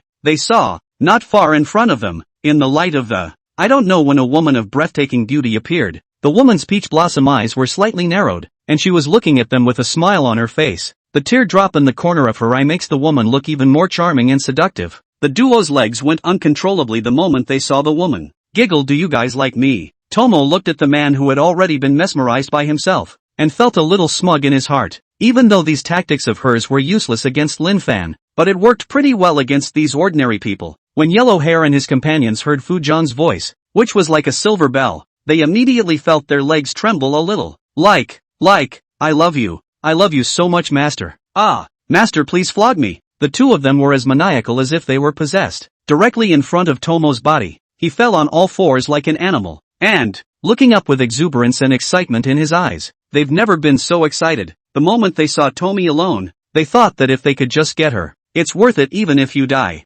Just by smelling a hint of the fragrance emanating from Tomo, they felt that they had lived their lives for Tomo. Tomo looked at the two men in front of her, who had completely submitted to her. There was a flash of disgust in his eyes, though there was some pride in seeing how easily he had brought these two men to their feet. But the hint of pride vanished cleanly in an instant. Thinking back to Lin Fan, who he had used all his strength to not budge, she instantly felt that these two men were no different than dog lickers, and she hates dog licking. Instead, it was Lin Fan's kind of man that she couldn't conquer that was her favorite. The thought that Lin Fan was still indulging in tenderness right now, and having himself come out to do this kind of dirty work, Tomo was instantly a bit resentful. Naturally, she didn't dare to express the indignation in her heart to Lin Fan, can only take it out on these two lickspittles. Since you guys like me so much, will you do one thing for me? Tomo said softly with a smirk as he stared at the duo. It was as if it was the gentlest woman in the world, but if one looked closely one would realize that there was a deep disgust and killing intent hidden under Tomo's eyes. Unfortunately, the look under Tomo's eyes was invisible to the yellow-haired duo. After they heard Tomo's words, they instantly transformed into loyal licking dogs and agreed. Ha. Okay, I promise. As long as my master can be happy, whatever I do is fine. Master, I love you so much, even if it means giving my life. The more Yellow Hair and the others licked, the more Tomo felt sick, but there was still a smile on the surface. Tomo extended his hand at the two of them after their words had fallen. In each of her hands was a fruit knife. Since you'd do anything for me, would you go to hell? I'd be happy if you died. After saying those words, the fruit knife in Tomo's palm was thrown to the ground by her. She didn't want to come into contact with these two lickspittles at all, not even if she touched them in the slightest. And the yellow-haired duo sniffed without the slightest hesitation, and directly picked up the fruit knife on the ground and stabbed it into their chests. Well, as long as master is happy, we are willing to do anything. Are you happy like this, master? Ahem. Master, am I doing the right thing? I'm going to rip my heart out to you. My heart is all about you. The duo kept zapping their chests as if they didn't know pain. In just a few seconds of work, their clothes were stained red with blood. Until the last moment of their break, their eyes were filled with fascination for Tomi. Looking at the two people whose chests were pierced into a hornet's nest, a cold smile surfaced on Tomo's pretty face. That's what happens when you lick a dog. But as the two died, a hint of morbid pleasure surfaced in Tomo's mind. This feeling, it's too good. It would be better if Lin Fan did that for her. A sickly smile appeared on Tomo's face at the thought. It was the next morning when the bodies of the two were found. Such a gruesome death that the first person to notice it just vomited, especially when he saw that Yellow Hair still had a weird smile on their faces. Everyone felt a shiver run down their spine. After calling the police, they quickly surrounded the scene. Under forensics, only two of the deceased's fingerprints could be lifted from the fruit knife. In the end they came to the absurd conclusion that the duo had committed suicide. But no matter how you think about it, the result is just too dreamy. How can two normal adults in good health kill themselves in one place at the same time by such a coincidence? And if it was really suicide, why use such cruelty? Chastar stabbed into a hornet's nest. Have a grudge against yourself, this is. And while the police were working on the case, Kawakami Itsuki's parents were looking very hard on the sidelines. The people they brought in to deal with Kaoru Mayano were fine yesterday. Today it was a bizarre death, or a death not far from their house. This is naked provocation. Kawakami Day and his wife were filled with anger inside while their hearts were pounding. Why? Why is Kaoru Mayano? The life's so great. Why is the murderer of his son still at large? Why can't you find someone to deal with her? Is there no chance to avenge my son's death again? The thought of revenge was like a vortex that directly engulfed the duo's sanity. They were now willing to pay any price as long as they could get Kaoru Mayano killed. Chapter 33, Stay at my house for a few more days. While everyone was focusing on the death of those two yellow-haired punks, Lin Fan and Kaoru Mayano arrived late. Last night they exchanged dharma all night. Kaoru Mayano, in order to test the efficacy of clothing in the study of Buddhism. From there was a lot of changing of clothes. Sailor uniforms, nurse uniforms, police uniforms, JK. The duo experimented all night and finally got something. That is, clothing is still a bit helpful for the study of Buddhism as a discipline. Anyway, the results satisfied both Kaoru Mayano and Lin Fan. Kaoru Mayano was glowing at this point. Seeing the two punks who died such a gruesome death, a hint of pleasure could not help but emerge in his heart. But at the same time, there was some worry that it would be bad if Lin Fan was affected because of the death of these two. But after seeing Lin Fan's open face, Mayano Kaoru instantly felt much more at ease. Ms. Mayano, we have a few questions we'd like to ask you about these two. Just then, two policemen approached. Earlier, Lin Fan had sensed that Kawakami Shu's mom and dad seemed to have said something to these two policemen. There was no hiding the expression on their faces as they spoke, written with disgust for Kaoru Mayano. Suddenly being questioned by the police, Kaoru Mayano was still a bit nervous, but once she thought of Lin Fan by her side, her nervousness dissipated a lot. No problem, I'll never hide anything I know. Kaoru Mayano's candor surprised the two policemen a bit. Much of the suspicion of Kaoru Mayano dissipated at this point. Originally, Kawakami Itsuki's parents told them that the two punks were probably killed by Kaoru Mayano. But can a woman be so calm if she actually kills someone? What's more, Kaoru Mayano doesn't look like someone with such cruel methods. Still, they routinely asked a few questions. The time of death of the two victims would have been between 10 and 11 o'clock last night. May I ask Ms. Mayano where you were during this time? I've been at home all this time and haven't been out. Can anyone prove that you were out all last night? There's surveillance all around my house to check, and Master Kobayashi can testify that I didn't leave. After Kaoru Mayano's reminder, the two policemen then paid attention to Lin Fan. Seeing Lin Fan's kind brows, the two were a bit more respectful. After all, there was someone in their family who believed in Buddhism, so they were slightly more favorable to the monks. It's just a monk staying at Kaoru Mayano's house for the night. Being alone, one can't help but be a little leery of what might happen, and Kaoru Mayano thought of the key point at that moment. While the duo does have an unusual relationship, it's still certainly not something that can be said with a straight face. But now she couldn't take back what she had said, so she hastened to explain. Last night was the night of my husband's return, so I asked Master Kobayashi to perform a few spells for my husband. This reasoning is a bit of a crock, but it's a muddle. Even if the two policemen were to make any more associations, they naturally wouldn't meddle too much in other people's family affairs. Okay, one more thing. Last night, Kawakami Day witnessed these two men visiting your home. Did you know each other before? What was your relationship, and what were they doing at your house? Kawakami Day is Kaoru Mayano's father-in-law. The other side didn't say that these two yellow hairs were the ones they got to discredit Kaoru Mayano. There's no use talking about it now, even if they'll go in. But letting Kaoru Mayano off the hook just like that was clearly not their intention. So naturally, he had to throw dirty water at Kaoru Mayano in a dark manner. I didn't know them and it didn't matter. My husband had just died and my family was in a good place. Those two were looking at that and tried to woo me, but I refused. They were a bit annoyed after I rejected them and wanted to use force. But luckily Master Kobayashi happened to come over and help me out. Kaoru Mayano's face was calm, and what she said was half true. But the two cops believed it. It said that there are many wrongs and wrongs in front of a widow's door, not to mention a widow like Kaoru Mayano, whose posture and condition is against all odds. I'm afraid the people who want to be with her could line up from Tokyo to the sea. After a few more inoffensive questions, and checking out the surveillance in the meantime, after realizing that Kaoru Mayano really hadn't gone out all night, they then knocked Kaoru Mayano out of the suspects. And naturally, Lin Fan was not among the suspects. They didn't see Lin Fan go out from the surveillance, either. And there were absolutely no other fingerprint footprints at the scene. In the end, the case could only be classified as an unsolved case for the time being. Kawakami Day and his wife saw that Kaoru Mayano hadn't actually been taken away for investigation. The eyes were bloodshot from anger. After an indignant glance at Kaoru Mayano, the duo turned around and simply left. Kaoru Mayano naturally took their performance in stride. The mind sneered. The two old nobodies still won't die. It's true that there's a son for every parent. Thanks to you this time, Kobayashi-kun. If it wasn't for you, they'd have gotten away with it. I see that these two old things are still thieves. I'm afraid my home won't be safe. Or I'll go with you to the temple for a few days. Kaoru Mayano finally said the figure of speech at the end. It's true that I'm afraid that Kawakami-dai and the others will try something against me again. It was also true that he wanted to stay with Lin Fan for a few more days. Being alone was killing her all over. The temple. The temple has been demolished and is still in the process of being rebuilt, so I can actually say that I am now living out of my home. Lin Fan laughed bitterly. Thinking about it made him hate Huikong and the others with a passion. But the news brought by Satoyu in the morning dissipated some of his hatred. Those involved, all of them were removed from their posts, and they were sent to jail for food. You won't be able to get out of there for decades, and I'm afraid the older ones will just die in there. Huikong is no exception, directly counting the crimes directly to sit in jail until death. Mayano Kaoru was instantly a bit surprised after hearing Lin Fan's words, but right away she got excited. Kobayashi-kun, since you don't have anywhere to go these days, how about staying with me for a few days? This will keep me safe, and we'll be able to cut through the Dharma in the meantime. I've had some new epiphanies, so it's just as well that you can instruct me more in the next few days. Mayano Kaoru's words were like gunpowder, igniting another fire in Lin Fan's heart. Isn't it not too good? You and I living together as a man and a woman. Wouldn't people gossip if they saw us? It'll be a problem when it affects your reputation. It's no big deal. If anyone asks, just say they need to do the spells for a few days in a row. Nothing will go wrong.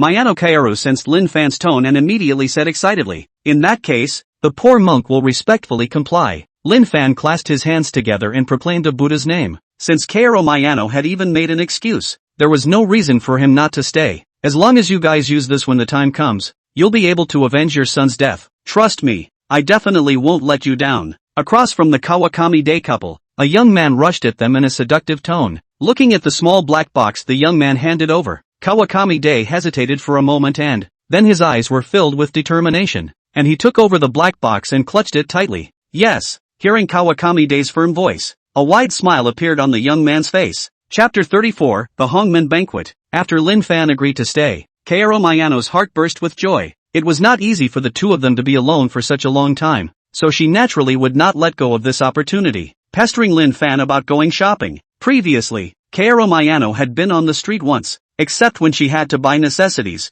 Other times it doesn't come out to hang out at all. It was different now. With Lin Fan by her side, she felt in an incredibly good mood. She was like a young, recently married daughter-in-law with a happy smile on her face. Things that didn't interest her before, she now felt extraordinarily fond of. As she passed the jewelry store, she broke down and bought some beautiful jewelry. I'm afraid that's what women are for. She had no such opportunity at all before. Kawakami Itsuki wouldn't even pay attention to what jewelry looked good on her because of her health. Instead, she gets sarcastic when she sees Kaoru Mayano dressing herself. Who are you trying to seduce with that outfit? Housewives just stay home and clean the house. What's the point of dressing up like that? A long history of sarcasm and suspicion had chilled Kaoru Mayano's heart. From that point on she dressed much more plainly, and with Lin Fan's appearance, her love of beauty resurfaced. Kobayashi-kun, do you like this one? Kaoru Mayano asked as she rushed at Lin Fan with a pendant in one hand. Both are pure green emerald, a Buddha statue and a guanyin statue. It looks like a couple pendants. Love it, but let's not break the bank for me.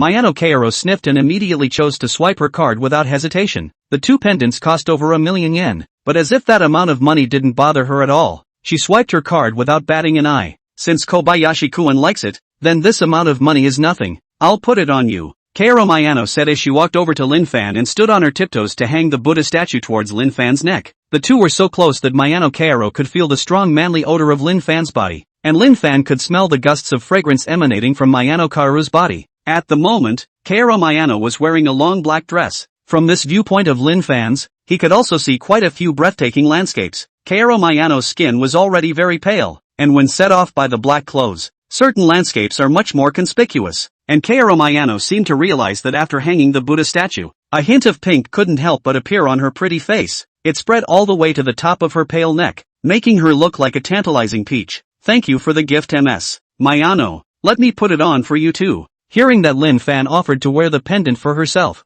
Kaoru Mayano was pleasantly surprised. Maybe this is influenced by the emotion that one's favorite person smells good even if they fart. Of course, since Kaoru Mayano had given Lin Fan a gift, Lin Fan couldn't be without a gesture. Afterwards, I carefully selected a number of hairpins and bracelets and gave them to Kaoru Mayano. Kaoru Mayano was like a woman on her honeymoon. The smile on her face never stopped. After wandering around for a while, they met two unexpected people. Master Shaolin, we can't thank you enough for all the work you've done for my son Xuansheng these past few days. Kaoru-san, there were a lot of misunderstandings between us before, and that's why we're in this situation today. We'd like to host you and Master Kobayashi at our home tonight. For one thing, to express our apologies. Secondly, so I can thank Master Kobayashi for his help. So please make sure you're there. Please. Kawakami Day and his old companion said with a sincere face in front of Lin Fan and the others. He also bowed deeply at the duo after saying that. It was as if they had changed. Even when they found Lin Fan and Kaoru Mayano shopping, they were indifferent. It's like it's normal, judging by the way they acted before.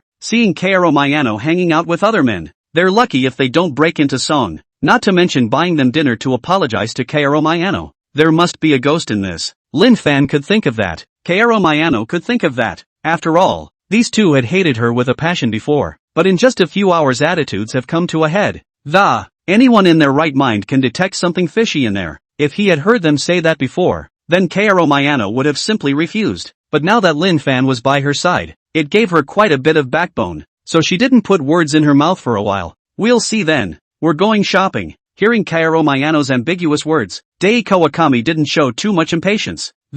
Instead, he said with a kind and very understanding face, okay, fine, no problem. It's still early, so you guys hang out while we go back and get the food ready ahead of time. You must come, or it would be a shame to waste so much food. After saying that, Kawakami Day simply had the good sense to leave with his old companion, though they hid it well, in rubbing their shoulders together. Lin Fan was still keenly aware of the hostile aura radiating from the other party. How about it, Kobayashi-kun? Do you think we should go? I can feel that they're definitely up to no good. After their figures disappeared from view, Kaoru Mayano spoke up. At this time, she had already taken Lin Fan as her backbone and subconsciously wanted to listen to Lin Fan's opinion. Go? Why don't you go if someone's treating you, just to see what they're up to? Lin Fan clapped his hands and said with a smile, even if there was a dragon's den in front of him, he didn't put it in his eyes. Of course the main thing was that he sensed Kawakami Day's hostility in addition to there was also a shallow evil aura. This evil aura was similar to the aura on those evil spirits that had been exterminated earlier. Whatever they were trying to pull off, for a reward like this delivered to your door, it was a waste not to take it. Hearing Lin Fan's words, Kaoru Mayano didn't have any comments. Since Lin Fan was certain, what was she afraid of? She's seen Lin Fan's skill before. Even Kawakami Shu's swindling corpse couldn't deal with him. Not to mention the fact that the other side were two old things who were over 100 years old. As night fell, Lin Fan and Kaoru Mayano arrived in front of Kawakami Day's house. It's like they've been waiting at the door all this time. The gate was open just as Lin Fan and the others arrived. Master Kobayashi, Kaoru-san, come on in, you're just in time. Kawakami Day's wrinkled face kneaded into a ball from his smile. It looks like an old daisy. And behind him the door of the room opened, and though it was lighted and still, Kaoru Mayano felt a twinge of eeriness that it was as if behind him was not a room, but an abyss of 10,000 feet. Can anyone guess who the next evil spirit to take in is? Chapter 35, Your son will have a good birth. Lin Fan narrowed his eyes slightly to look into the room. Under the effect of the delusion-breaking Dharma eye, everything inside was nothing to hide. The evil aura in the houses could be much stronger than the evil aura on Kawakami Day and the others. It's like a natural gathering place for evil spirits. However, Lin Fan knew that the evil aura here was formed later in life, during the day-to-day when those cops were disposing of Yellow Hair's body. This hasn't even been the case in Kawakami Day's house.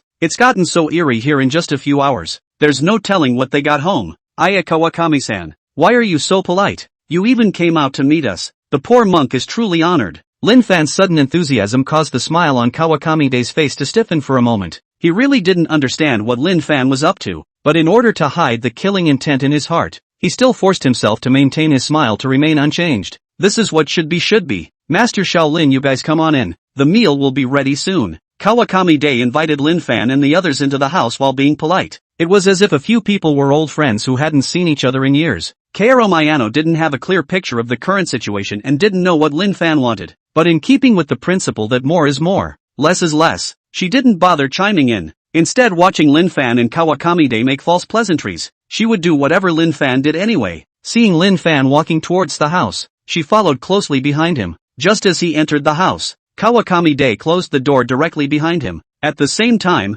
where Lin Fan and the others couldn't see, Kawakami Day had a sinister smile on his face. Boo! The sound startled Kaoru Mayano. and she realized that the eerie feeling had become more pronounced since entering the house. Not only was it grim, but she had a vague feeling as if there was a malevolent intent locking her down in the shadows. The coolness that went from the soles of her feet straight to the top of her head made her rub her hands together. But the next moment, Lin Fan heavily stomped his foot on the ground and an unseen wave of heat just poured out of him and he's like a giant melting pot. Now, dispelling all the coldness around him, Mayano Kaoru, who had originally felt a bit of piercing coldness, felt a burst of warmth at this moment. Master Kawakami, you've suffered for living in such a gloomy place for so many years. Lin Fan's sudden opening of his mouth caused Kawakami-de to immediately put away the grim smile on his face, fearing that Lin Fan would suddenly turn his head and see that something was wrong with him, although he didn't know what Lin Fan meant when he said that. But the main thing at this point is to stabilize them.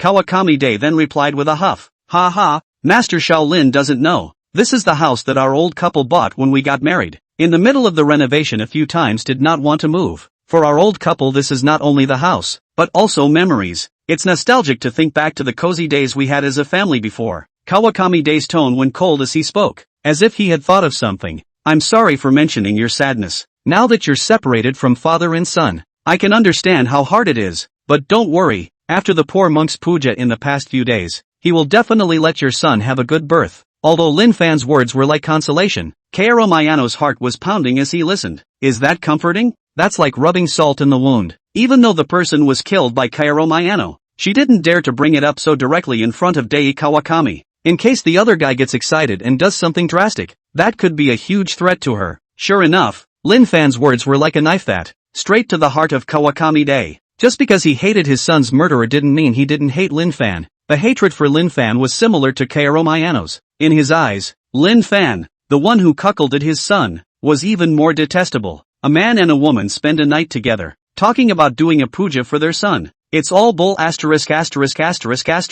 It's obvious that this pair of dogs are having an affair. I can't believe you're so high profile when you get together, and making such a lame excuse to fool people. Do you really think they are dead? Kawakami-de's hand behind his back had clenched into a fist. The corner of his eye that kept twitching had revealed the waves inside him. Oh, then thank you Master Shaolin. The food should be ready. Let's sit down and eat the food first. Kawakami-de slowly squeezed these words out of his mouth. He didn't want to talk to Lin Fan anymore, fearing that continuing to talk would directly expose his intentions. Saying this, Kawakami-de, his wife, happened to come out of the kitchen with the last plate of food. When she saw Lin Fan and Kaoru Mayano, her face was covered in fake smiles. Master Shaolin, come and eat this. This is delicious. Thank you for what you've done for my son these past few days. Eat more. Kaoru-san, you should eat too. I'm afraid this family would have fallen apart long ago if you hadn't supported it alone for so long. Kaoru Mayano was expressionless as he watched Kawakami-de and the others pouring food into their bowls. But don't dare make a move, because the attitude of the two men was so weird. She couldn't help but wonder if they had poisoned the dish. When she turned her eyes and saw that Lin Fan was stuffing vegetables into his mouth,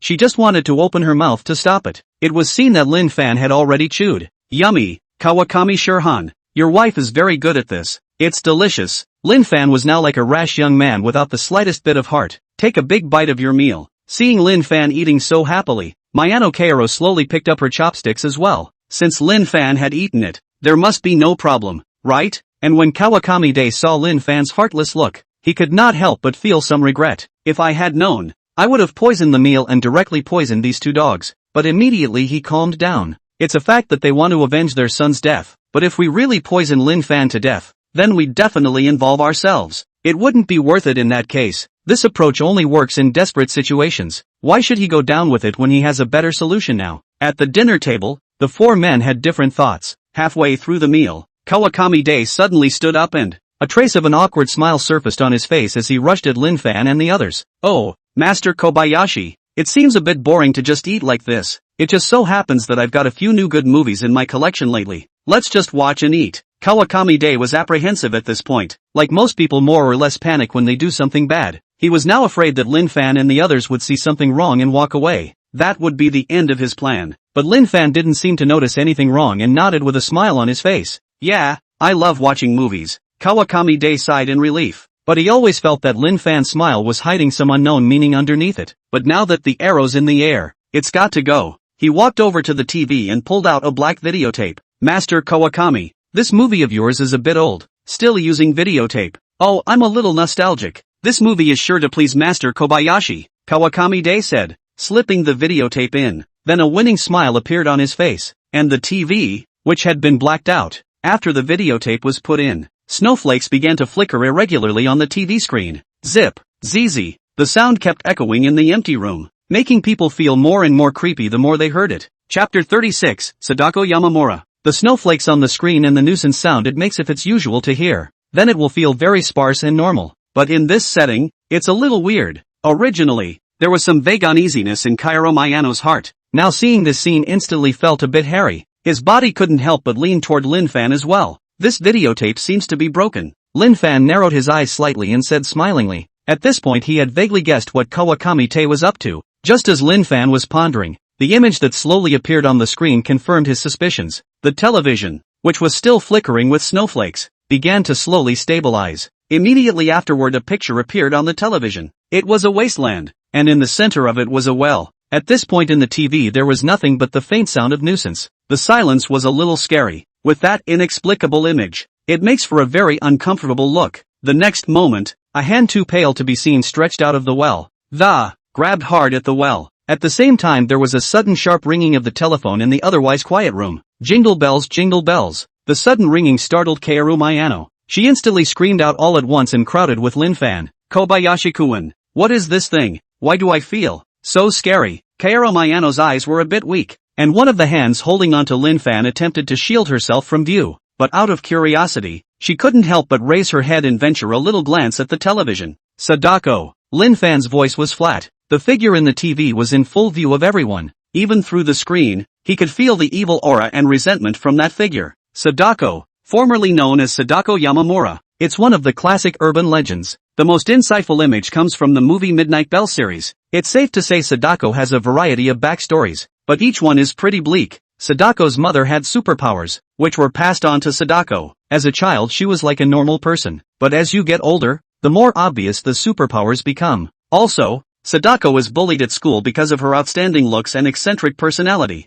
The prolonged bullying had twisted her insides. As an adult she joined a theater company, but because of her looks she attracted a lot of people, including the director. And after discovering Sadako's superpowers, the director wants to make her one of his unique playthings. After suffering fierce resistance from Sadako, he showed no mercy in laying his hands on her. Finally, Sadako was blocked alive at the bottom of the well, and Sadako's heart was filled with resentment as she watched the flow. In the end powerful resentments and superpowers worked together to had Sadako possessed on a videotape. As soon as anyone watches this tape, Sadako will appear and kill everyone. This is a movie that Lin Fan has seen many times before, but it's the first time I've seen Sadako in reality. What intrigued him was where Kawakami Tae had gotten the videotape from. As a rule he hasn't got that kind of skill. While Lin Fan was thinking, Sadako's hand had already reached out from the television set. A long black hair like a waterfall hid Sadako's face from view. Sadako's resentful eyes, which could be seen occasionally through the hair of there was a sickly pallor to the skin on his body.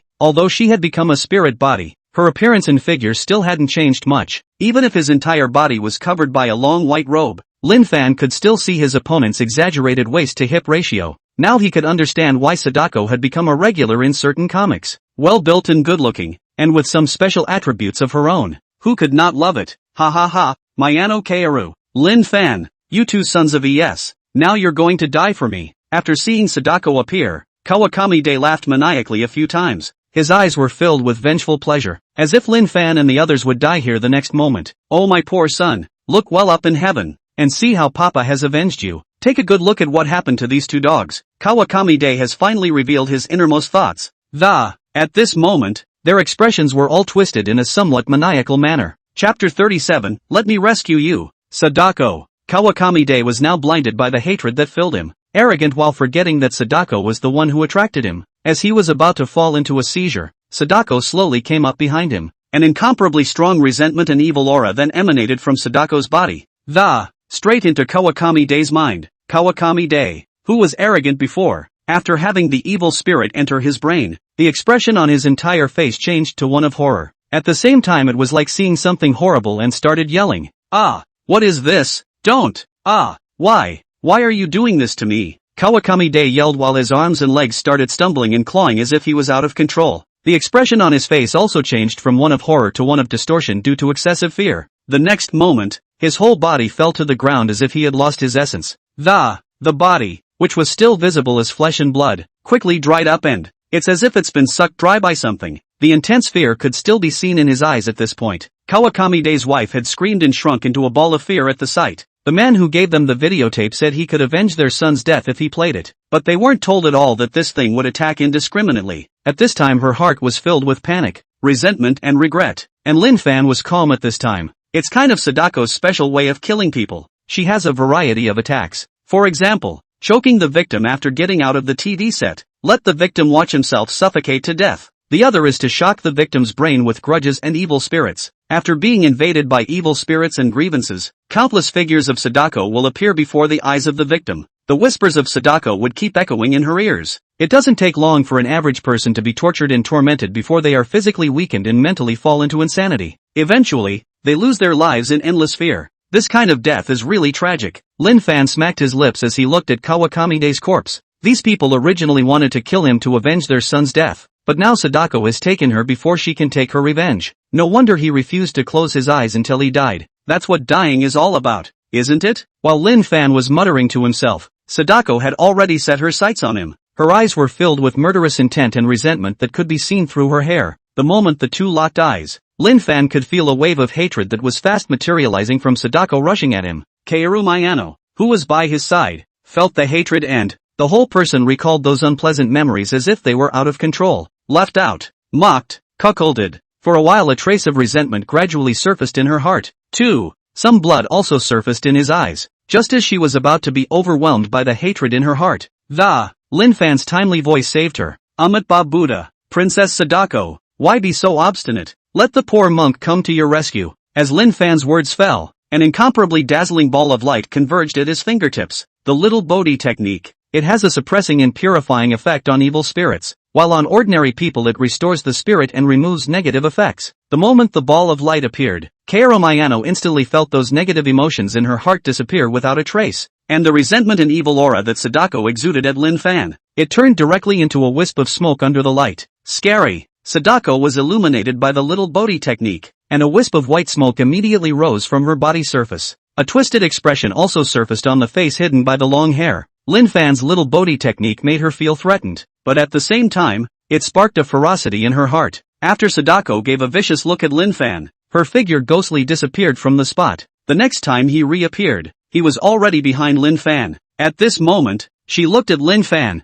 who was close at hand, and without hesitation rushed at his neck and stretched out her hand. These hands of hers were very white and slender, and they looked as if they had a soft, boneless, but those who know that if she chokes, that's more force than even a hydraulic clamp. Pulling heads straight off necks is not a problem at all. Kobayashi-kun, watch out. Kaoru Miyano looked at Sadako, who had suddenly appeared behind Lin Fan. I felt the hairs of sweat stand on end, but because of the little Bodhi technique, she wasn't so frightened that she couldn't speak. That's why the first thing that came out after seeing Sadako's movements was trying to warn Lin Fan. But the next scene was beyond her imagination. It was only when Sadako's hands were about to strangle Lin Fan's neck. Lin Fan's body was filled with golden light. The rosary beads around his neck emitted a burst of golden light, blocking Sadako's hands from a position one punch away. At the same time, the robe on Lin Fan's body changed drastically. On the original surplice, which looked plain and unimpressive, the dense scriptures began to emerge. These scriptures formed a layer of sheltering power as if they had come to life. Keep Sadako's evil and hatred out. Even if Lin Fan didn't move a muscle, his main body didn't suffer any damage. Alas, why bother? Since the Sadako sure is unwilling to let the poor monk free herself, then the poor monk will have to solve the problem in her own way. Only Lin Fan sighed and said. As the words fell, the mana within Lin Fan's body raged. The ball of fingertip light that was originally just like a small lamp instantly expanded many times. At this time, the little Bodhi technique was like an artificial sun. It directly illuminated the entire room. Although Kaoru Miyano and the others didn't feel anything different. But under the light, Sadako, who had been able to support herself, instantly felt a pain in her body that she could not describe in words. It's like a man caught cutting all the skin off his body and sprinkling chili pepper in the wound. A piercing scream came out of Sadako's mouth. Immediately afterward she looked as if she had just been taken out of a steamer. A stream of white smoke came out of his entire body, and the white robe that had covered her body. It also became fragmented by the light. Through those hollows, the somewhat overly white skin of Sadako's body could be seen. Occasionally there are some springtime perks at first glance. Even though she had become a spirit,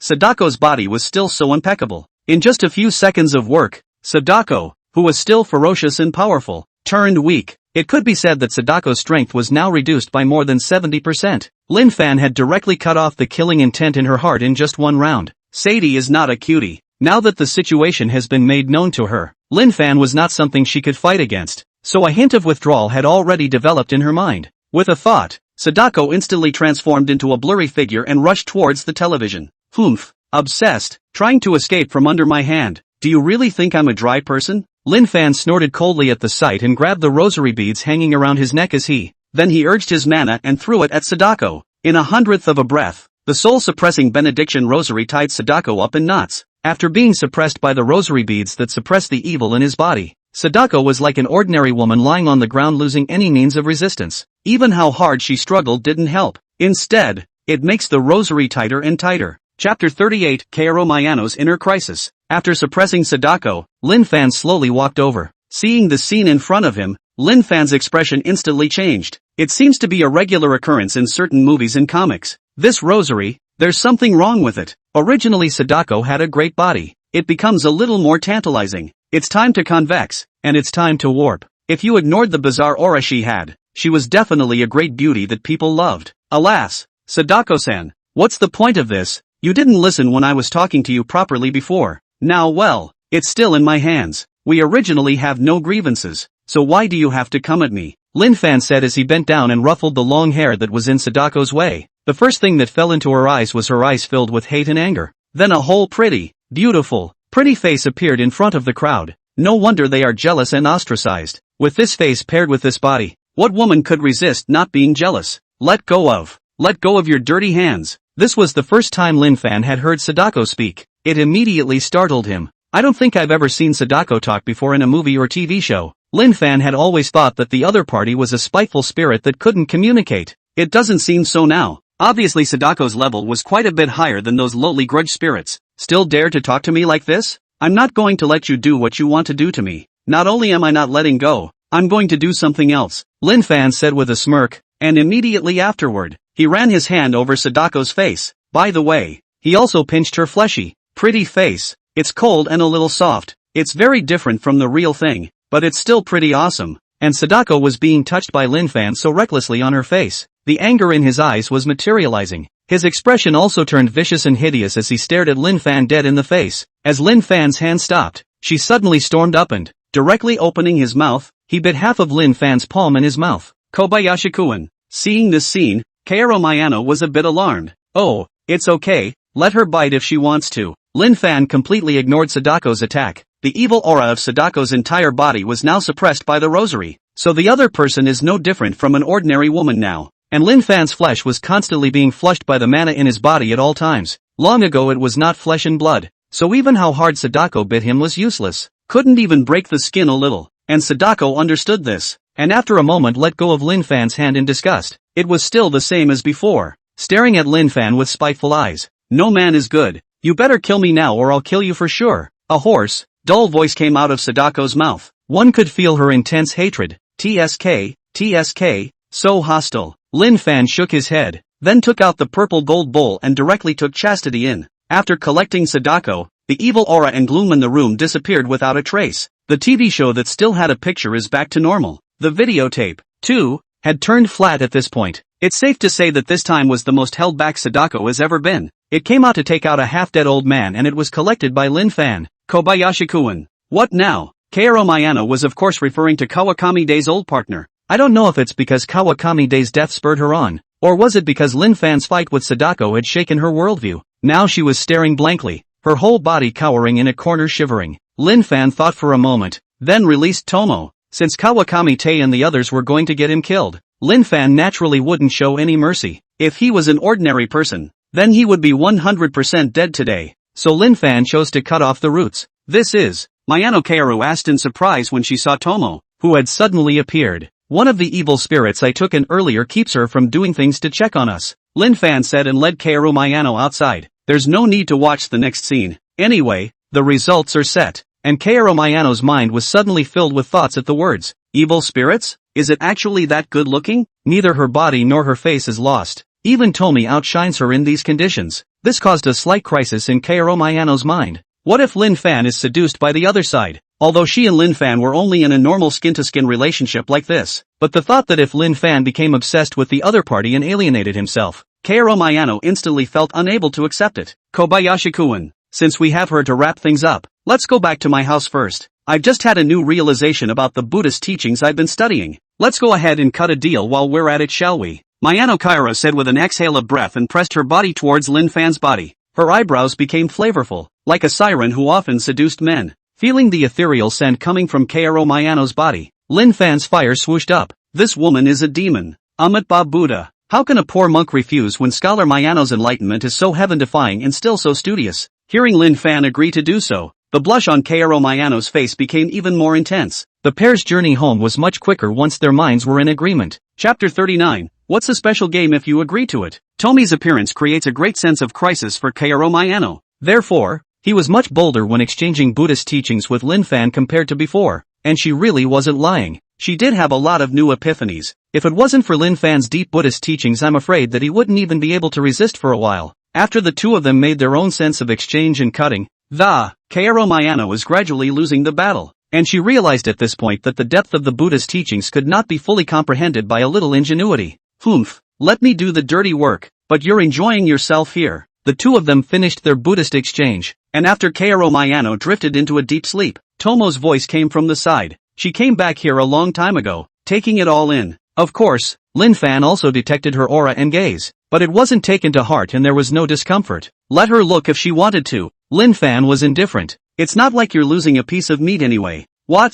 Jealous? Don't worry. I'm not the kind of person who forgets his old love when he has a new one. Lin Fan grinned, then got up and walked over to Fu Zhang. Lin Fan was now just a sheet of paper away from Tomo. One more step forward and they could both stick together. Hearing Lin Fan's words and suddenly being so close to Lin Fan, Tomo felt a little uncomfortable at once, especially seeing those perfect muscles on Lin Fan's body that were like ancient Greek sculptures. She felt a little dizzy all of a sudden. Who's jealous? You, this narcissist. Tomo, though his heart did ripple a little when he saw Lin Fan and Keiro Mayano exchanging Buddhist teachings, but when she saw Lin Fan's smirking expression, she instantly denied it. If this stinking monk finds out he's different, wouldn't that make him very proud? The scene where Lin Fan had forced her before was still fresh in her mind. At first she did have a very reluctant stance, but as time passed, something small changed in her mind. Really, there really isn't one. So let's see. Without saying a word, Lin Fan wrapped his arms around Tomo's slender waist. Even though I was just discussing Buddhism with Keiro Mayano, but it doesn't mean he can't fight anymore. You let go of me. Tomo was a little flustered. None of those tactics of hers had any effect on Lin Fan, so it's no different than a normal person. Being embraced by Lin Fan so suddenly, her heart was flustered and expectant. Although on the surface, he was constantly slapping Lin Fan with his hands in an attempt to get him to let go, but that doesn't seem to be much different than a refusal. But what she didn't expect was that Lin Fan actually did let go, and the expression was as devoid of any evil thoughts as a decent man's, as if he wasn't the one who just did it. Did you ask what I asked you to ask? Lin Fan is like a scumbag. One moment he's sweet-talking, the next moment it turned cold and unfeeling. Lin Fan didn't continue, and Fu Jiang was still a little lost for a while. She couldn't help but wonder if she'd lost her charm. Otherwise, how could Lin Fan have suddenly stopped when it had come to this point? However, after hearing Lin Fan's words, she immediately adjusted her emotions. Something like that. At first the old woman tried to resist a bit, but she told all with a little trickery on my part. Although Fu Zhang's methods were useless against Lin Fan, they were still more than enough to deal with these ordinary people. Her seduction tactics don't just work on the opposite sex, even the same sex. It even works on those weak and evil animals. It looked like she was weak. It was only because Lin Fan was so strong that she had this illusion. That's the image I roughly drew from her description. Fu Jiang said and took out a painting and handed it to Lin Fan. Lin Fan took it and looked at it, and a young man's avatar appeared in his field of vision. The painting looks lifelike, and not too old either, mid to late 20s at best. Originally, Lin Fan just wanted to touch the prize. I didn't realize it was a surprise. An old, half-dead thing like Kawakami Day. If he really did have the videotape that summoned Sadako, I'm afraid that would have been used against Keiro Mayano long ago. Why wait until now? After Lin Fan thought of this, before he asked Fu Jiang to finish off that old woman, just instruct her to pry something useful out of the old woman. Nice drawing skills. I didn't realize you were an artist. Are there any other clues besides this one? Lin Fan took one look at the painting and put it away. Since this dangling hair dared to kill someone with a borrowed knife, then Lin Fan naturally couldn't let him go. And most of all, It wasn't just because of anger that Lin Fan was so interested in this person. There is another point. This guy can come up with Sadako's videotape. So are there any other clues to the evil spirits that are out there? Or there's a bold possibility that Sadako might have been kept in captivity by him. Since we can keep Sadako in captivity, are there other evil spirits? At this moment this man was a tantalizing experience baby for Lin Fan. It was supposed to be his system to get evil spirits to get rewards. This person still doesn't know how to provoke him. What's the difference between being a sheep and a tiger's mouth? The corner of Fu Zhang's mouth hooked up slightly when she heard Lin Fan praise her for being an artist. There was also an inexplicable flash of happiness in his heart. But she immediately suppressed the curve of her mouth and, afraid that Lin Fan would notice his little emotions. No more. What was the man's name? Where did he live? How old was he? How many others were in his family? All these I asked. But the old woman didn't know a thing about it. I saw she was useless, so I just took control and made her kill herself. Tomo said this lightly, but in a somewhat creepy way. She didn't even fluctuate when a human life was killed. Sure enough, evil spirits are evil spirits. Even if they're pretty, they're still tough. Lin Fan nodded at his words and didn't pursue the matter any further. In fact, all of this was expected of him. It's not like the other party is a cutie. How could they tell a stranger their identifying information? It's a surprise to get his portrait. What more bike? But immediately Lin Fan thought of someone who might know some information. Thinking of this, he directly released Sadako Yamamura from the purple and gold bowl. At this point, Sadako Yamamura was still bound by the soul-suppressing benediction rosary. The moment she saw Lin Fan, her eyes were filled with strong killing intent again. Sadako-san, we meet again, and since we're so destined for each other, let's play a special little game, shall we? Lin Fan's smile was very warm, but it was like a devil's smile in Sadako's eyes. As a vicious grudge spirit that had killed countless people, she actually felt a hint of discomfort. I don't want to, I just want to kill you. Let go of me. I want to kill you. Sadie's voice sounded like a myriad of men, women, and children mixed together in a. It feels very harsh and uncomfortable just to hear it. However, Lin Fan didn't care and the smile on his face instead grew even more intense. If you agreed to it, would it still be called a special little game? Lin Fan said and stretched out his big hand at Sadako. Seeing Lin Fan's movements, a hint of ill will surfaced in Sadako's heart. At the same time it began to struggle. What do you want? What do you want? The only thing that responded to her was Lin Fan's incomparably firm one word. 2. Chapter 40 Sadako's self-doubt. It's a battle between good and evil. The winner is the loser. It's safe to say that chastity is also hardcore. At first it kept screaming, I'm going to kill you now. It was evident how deep her killing intent towards Lin Fan was. But Lin Fan himself had strong magical power and profound Buddhist teachings. Ignore her no matter how much she screams. Instead, she taught Sadako,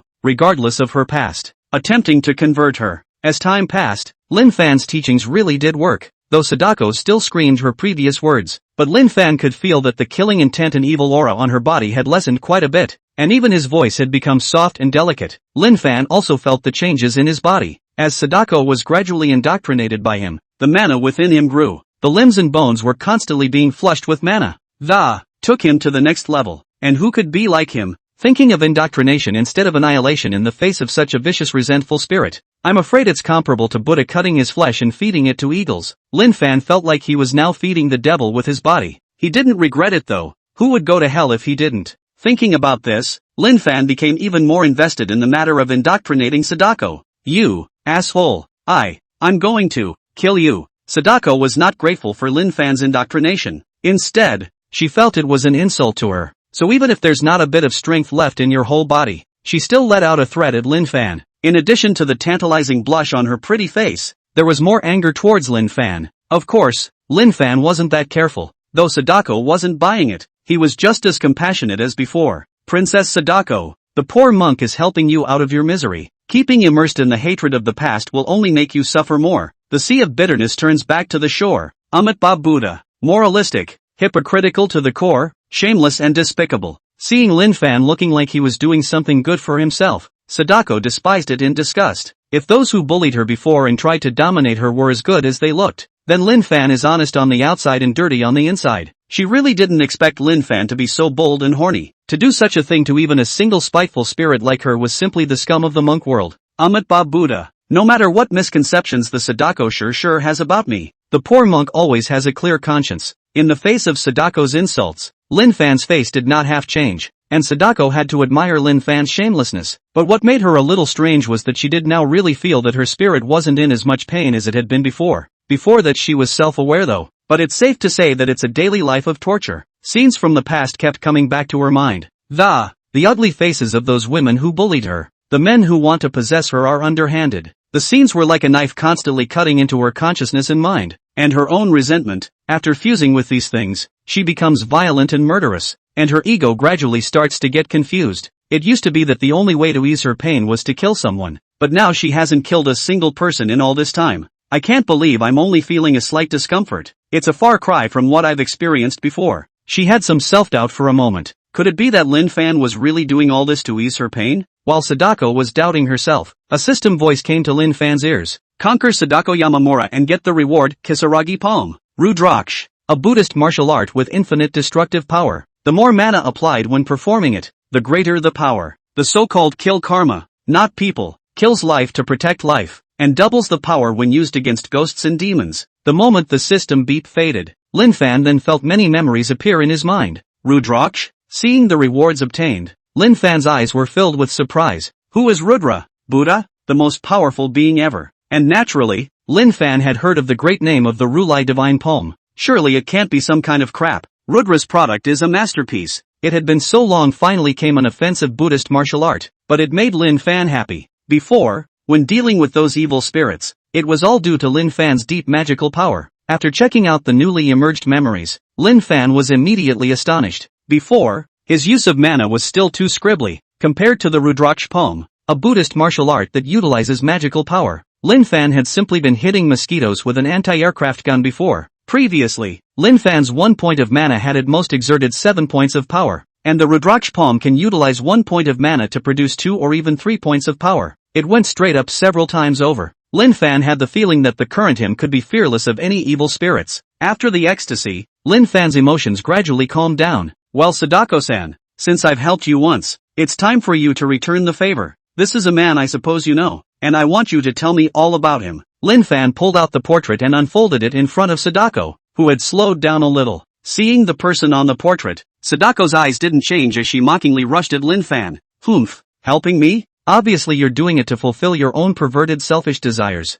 I can't wait to just kill you now. Do you think I'd tell you? After dwelling on it, Sadako was still quite biased about what Lin Fan had done to her. When faced with Lin Fan's question, she disliked it back without any hesitation. Sadako-san, you've misunderstood me too much, and it would do you good to tell me what you know. We don't actually have a deep grudge, right? Those who hurt you before might still be living without a care in the world right now. There's no shortage of rich kids and high-ranking officials' kids among those people, I guess. I'm sure you haven't had a chance to get your revenge until now, and now your chance has come. If you tell me what I want, I can help you make those people pay. Lin Fan's words were like a devil's whisper, constantly tempting Sadako to open her mouth. And after his words fell, an incomparably appalling aura of resentment suddenly emanated from Sadako, who was originally quite calm. A rich killing intent suddenly erupted from the originally ancient and unperturbed eyes. Lin Fan was right. It hadn't been too long since she had been thrown into the well to die harboring despair and hatred. Those who were hostile to her before, those who bullied her, those who wanted to possess her, are not dead yet. Not only are they not dead, those people are alive and well. She's tried countless times to get revenge, but because she's possessed on a videotape, unless those people triggered the death condition, she didn't stand a chance. And on top of that, those guys aren't ordinary people. They're also associated with some monks exorcists with real skills. That's the tricky part. Now that Lin Fan had mentioned those people, the hatred that had been suppressed in the deepest recesses of her heart was directly evoked. Chapter 41. I give you my word of honor. Do you think I'm going to believe you? It took some time, but Sadako finally restrained her killing intent. The tone was as cold as a piece of ice. Previous experiences had completely frozen her insides. With a father who abandoned his wife and daughter, a mother who committed suicide, same-sex bullying at school, and the kind of unsavory bosses at work, it's safe to say Sadako doesn't trust anyone at all anymore. Monks don't shop around, and I swear on my honor that what I say is absolutely valid. I think you should give it a try. Isn't it hard for you to watch those haters not only be at peace with each other,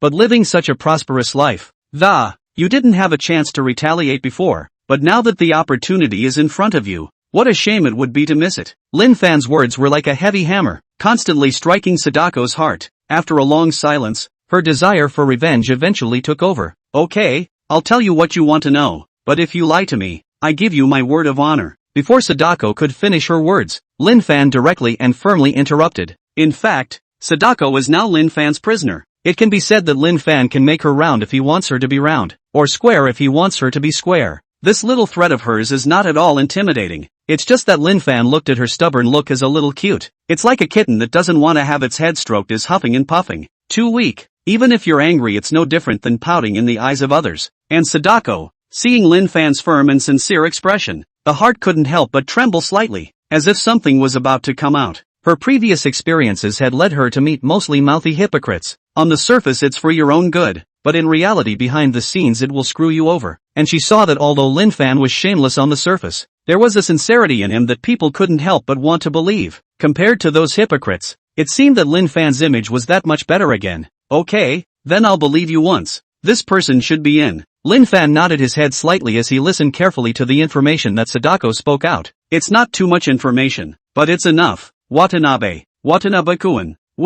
What is our relationship now? The room was filled with women's cries of pleasure, and there were also some decadent sounds that continued to come from the room. Through the shadows reflected on the walls it could be noticed that the two seemed to be playing a game that everyone loved to play. It's just that the man acted like he didn't hear the woman's cries of. Still self-conscious, he continued his movements. Just as the woman was indulging in extreme pleasure, the man had somehow removed 6 black wooden rivets. A blink of an eye then pinned the woman's limbs to the bed in a death grip. The sharp pain coming from her limbs instantly pulled the woman back from her euphoria. That hurts. Watanabe-kun, what are you doing? The women's screams and hisses were like beautiful music to Taku Watanabe's ears. Aoi-chan, I'm sorry, as much as I love you, I have to sacrifice you for the sake of what's most precious to me. Watanabe Taku's words brought a flash of bad feeling to the woman's mind. Immediately afterward she saw Watanabe Taku take out a wooden hammer and punch the rivets in her limbs. As Taku Watanabe pounded, those rivets one by one embedded right into the woman's flesh and blood. Pain that cannot be described in words traveled from the limbs to the brain. She didn't understand why Watanabe Taku had suddenly struck hard the next moment when it was clear that the two of them were having fun one moment. Taku Watanabe, what are you trying to do to me? I love you so much, and you're doing this to me. The woman's roar kept echoing, mixed with endless doubt and anger. Aoi-chan, I actually don't love you at all, and I've been with you for so long just to use you. Hate me all you want, if it makes you feel better. Taku Watanabe still had that deep expression on his face. If it was before, the woman would have been absolutely thrilled but now she only felt that Watanabe Taku was a hypocrite to the core. As more thoughts came to mind, a hint of resentment and hatred surfaced in the woman's mind, and Watanabe Taku, sensing the change in the woman, said with great joy, yes, that's it, hate me all you want, all that hate can be sustenance for my baby. Watanabe Taku said with a twisted expression on his face. The next moment, before the woman could react, he drove the last 2 rivets right through one nail to the head, one to the heart. The woman's vitality slowly drained away as the 2 rivets were nailed down. Until the last moment she still couldn't believe that Taku Watanabe would actually kill himself. And after reacting, a wave of monstrous hatred erupted from the woman's body. It was like this hatred was trying to drown Watanabe Takashi. But Taku Watanabe wasn't the least bit flustered, only to see him immediately take out a palm-sized female puppet and the puppet looked exquisite, like a real woman. There was just a bit of a grimace on the puppet's face, and there are some reddish-brown marks in the 7 orifices it's like there's blood coming out of it. The moment the puppet appeared, all of this monstrous resentment was sucked in. Then a female figure that made one's scalp tingle just by looking at it emerged from it. They say it's female, but it's really just a matter of distinguishing it from physical features anymore. Nothing else resembles a woman. Slender figure in limbs, with nails on the fingers and toes 7 or 8 centimeters long. It was still covered in some bloody tissue and looked very disgusting. The scariest thing was her mouth. Her jaw looked like it had fallen off. It dragged all the way down to her chest. There were several rows of teeth in there, and these looked like a saw. I'm afraid that if you get even a little bit of it, you'll be pulled away in large chunks of flesh and blood. After this evil spirit appeared and saw the body on the bed, without hesitation, she lunged right in and it was then torn up in large bites as if it were a meal. The scene was so bloody that I'm afraid even those veteran forensic pathologists who are used to seeing corpses would look vomit up. But Taku Watanabe wasn't the least bit scared. Instead, there were a few hints of excitement in his eyes. He could feel that the baby he had kept for so long had gotten a lot stronger again. If that evil spirit that was captive before hadn't been inexplicably gotten killed, then I'm afraid the strength would be similar to this. A hint of murderous intent surfaced in Watanabe Taku's eyes at the thought. Whoever killed his baby, he was going to make that person pay enough. One more to take it to the next level. Asakawa Yuki, you can't escape me. There was a hint of lust and excitement in Watanabe Taku's eyes. Open the door and check the room. I suspect that some of you are doing something illegal in there. Now crouch down with your hands on your head. While Taku Watanabe was still reveling in the joy of his bred evil spirits getting stronger, a voice brought him back to reality. Then in his shocked gaze, the padded security door, which he thought was impenetrable, flew right in and then a large foot appeared in his field of vision. Chapter 42, a slap to disperse a ghost-raising spirit. Sir, I'm from Tokyo. Watanabe Taku watched in shock as the large foot stepped in. The moment Lin Fan's figure clearly appeared in his field of vision, a hint of killing intent instantly surfaced in his eyes. No one has ever left alive after learning his secret. Who are you? But Lin Fan's operation of kicking open the thickened security door was just too supermodel. That's why Taku Watanabe didn't make the first move. And to top it all off, the evil spirits he's feeding are still feeding. This is definitely not the best time to throw a fit. Does it matter who I am? Just know that you'll be a dead man soon. Seeing the body on the bed with only half a torso left, Lin Fan's eyes immediately flashed with a flash of intense killing intent. It's not enough to kill people, but to use them to feed evil spirits. That's where you're wrong. And this kid actually had his mind on Asakawa Yuki. Isn't that a death wish? What a big mouth. When Watanabe Taku heard Lin Fan's such arrogant words, his heart became hostile. No one has ever talked to him like that, or dared to. Anyone who dared to say such a thing to him is dead. I don't think I've messed with you. Why be so aggressive? People have to bow down under the roof. And this is the critical time for the evil spirits to feed. Taku Watanabe chooses to stall by circling Lin Fan for a moment. And naturally, Lin Fan wasn't a little cutie. Saw at a glance what was going on in his mind. The person who could raise evil spirits was provoked like this and still didn't do anything, really thinking that he was a great benefactor. However, Lin Fan didn't care, but directly revealed it. You're thinking of stalling with me. Let me guess. You want that thing to turn on me after it's finished eating people? Being nakedly exposed. Watanabe Taku's heartbeat suddenly sped up quite a bit. Ha, I can't understand what you're saying. I just thought that since I didn't provoke you, then we don't need to make such a big deal out of it. Wouldn't it be good for each of us to leave? Lin Fan smiled at his words. How can someone like you let someone who knows your secrets go? Of course, I'm not going to stop you, because I'm going to show you that in the face of enough strength to. Any plotting and scheming is for naught. After Lin Fan finished speaking, he stood straight in place without taking another step forward. The first thing Taku Watanabe heard was humiliation. Arrogant and arrogant. With no one in sight, he was simply treated like a wild dog on the side of the road. Immediately though, a hint of excitement surfaced in his mind. Good. The more cocky you get, the better for me. Watanabe Taku could even imagine Lin Fan's horrified expression when he was killed by himself. Of course, he brought it all on himself. After thinking about it, Watanabe Taku fell silent, then vigilantly following Lin Fan's movements, fearing that the other party would not speak of martial arts and directly sneak up on him. After all, who knows if he said those things to paralyze him. As time passed, Lin Fan really didn't move at all. This caused Taku Watanabe to gradually drop his heart. At the same time, he looked at the evil spirit that had already finished feeding, and his heart was suddenly overwhelmed with triumph. Now he finally didn't have to pretend anymore. Finally, I can face this arrogant man with my true colors. Ha, dumbass. I didn't think you'd actually give me a chance. Now let me think about how I'm going to kill you. And don't worry, for the sake of you letting my baby eat in peace, I'm going to make your death very painful. The evil spirits that had finished feeding at this time were really much stronger. A steady stream of black aura erupted from his body. It seemed to have the momentum to fill this room. You know, in this world good people don't die, bad people don't die, and there's only one kind of person who dies. That's just stupid people. I really didn't think you could be this stupid. And since I have the nerve to keep this evil spirit at its peak, you still think you can kill me? Lin Fan looked at Watanabe Taku like he was an idiot. It made him feel like his self-esteem had taken a hit. Alright, stop bluffing. So much nonsense at the end of your life. Kill him for me.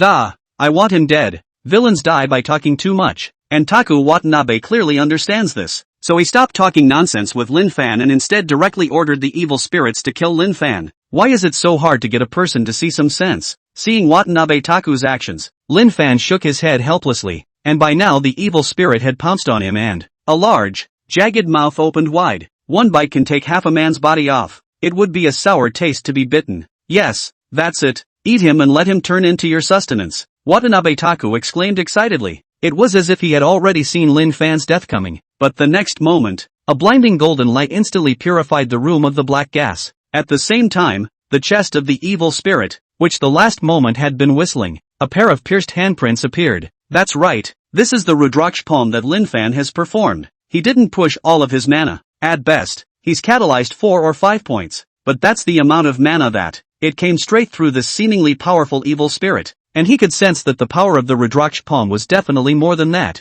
if he hadn't deliberately reduced the power. I'm afraid a single slap could destroy everything in front of me. After a breath had passed, the evil spirit's body cracked like ceramic. A golden crack began to spread from around the handprint. In just a few seconds of work, the evil spirit's body turned into pieces. Taku Watanabe was stunned when he saw the scene in front of him. Even he was completely afraid to imagine what he was seeing. Hallucinations? Absolutely all hallucinations. Watanabe Taku cried out in shock in his mind. But in the next moment, Lin Fan's actions shattered his fantasies completely. Only to see Lin Fan pull out his purple and gold mantle. And before the evil spirit's body could completely dissipate, it directly took in all of these body fragments. He then urged his mana to refine these things in a matter of moments. Feeling that the mana in his body had risen some more, Lin Fan revealed a smile of satisfaction. Destroy one evil spirit, get a reward in my body, town magic body. After practicing, one can greatly enhance one's physical strength and chi and blood, and after practicing to the extreme, one can condense a huge phantom.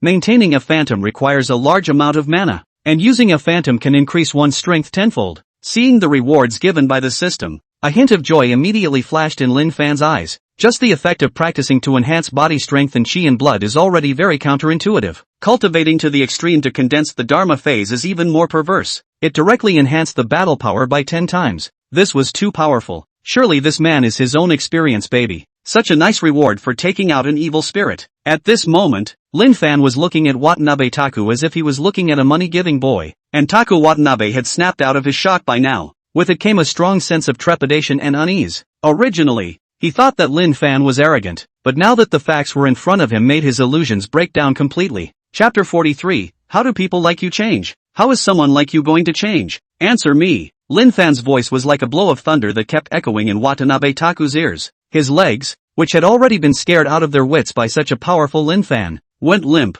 It fell straight to the ground. The great master, I was just kidding you. In fact, I was forced to do this, all because this evil spirit threatened me to find a blood kneel for her, or she'll kill me. I've been trying to find a way to get out from under her control for a long time, and now that her death at the hands of the masters was well deserved and deserved. Master, you've done a great job and a wonderful job. You're simply my great savior. Master, please accept my most sincere thanks. Taku Watanabe will do anything to stay alive. As soon as his mind turned around, he immediately started frantically bragging about Lin Fan. At the same time, without the slightest hesitation directly rushed at Lin Fan with all 5 bodies, came a standard cab drop-off. The humility now was a huge contrast to the arrogance before. It's the kind of people who are like dogs in front of them and tigers behind them. But people like that get along fine, most of the time, able to stretch and bend, with no concept of dignity at all, as long as the outcome is in his favor. Then such a person doesn't care whatever the process is. Lin Fan also scared when he saw how fast he changed his face. I'm sure you're a native Tokyoite, so you'll start grooving without saying a word. Sure enough, my predecessor's assessment was correct. There are small rituals but no great righteousness. Alright, stop talking about these useless things. Let me ask you, you gave this thing to those 2 old things, right? Lin Fan finished pulling out the videotape and threw it in front of Watanabe Taku. Looking at the familiar videotape in front of him, Taku Watanabe's eyes changed slightly. Then a hint of fear appeared in his eyes. Yes, this is the same videotape that Sadako possessed. For someone like Taku Watanabe, this videotape is both a temptation and a threat. If he had that kind of skill, he'd just suppress and breed Sadako. Having Sadako be able to listen to his commands would have a role that was not comparable to the evil spirit from earlier. In the beginning he did move that little thought that, but finally gave up. Because Sadako was already an old grudge with a fierce reputation. If it was really that easy to deal with, it would have been set up and taken in a long time ago, since the other masters couldn't subdue Sadako. That's not to mention his little Karami. After realizing his gap, Watanabe Taku put away that little thought. Now what puzzles him is that the videotape itself has obviously been sent out to the... Why did it appear in Lin Fan's hands?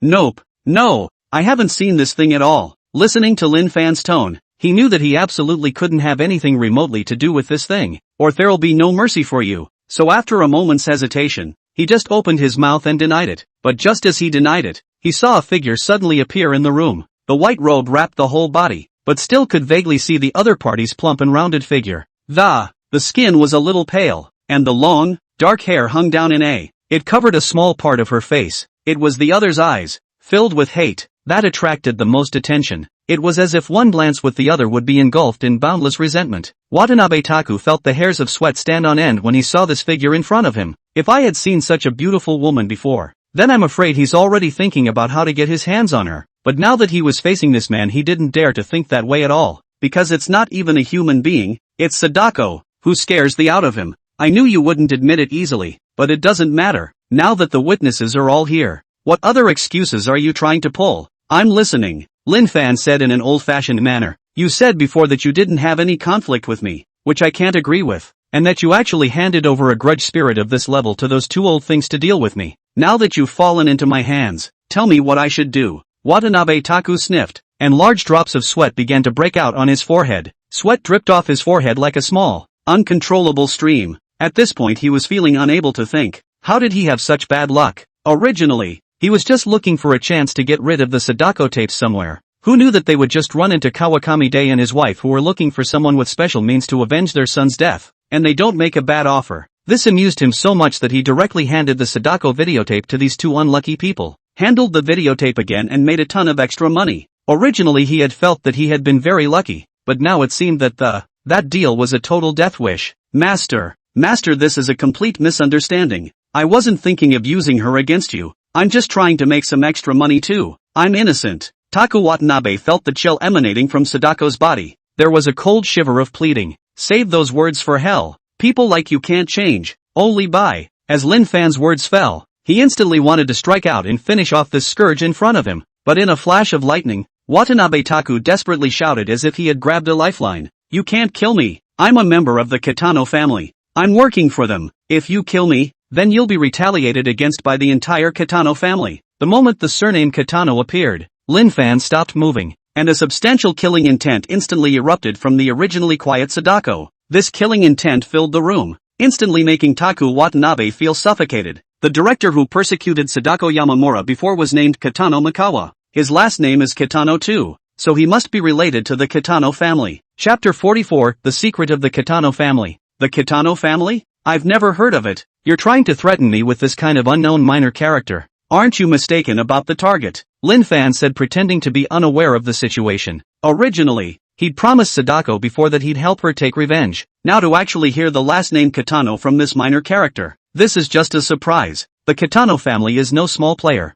They have connections in all walks of life. It's also a pivotal position in the Sakura Kingdom, and I'm working for them now, so you'll definitely be hunted to death by the Kitano family if you kill me. Watanabe Taku was afraid at this moment that Lin Fan was really a rash young man and would finish himself off if he didn't do the right thing. So in order to secure his life, he snapped as fast as he could. Even if the Kitano family you mentioned is very powerful, I won't believe that they would make an enemy of me for a minor character like you, Lin Fan said without thinking. What do you know? Ever since the Kitanos discovered that secret decades ago, they've been searching for. Taku Watanabe's face changed as he spoke. It seemed to shut up immediately as if something important had come to mind. And Lin Fan is hearing the wonderful place Watanabe Taku, but hold this out. It made Lin Fan feel very unhappy all of a sudden. Good boy. You're still playing hard to get, aren't you? They just started looking for something. Why don't they go on? Hearing Lin Fan's words, Watanabe Taku felt like he had his backbone back, directly and somewhat condescendingly. Knowing too much won't do you any good, and the wisest thing you can do right now is to let me go. If you dare to touch a single hair on my head, then you definitely won't have a bit of quiet days in the future. Looking at this brat's expression and attitude, Lin Fan instantly gasped and laughed. You really think there's no way for me to know if you don't tell me? That's childish. As Lin Fan's words fell, Fu Zhang's figure instantly appeared beside him. Looking at Tomi's aura and that familiar tear mole at the corner of her eye, Watanabe Taku's eyes widened at once. This is Tomi? If the sight of Sadako had shocked him, the sight of Tomo made him feel like his worldview had been shaken. Tomo and Sadako actually didn't feel much hostility towards the man in front of them.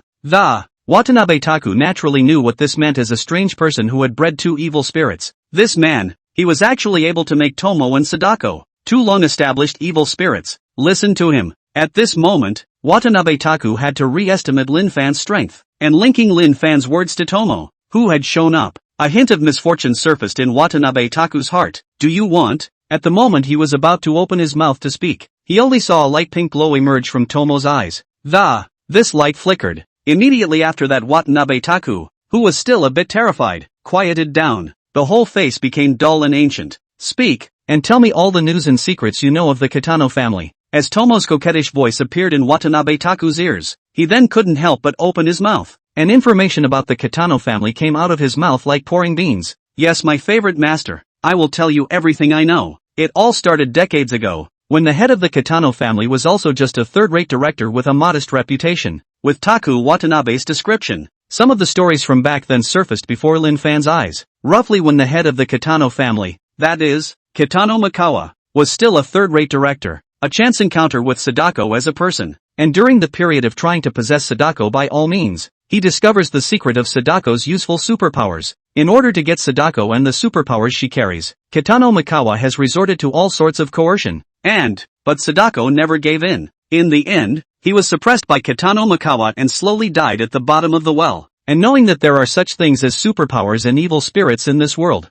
he then searched for those strange men and women by all means, and eventually he did find it. After that he made a kind of deal with the guys that, for example, providing a certain kind of place for those people, or providing a blood meal for those people who raise evil spirits to practice evil arts. During that time, many of the disappearing bums on the streets that, it was Kitano Mikawa who did it, and with the help of these people, his career began to flourish. In just a few decades, it had become a famous family in the Sakura country, and as the family expanded, they weren't content to trade with the people who, instead, they chose to secretly find people with special physical qualities to raise evil spirits for them in private, and Taku Watanabe is one of them. In order not to attract too much attention, so the Kitano family are putting these people in various unobtrusive streets and alleys. The rooms in which they are located have been specially remodeled. You can even have a party inside without letting out a single sound or light. And those blood meals that these feeders are drawn to eat, all with the Kitanos wiping their asses. It's a chain of events, so to speak, with the Kitano family using the evil spirits to develop their own power. Use your own massive power to harbor these hookups. No less than 10 men and women have been killed by Taku Watanabe, but even then, no waves turned up at all. After analyzing the information Watanabe Taku had spoken out, Lin Fan's expression was somewhat serious. This Kitano family looks like a completely dehumanized devil's den. After finally pulling the rug out from under Taku Watanabe, Lin Fan slapped him into a bloody mist. It was a good thing to do, sending him to the west early. Sadako, who had been listening, didn't look too good. She was already eerie, but now that her face was dark, she was even more appalling. Instead of being punished in any way, the previous enemies are mixing it up. This is unacceptable to anyone. Don't be cold-faced. At least we know the tip of the iceberg of the Kitano family. We can take our time to do it next. Don't worry. Your revenge will definitely be avenged for you. Lin Fan patted her shoulder and said, it's like a big brother who knows what he's doing. But in reality, I'm afraid Sadako is about as old as Grandma Lin Fan. You really want to help me? Aren't you afraid? The power of the Kitano family is so huge. Do you think you can shake the tree? Sadako made an unprecedented move of not dodging Lin Fan's tap on her shoulder.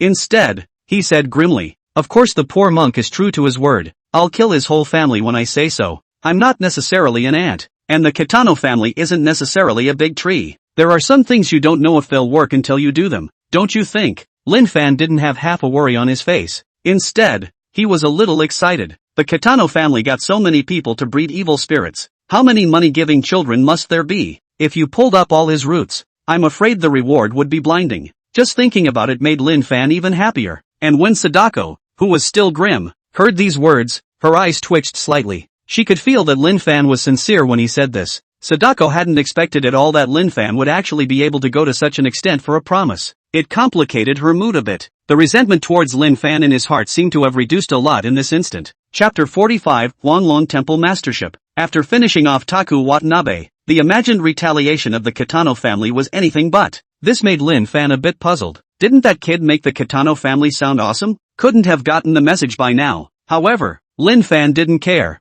Soldiers come and go. Water comes and covers the earth. If the other side dares to come themselves, they dare to get them. He was laid back for a few days, and the construction team that Satoshi got to start work early. I have to say the other guy's speed is off the charts. In just a few days of work, the temple was created, and just from the outside it looked not a minute or two bigger than the small temple before. Every now and then he'd take a look at but most of the time he stayed at Kaoru Mayano's house to study Buddhism with Kaoru Mayano. After getting her in-laws killed, Kaoru Mayano gave them a sensational puja. It's so sad to be crying on the spot. It's almost more tragic than the death of your own parents. But in fact, after the Dharma ceremony, she couldn't wait to discuss Buddhism with Lin Fan every day. Now that not only is the husband dead, but also the immediate heir to the estate. All of the Kawakami family's property logically fell into her hands. It's safe to say she's an unabashed little rich girl right now. After just a few days of peace and quiet, a group of uninvited guests came to the door. Amit Ba Buddha. It looks like you should be Monk Lin Fan. On the main street, Lin Fan was wandering around attempting to find some useful spells from these roadside stalls. Suddenly a few monks appeared out of nowhere to block his path. 3 monks, 2 tall and 1 short. The 2 younger ones looked to be in their 30s, and were dressed in long narrow vestments of russet color and clad in a light red robe. He looked like a senior monk who had practiced for a long time. And in the middle of them was a short monk who looked to be in his 50s or 60s. The size topped out at Lin Fan's shoulders. The other party was wearing a dark purple vestment with a crimson robe over it. There are also some scriptures and gemstone embellishments on top of the surplice. The old monk looked kindly and his eyebrows were a little white, though the other man was not tall, and had a rather thin frame. However, Lin Fan could still feel the hidden power within his opponent's body. Lin Fan could sense that the other party was definitely not a simple monk. Rather, they have mana just like themselves. However, Lin Fan was only slightly curious and was not shocked. The mana in this monk's body was not at all on the same level as the mana in his body. If the opponent's mana is a trickling brook, then Lin Fan's mana was the unfathomable ocean. Listening to the other person was a way to find himself, so Lin Fan asked directly without hiding it. I am. Who are you and what do you want from me? The old monk's eyes narrowed slightly, and as Lin Fan sized him up he was also sizing him up, and yet there was no hint of anything from the other side. Lin Fan looked plain and ordinary. Nothing special at all. This is not the place to talk. Little friend, how about we find a place to talk? The old monk's voice was a bit hoarse, but in the middle of the air. It's not at all like being in your 50s or 60s. Hearing the other party's words, Lin Fan nodded. It was the first time he had seen a monk with magical powers, so naturally he wanted to find out more about the other party. A few moments later, several people arrived at a tea house. It's a nice setting, with a few bamboos rising straight up in the yard. A natural-looking man-made wigwam is situated in which there is a constant flow of water in the crevices of the wigwam, and every now and then there came to my ears a clear bird call that. The air has a light fragrance and is filled with natural harmony. Young friend may not know who I am. Then I'll introduce myself. I'm a resident of the Yellow Dragon Temple. Dharma name Huiwu. These 2 are the elders of my temple, Hui Bank and Hui Guang. After a few people sat down, the old monk with the Dharma name Huiwu took the lead and spoke. In fact, this time, I'm looking for little friend because I have something to ask for, and I wonder if little friend can make it convenient. Wise guy was quite polite in his speech, so that one couldn't pick a single fault. However, Lin Fan did not respond at first after hearing the other party's words. After a moment of slight contemplation, he said, so it's Master Huiwu, long time no see. I don't know what the master is talking about. I'm afraid I can't be of much help since this man's temple is small. Hearing Lin Fan's Tai Chi, Huiwu's face didn't change. Instead, he let out a laugh. Ha ha ha, little friend, there's no need to be presumptuous. I can guarantee that this matter is just something you can do with a single word. A few days ago, there was a no-good monk in my temple with the Dharma name Huikong, and he was arrested for messing with little friend. The reason I came to see little friend today is that I hope little friend can be lenient, and for the sake of the poor monk, how about sparing him this time? Wise guy didn't bother with all the twists and turns, and got right to the point and stated his purpose. And when Lin Fan sniffed, he immediately recalled the fat monk who had demolished his temple and was gotten in. So it's this matter. I said, who is that person so bold? I didn't expect it to be a monk from your Yellow Dragon Temple. If I hadn't seen you guys being so courteous today, I would have thought the Yellow Dragon Temple was all that kind of scum. Lin Fan certainly didn't have a good tone. Huikong had found someone to tear down his temple, and he was being kind by not just finishing the other party off. Now I didn't think these people would have the guts to come to my door and beg for mercy. Good enough. And the other party heard the mockery in Lin Fan's tone. Hui Bank and Hui Guang, who were on the side of Monk Huiwu, instantly sat down. Just as he was about to open his mouth to reprimand, he was stopped by Wise Guy. Seeing the gesture of old Monk Huiwu, they then stopped. After all, old Monk Wise Guy had a pivotal position in their temple. It's one of those things that should never be offended. Why do you have to be so prickly in your words? As long as you can forgive others, as long as you sell this face to the poor monks, the poor monk will definitely have Huikong come to the door to apologize at that time. The elders of the temple were taken in and locked up, and there's the possibility of being locked up until you die. The fact that this happened was simply a disgrace to their temple. They could never allow that to happen. So after investigating for a while longer, they focused on Lin Fan, the person in question. Apologize? That's easy for you to say. If I had gotten someone to tear down your temple, would it have been the same as it is now? Apologize to you guys and things will go away. So there's absolutely no way this is going to happen. Lin Fan didn't kill the other party. just to let them suffer in prison until they died. Satoshi has already informed the prison to find inmates to take good care of Huikong. Lin Fan just wanted to make the other party's life worse than death, which could solve his heart's hatred. And Huiwu heard Lin Fan sound so resolute. The eyes that had been slightly narrowed opened a bit. It seems like little friend is unwilling to give poor monk this face. And on the sidelines, Hui Bank and Hui Guang couldn't help themselves at this point. Standing up directly, he chided at Lin Fan. Kid, we residents have all pulled down our positions to speak kindly. I advise you not to give your face away. This time Wise Guy didn't stop them, but quietly watched things unfold. And the atmosphere in the room froze at that moment. The swords were drawn, and it seemed that a great battle was about to break out. Chapter 46, Wisdom's Shock. What? Looking like you're going to eat someone. Is there anything else you can do today if I don't agree? Lin Fan looked at the three people across from him with a smile on his face. Totally didn't put these three people in their eyes. If it came down to a fight, Lin Fan would be able to kill them all with a single slap. There's not even a crumb left, and he's got Sadako Tomi on him now. The two evil, grumbling spirits. I'm afraid that any one of them that comes out will be able to make them suffer a lot. Therefore, the threats of Huiguang and the others were no different from a child playing house in Lin Fan's eyes. Who doesn't know how to talk tough? The point is, does it work? Why do you need to be so tough in your attitude? Little friend, you can release my people with the matter of a single word. Let Huikong come out. Yellow Dragon Temple will directly fund the rebuilding of a bigger and grander temple for you. Won't this be a happy occasion for all? Having given enough of the dismount, Wisdom slowly opened his mouth. When the time comes, not only will we cover all the money to rebuild the temple, but we'll also be able to give young friend a huge amount of compensation. How's that for sincerity? It's not enough. No matter what you say today, all I want is for him to spend the rest of his life in prison. Can you guys hear me? In the face of Huiwu's coercion, Lin Fan was unimpressed. As for old monk Huiwu, seeing Lin Fan's softness, he was also a bit impatient. Originally, he hadn't put Lin Fan in the same position as him in conversation, only thinking that Lin Fan was just an ordinary little monk. There's just a little bit of luck hugging a thigh. Originally he wanted to solve the problem in a peaceful way, but now the results were very unsatisfactory to him. Little friend, there are times when it's better to know what's right. This world is not as simple as you see it. You didn't listen to my well-intentioned advice. Do you have to have me do it for you to understand this? As the words of old monk Huiwu fell, a strong aura erupted from his body. The eyes that were originally slightly narrowed also suddenly opened at this moment. The whole thing was as appalling as an angry man. At this point he no longer had the kindly image that he had a moment ago.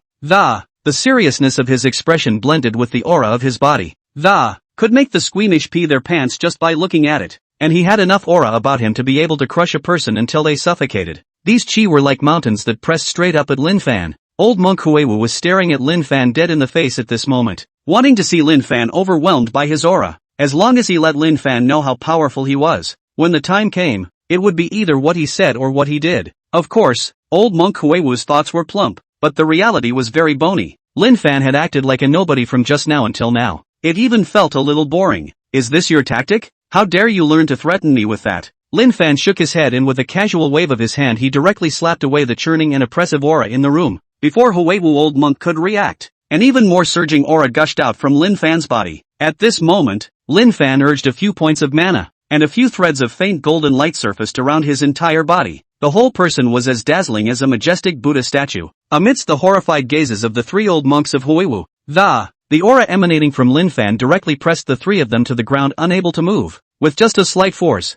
the three of them couldn't withstand it and directly spat out a mouthful of blood, and the joints in his body looked like a dilapidated house that has fallen into disrepair. It made a crunching sound. Now, as long as Lin Fan used to catalyze a little more mana, it would have crushed the three of them into a piece of meatloaf. But Lin Fan didn't do that. He didn't want to be too noticeable right now. If these few people were killed in public, then I'm afraid that it would cause no small fluctuation. What's more, there are many disciples and followers in the Yellow Dragon Temple where these people are from, so Lin Fan had only given them a small lesson. It was only after the three had exhausted their strength that Lin Fan withdrew his mana. If you don't have the ability, don't follow the example of others in putting out harsh words. Today is just a small lesson for you. If you guys try to trouble me again without knowing better, then I'll be there anytime. After Lin Fan put down these words with a cold smile, straight out of the room. As for the three old monk Huiwu, they could only lie on the ground and watch Lin Fan leave. They wouldn't even have the slightest bit of strength left now. Moreover, old monk Huiwu's eyes were full of shock and surprise.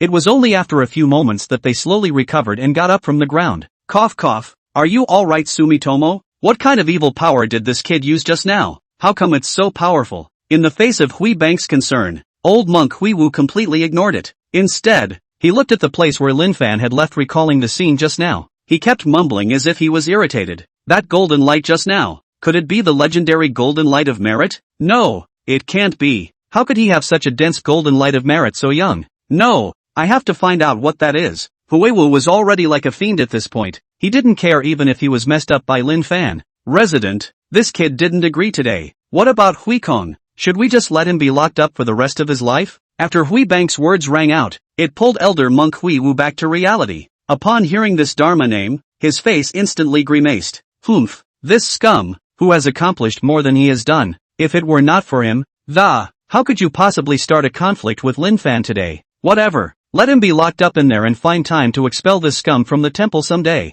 Wisdom snorted coldly, directly abandoning Wisdom Sky as a scum. And Hui Bank and Hui Guang didn't dare to retort when they heard this and directly said respectfully, Resident. Chapter 47, Dead Man at Tokyo University. Wisdom's appearance in Lin Fan's life was just a small splash. This time it's just a little lesson for the other side. If the other side is so ungrateful next, then Lin Fan would really have to send them to meet Buddha. After leaving from the tea house, Lin Fan pulled out his cell phone and looked at it. A message was pushed right onto Lin Fan's cell phone screen. That enlarged and bolded headline is really striking. The University of Tokyo has been shocked by the deaths of students. The university did not respond directly to the interviews with reporters, but according to informed sources, the number of dead people has reached 6. Tokyo University? Isn't it the same school that Yuki Asakawa is in? Lin Fan gave a slight pause, then immediately clicked in. What fell into view were several striking photographs. It's like a sneak peek in the restroom. The top of the photo is mosaicked, but you can still faintly see the misery on it. A reddish-brown liquid all over the floor, like a stream making a mess of it. In addition to that, you can vaguely see the limbs and arms underneath the mosaic. I'm afraid these pictures wouldn't even be posted if they weren't mosaicked. Underneath the picture is a long list of interview transcripts and journalists' additions to the story. According to informed sources, these victims died in different ways, including being drowned directly in the toilet. Some of them were left with only half of their bodies, as if they had been eaten by something, while others had their bodies twisted beyond recognition. It's like she was abused in some way. Rumor has it that some student in a previous school was bullied to death, and her ghost took the form of an earthbound spirit. What is the truth behind the recent indiscriminate attacks on innocent students? TV Tokyo will continue to report on this. After casually flipping through a few eyes, Lin Fan would close the page. In a place like Sakura Country, this sort of thing is commonplace. It's such a depressing environment here, both in the workplace and on campus. These things about bullying, killing people are not uncommon anymore. Those bullies basically have good families. If someone dies because of them, the solution is simple. Just press it down with money. And naturally, the school administration doesn't give a damn about a life or two. They are also happy to take money to press the message in order to maintain the image of the school. Usually a dead person doesn't turn over a bit of water at all. Just contact the press to keep the news down. 99% of people who play dead for a while forget about it. They've been very experienced with these things for a long time. It's just that the number of people who died this time was a little too high, and the photos and videos and all that stuff got out. The main media outlet covering the story was TV Tokyo. This gives them absolutely no chance to press the message. The background is not as big as others, and it was a vicious incident, so the school authorities can only play Tai Chi and play dumb at this point. Anyway, just absolutely no positive answers to questions. If it was an ordinary dead event, Lin Fan would naturally not even bother to look at it. But look at all the traces of something transcendent. Then Lin Fan was interested. Just then, a ringing phone interrupted his thoughts. The caller was none other than Usato. When he answered, he heard a somewhat urgent voice from the other side. Master Shaolin, do you have a moment? I would like to discuss something with you. Can I? I could feel how anxious he was just by listening to his voice, and Lin Fan happened to have the time, naturally would not refuse. After Sata Xiong hung up Lin Fan's call, his heart was slightly relieved, but then, somewhat distracted, he began pacing back and forth. The only thing that could give him such a headache as a legislator right now was that incident that broke out at the University of Tokyo. The University of Tokyo, as the highest institution of learning in their part of the world, it's also the face of their Tokyo. Now that this kind of thing has happened, if it is not handled well, it can be a matter of their future. Since the news can't be suppressed now, then it's just a matter of finding the source of the problem and fixing it. Then give those victims' families an explanation. As long as we can stabilize them so they don't keep making a scene, a little money is nothing. Of course it's best if it can be solved with money, and if it can't, then we'll just have to drag a few more unlucky bastards out to cover the pot. When he thought of this, Sato Yu felt his head spinning. He smoked half a pack of cigarettes since just now. but it's still annoying now. Just as he was lighting another cigarette and taking a drag, a sharp break appeared in his ear. Hearing the sound of the emergency brake, Satoshi rushed out of the office with some fumbling, shoving the cigarette in his hand into the ashtray. Is Congressman Sato going out? Rep. Sato. Along the way, whenever anyone in a position lower than Satoshi you saw him walk out, all immediately stood at attention and greeted him respectfully. If it were normal, then Sato would have had time to exchange pleasantries with them, but right now there was no one else in his mind but Lin Fan, so even in the face of these people's greetings were simply ignored. It wasn't until he saw the surplice-clad figure outside the door that a broad smile appeared on Sato's serious face. Immediately after that, he couldn't wait to rush towards Lin Fan to meet him. And the others, seeing that Satoshi Yu was actually so enthusiastic about such a young man, the mind was immediately filled with doubt. Who is this man that he can make Senator Sato greet him personally? And he looks so young. Could it be a special agent sent down from above? It doesn't look like it. Just seeing half of his face I feel like my heart flew away. Who is this so handsome? It's my type. At this time in the hall of the Tokyo Metropolitan Government Office, there was a lot of discussion. Master Shaolin, you're finally here. At the moment I see you, my entire being feels so much more at ease. That's not a false brag from Satoshi. It wasn't known what kind of magic power Lin Fan had on him. Satoshi did feel a lot more at ease when he saw him. Ha, maybe it's because I'm too kind of a person. Sato-san, I heard you being very eager on the phone, looking for me for something. Hearing Lin Fan mention it, Satoshi's expression instantly became quite serious. I don't know if Master Kobayashi has seen those news about the murder case at the University of Tokyo. I'm looking for Master Kobayashi because of this matter. I hope Master Kobayashi will help me this time, Satoshi said and invited Lin Fan inside. As he walked, he talked about the whole thing. Chapter 48, Wherever Life Takes You. The duo arrived at Satoshi's office. Just as Lin Fan took his seat, Satoshi personally poured a cup of tea for Lin Fan. If he makes this move and those people outside see it, I'm afraid I'll just be shocked out of my mind. Senator Sato, who can decide the lives and deaths of countless people with a single word, is actually pouring tea for such a disreputable monk. What the hell is this kid? But Satoshi didn't feel like there was anything wrong with this. Now he's the one who's asking for it. And he's climbed from the bottom to where he is now. What scenes have I not seen? What hardships have I not suffered? What's a little thing like pouring tea? Of course the most essential fact that allowed him to put his foot down so much was Lin Fan's own strength. It is a truism that the strong are respected. This time, I mainly want to ask you, Master Kobayashi, to help me see if this incident at the University of Tokyo is actually someone's fault. Or is it really those things that are at work? If it's really those things that are at work, then we need to trouble Master Shaolin to take action. Of course, there will be a generous reward after the deed is done. Satoshi didn't sell himself short. After all, time is of the essence right now. He is not going to waste any time at all. So in 3 words, he stated the story and his claim directly. By the way, he also drew a big pie for Lin Fan.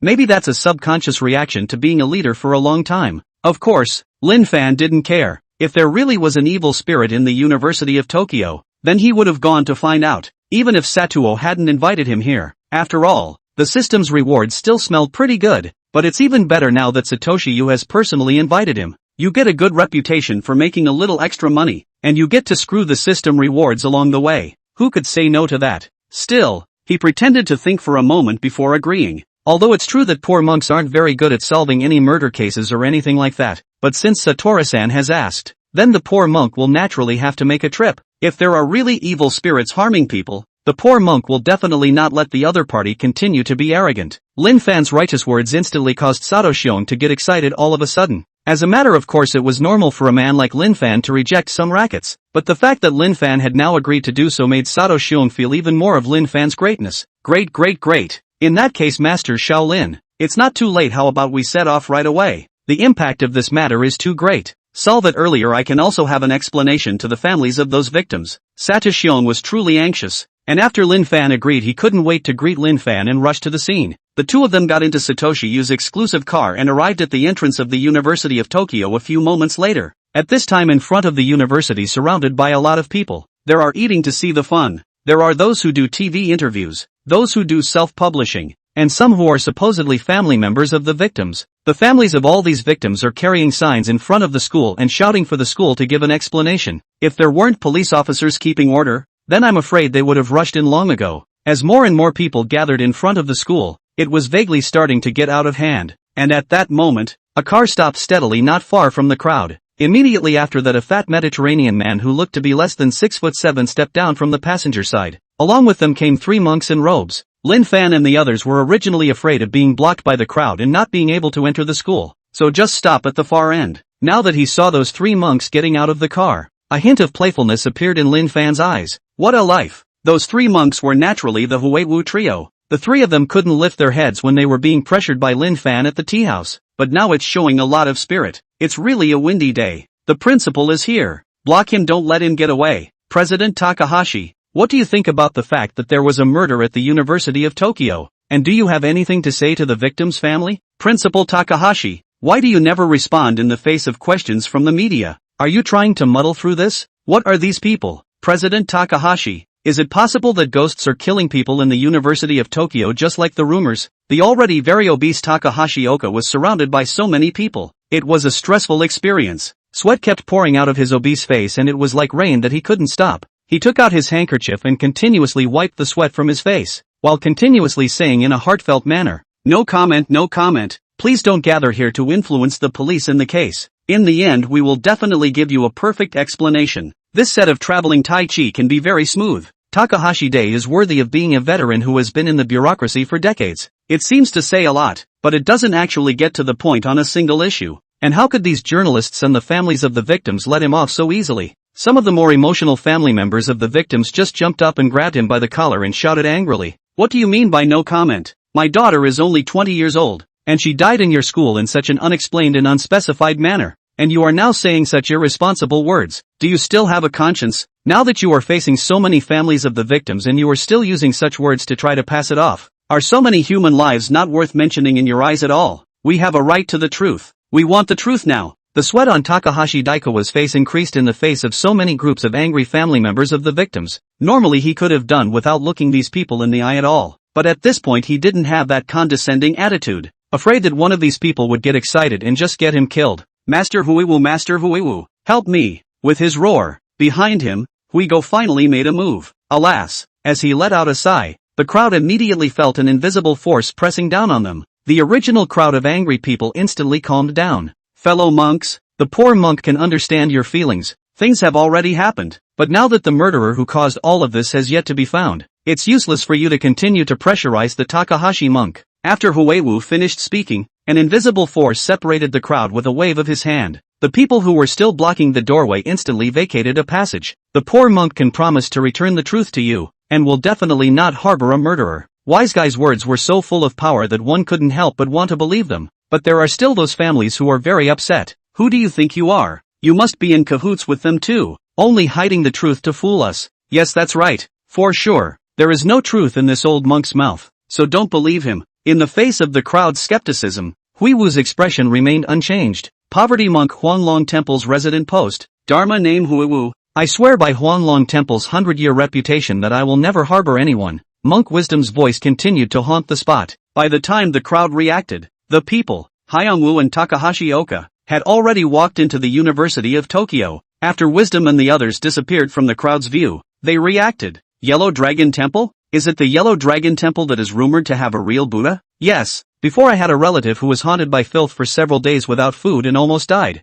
In the end it was the master of the Yellow Dragon Temple who came to drive away the ghosts. That relative only returned to normal. Legend has it that the abbot of the Yellow Dragon Temple has cultivated Buddha nature, and may have ascended at some point. Just now that old monk said that his Dharma name seems to be Huiwu. I remember that the resident of the Yellow Dragon Temple is this Dharma name. Could it really be him? Chapter 49, Soul Suppressor Bell. All of Lin Fan's bodily functions were now very counterintuitive. At this point, even from a distance, you could hear the whispers of the crowd. Hearing the shock and praise from the crowd's mouths, Lin Fan curiously asked Sato Shion, "Is this Yellow Dragon Temple famous? How come it feels like everyone recognizes it?" Naturally, Satoshi Yu, who was on the sidelines, didn't hear those people's conversation. Puzzled by Lin Fan's sudden mention of the name Yellow Dragon Temple, but doubtful as he was, he still honestly answered the question for Lin Fan. Master Kobayashi doesn't know. This Yellow Dragon Temple is still quite famous in this part of Tokyo. Not only is there a large number of believers, but its influence is also very widespread.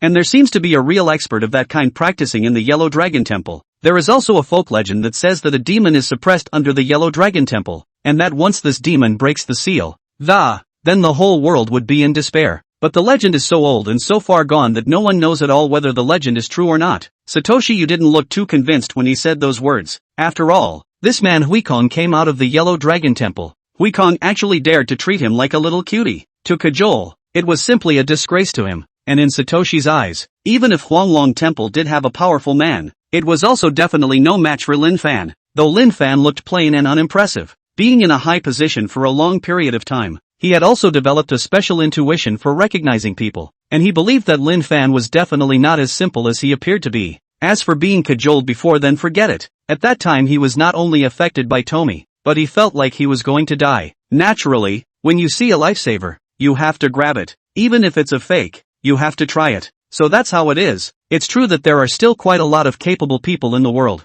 Lin Fan said with a slight sigh of emotion, and Satoshi smiled at his words and took the opportunity to compliment Lin Fan. Ha ha, even if they're more powerful, I'm sure Master Shaolin is more powerful than them. Who doesn't like to hear good words? And Lin Fan is no exception. Satoshi's ass did make him comfortable for a bit, but now was not the time to enjoy it. It wouldn't be good if this one got the short end of the stick. Lin Fan had just looked with his delusion-breaking eye, and in the University of Tokyo, it was indeed shrouded in blackness, so he could be sure that there was a ghost in it. Well, no more nonsense, let's go in and take a look too. Lin Fan got out of the car after saying that. There are still a lot of people at the gate place. How are we going to get in there, Master Kobayashi? Satoshi frowned as he looked at the still very crowded crowd. It's simple, that's not all. Lin Fan's words fell, and before Sato Xiong could react, Lin Fan then grabbed him by the shoulders and with a gentle leap, he directly leaped over the 4 or 5 meter high fence, then managed to get inside the University of Tokyo, experiencing something so exciting for the first time.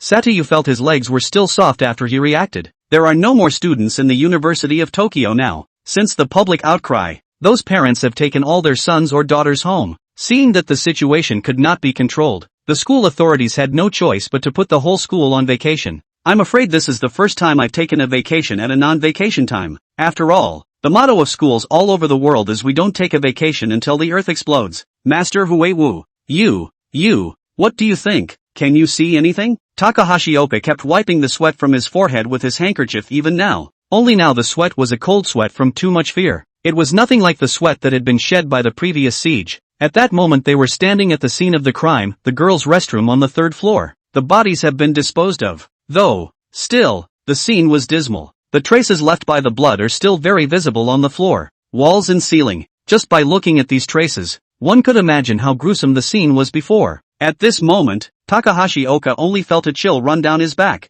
It was as if there were eyes on him somewhere. Not good, not good, not good. Wise guy said 3 bad words in a row. Even his brow, which had been a flat one, was furrowed. That statement alone made Takahashi Oka's heart skip a beat as he listened. If it weren't for the fact that the faces of Wise Guy and the others were still normal, I'm afraid that Takahashi Omi couldn't help but just run away. As a matter of course, a man of his stature would be an unwavering materialist, but this inexplicable coolness coming from him now was the first time he had ever seen it. You know, it's still broad daylight and the sun is still shining. Big.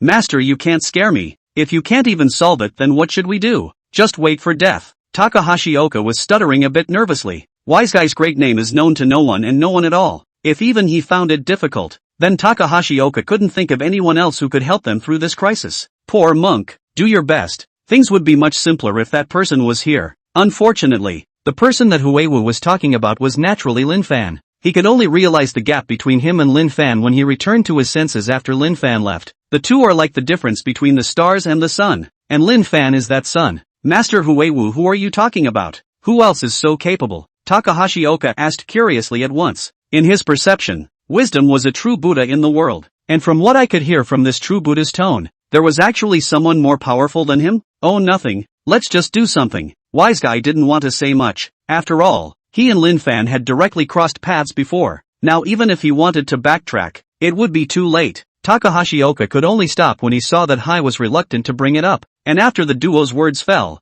an incomparably ancient-looking bell appeared in Huiwu's hand. On the face of it, this bell looks plain as day, but if Lin Fan were there right now he'd realize that this bell is actually a magic weapon. After Huiwu pulled out the bell, he formed a palm with one hand and erected it in front of his chest, and his mouth kept moving softly, as if he were chanting something. But the sound was so low that all the others could hear was a light murmur, and his other hand was grasping the quaint bell and gently shaking it from time to time. Come to the door of the first toilet cubicle. Wise Guy gently shook the bell. What is amazing is that, while all his movements were wide enough to ring a regular bell. But at this moment, this bell in his hand didn't move at all. Wise guy sensed that the bell didn't ring, and then proceeded to the next toilet cubicle without further pause. Next is the second, third, and fourth. The bell didn't ring in front of any of these compartments. I say, Master Hui Bank, is there something wrong with this bell? How come it hasn't rung even after shaking it so many times? Takahashi Oka finally couldn't help but open his mouth and ask a question.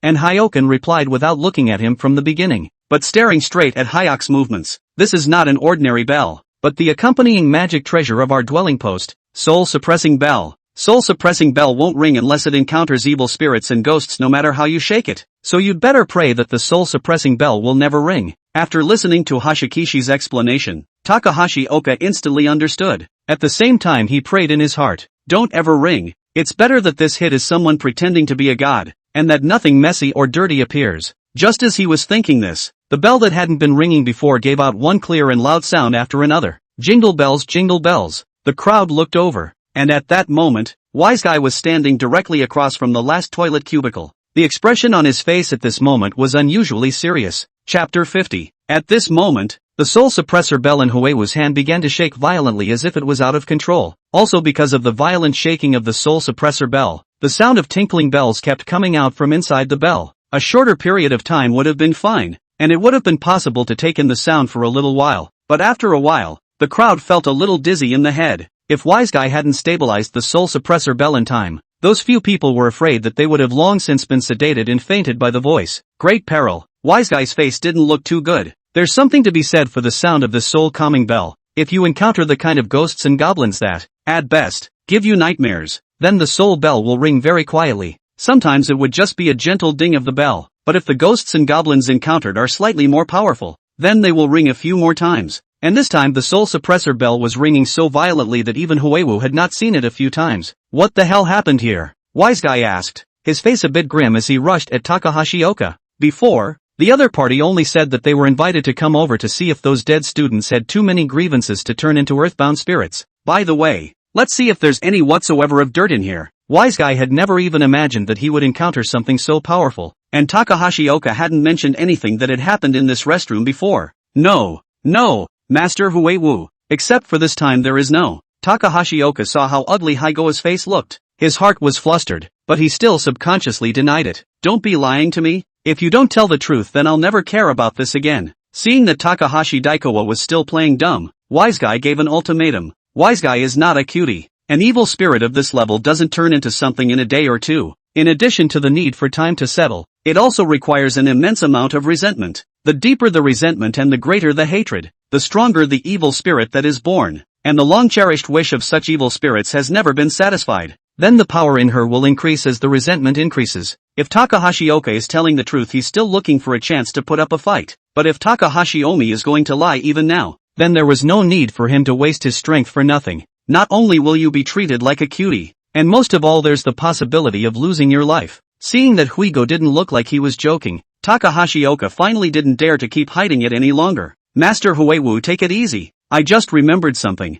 and I don't know if it's related to that incident. Come on, it's so late and you're still swallowing. Seeing that he was still a bit hesitant, before Huigo could say anything, Hui Bank directly chided Takahashi Oka. Seeing that he really couldn't hide it anymore, Takahashi Oka could only tell what he knew. That happened more than 20 years ago, and I don't know if any of what's happening now has anything to do with that. I was still a regular teacher at that time, so I saw disharmony between students from time to time. Takahashi Oka said this all euphemistically. What is said to be disharmony between students is really bullying. Cliques bully students who don't fit in. This kind of thing is commonplace on the Sakura countryside, and we had one of the prettier girls in our class who was a bit of a misfit, which led to several female students just looking at her the wrong way. Usually it's just little scuffles and skirmishes and stuff. At that time I didn't care. After all, this kind of thing, Master Huewu, you also know, is not that rare. But there was a time back there when that misfit girl somehow managed to provoke those schoolgirls. Then they dragged them to the restroom. Originally everyone thought that they just made a mess and forget about it. But I didn't realize the back. Takahashi Oka paused as he spoke. I don't know if it's just him, but as he's telling this story, it seemed as if something in that toilet cubicle was going to come right out the next moment. Go on. What about back there? What happened? Kigo vaguely guessed something, but let Takahashi Oka go on. Only if the other person tells the whole story. Only then will there be a chance to find a breakthrough from it. Back there. It didn't take long for those schoolgirls in the back to run out of the restroom, and that misfit girl was found dead inside a toilet cubicle, said to be in a very miserable state, with multiple fractures on his body. There were also signs of cigarette burns on his body, even toilet water in his mouth and nose. Wisdom's eyes closed after hearing this and pronounced a Buddha's name. Ba. How was it handled back there? Takahashi Oka didn't reply for a long time in the face of Haigo's questioning. A look of embarrassment and nonchalance also appeared on his obese face. It seemed as if the next words were hard to say, and when Wise Guy saw this, he immediately took a step and rushed outside, a look of not wanting to be bothered with this anymore. Takahashi Dai saw this and immediately did not dare to hide the whole thing, because those female classmates' family a little money and power. In the end also paid some money. The school suppressed it. Those leaders of the school are also afraid that this incident will affect the reputation of the school. And after that victim's family couldn't get an accurate response from the university, one day out of the blue they jumped off the roof of this building where their daughter was murdered. Since that time, there's been a few lives in this restroom from time to time, and they've all been squashed by the school in the end. Eventually so many people died in it that the university had to order the restroom to be sealed off. Takahashi Oka didn't dare to take a breath after he finished speaking. I hadn't felt much of it before, but when I actually stood in this, the piercing chill made him fidget a little. After Wise Guy heard Takahashi Oka's words, he immediately couldn't help but curse in his heart. In hell, these idiots, they're really asking for it. The death of a student by bullying without punishing the murderer, without compensating the victim's family, without even putting out the word that. It's a wonder the victim doesn't have more resentment. It was now more than 20 years later, and Wise Guy didn't even dare to think about how heavy the resentment of this thing in the toilet was. At this point he wanted to quit right away. Still, professional ethics kept him from doing so. Let's give it a try even if there's some hope. You, contact those murderers from back then to come over right away, and while the sun is still setting, have those people come over and lure her out. I'll try to seal her while I'm at it. Otherwise, when her resentment gets heavier, everyone will die after she breaks through the boundaries of this area at that time. Chapter 51, Flower Child in the Toilet. After Wise Guy finished speaking, he stopped paying attention to Takahashi Oka. Instead, he began to have Hyoki and the others start preparing the props for casting the spell. Wooden fish, vermilion sand, talisman paper, tattered scriptures, brushes. After these things were taken out, Wisdom's expression was serious as he began to use the action, and Takahashi Oka, sensing the earnestness and seriousness of Haigo's, he didn't dare to say any other nonsense at all at this point. Straight away, he took out his phone and started using his contacts to start looking for those involved back in the day. To be the president of the University of Tokyo, he naturally can't be a blank slate background. In just a few minutes, those parties scattered all over Sakura country were all contacted. At first those people were reluctant to come over, but it's a matter of life and death at this point. Takahashi Oka has changed from his previous weak attitude and, straight up tough, either by coercion or enticement. Those people had to give in. As the head of a school he still has a lot of energy. Master Huiwu, I've already contacted everyone and told them to come over within half an hour. Do you think it's too late? Takahashi Oka was sort of relieved after hearing everyone promise to come over. He asked softly as he watched the various unintelligible words still being written over and over on the talisman paper. I'm afraid that a louder voice will affect Wise Guy. And Wise Guy didn't answer first. By the time he had finished the last stroke, a lot of sweat was breaking out on his forehead. It was only after completing the last stroke that Wisdom was slightly relieved. Half an hour, and barely, the sooner the better. Time waits for no one. I'm warning you, by the time the sun sets it can be too late. Wise Guy's cold voice rang out, causing Takahashi Oka's heart to lift again. It was all in the afternoon, and there wasn't much time left before the sun went down. As time passed, Takahashi Oka was getting a little fidgety. Every now and then he raised his hand to look at the time on his watch, while constantly wiping the sweat from his forehead with his handkerchief. And at this time, Wisdom and the others weren't idle either. The three of them carefully affixed the talisman seal that Wisdom had written around the last toilet cubicle. These talismans are not the ground-up stuff those crooks use, whether it's talisman paper or vermilion sand or brushes that have been kept in the Yellow Dragon Temple for a long time to contain them. It can be said to be extremely effective in restraining evil spirits in general. Of course, with that alone, Wise Guy wasn't sure how to deal with this thing in the toilet. While writing these talismanic seals, he had infused all the mana in his body into these strokes. That's why we saw him panting after writing so many talismans. After affixing these talismanic seals with no danger of being lost, Huiwu also did not care if the ground was dirty or not, directly sat down on his knees and began to recover his mana. And the toilet cubicle, which had been emitting an unmistakably evil aura, subsided at that moment. It seemed as if it was affected by the rune seal. Master Huiwu, is she being suppressed? Takahashi Oka asked in surprise when he felt that the gloomy aura had lessened a lot. It's not that simple. This is just a means to set up in advance. In order to truly suppress this evil spirit, then we must first cut down her strength and subsequently use these things to make a spell in order to suppress her. Huiwu didn't say anything. This was said by Monk Huibank, who was beside him. He knew that his own resident was in a critical period of recovering his mana. He sounded a bit disgusted at being disturbed by Takahashi Oka so ungratefully, and although Takahashi Oka heard the dissatisfaction in Hashikishi's tone, he didn't dare to say much. Seeing the exotic items in their hands was an eye-opener. Bones of unknown creatures, a small tile jar, unknown black wood. After a long time, Huiwu opened his eyes. He felt that his mana was almost restored, and it was at this time that the initiators that the crowd had been waiting for so long finally arrived one after another. More than 20 years have passed since the time had happened, and the people back then have gone from their teens and 20s to their 30s and 40s now. But because the family is better off living a more privileged life, these women didn't have much age on their faces. It doesn't look too old. Principal Takahashi, what's the reason for you to make me come all the way here in such a hurry? My time is precious, okay? I have to go for beauty maintenance later. Haruko, I didn't realize you were here too. Why does this place feel so familiar? I don't think we've seen each other in over 10 years. How are you guys doing? The four women were talking and laughing, feeling very excited to see a familiar face. They were a clique when they were in school before. So many years had passed, and they had all married well because of their nativity. A life full of happiness is the perfect way to describe them. Well, Master Wise Guy, they're all here. What's next? Takahashi Omi didn't tell the truth when he met with these people earlier. Now that he saw that they were all here, his heart dropped a little. And that's when these four women realized something was wrong. Such a deserted toilet, the runes on it, and these monks on the side. It all looks unusually weird. Principal Takahashi, what's going on? Why don't you say something? Yeah, what's going on now? If you don't say anything, then we're leaving. I've got a hot tub to go to at night. Several women spoke up, and the scene turned lively. But the crowd didn't notice that the restroom stalls, which had gone quieter. It also started to give off a slight hint of creepiness when a couple of the women appeared. Okay, stop arguing. You guys remember the name Sasaki Hanako? If it wasn't for you guys, how did this happen today? Now I order you to keep your mouths shut, and do whatever Master Wisdom tells you to do. And don't blame me for coming after you if you don't. Takahashi Oka growled impatiently, and the crowd was a little confused for a moment after hearing the name Hanako Seki, but right away they thought back. The unlucky guy who they got killed in the toilet and eventually suppressed the news. After all these years, they're still eating and drinking, too. Completely disregarded this man's life and death. And today, when they were suddenly mentioned by Takahashi Oka, a flicker of uneasiness flashed through their hearts. What's Seki Hanako? What are you talking about? Principal Takahashi, the crowd is still trying to play dumb. But at this time, Takahashi Oka was not in the mood to fudge with them. All of you come in, this one is our last chance. Wisdom saw that the sun was already off outside the corridor and ordered directly without wasting any more time. And although a few women were reluctant, they could only slowly walk into the restroom when they saw Takahashi Oka's expressionless face. The moment they had just entered the toilet, they felt a strong chill rushing over them. Meanwhile, the toilet cubicle,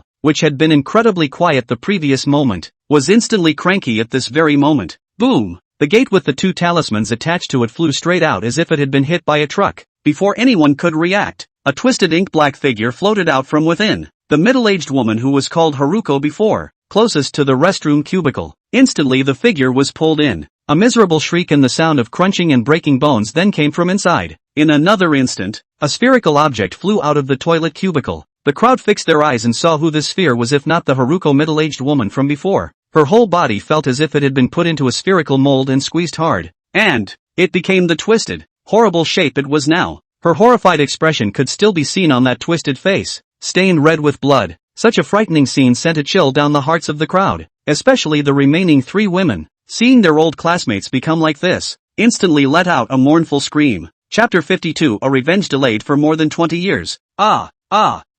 These three women had been pampered for so many years, but it was the first time they had seen such a horrible scene. A large, living human being turned into a twisted ball of flesh in a matter of seconds. That's who doesn't go crazy when they see it. It could be said that what was in front of them had completely broken their psychological defenses. What a strong resentment. Not good. Wisdom woke up at this moment, his eyes filled with gravity and shock. Now it seemed that the evil spirit in front of him was far more difficult to deal with than he had thought. The other party had actually gotten that woman dead right under his nose. It was horrible. Hai Guang, give me the stuff. Huiwu didn't dare to delay, and in a single breath, he took those things from Hui Bank and the others. He then quickly opened the small tile jar, revealing the reddish-brown liquid it contained. He then poured the liquid directly onto something else. The originally morose white bones were quickly absorbed after being stained by the liquid, and an aura that was hard to describe came from it. He didn't stop and continued to pour this liquid over the black wood stuff. In just a few seconds of work, all these things they had prepared were all stained by those liquids.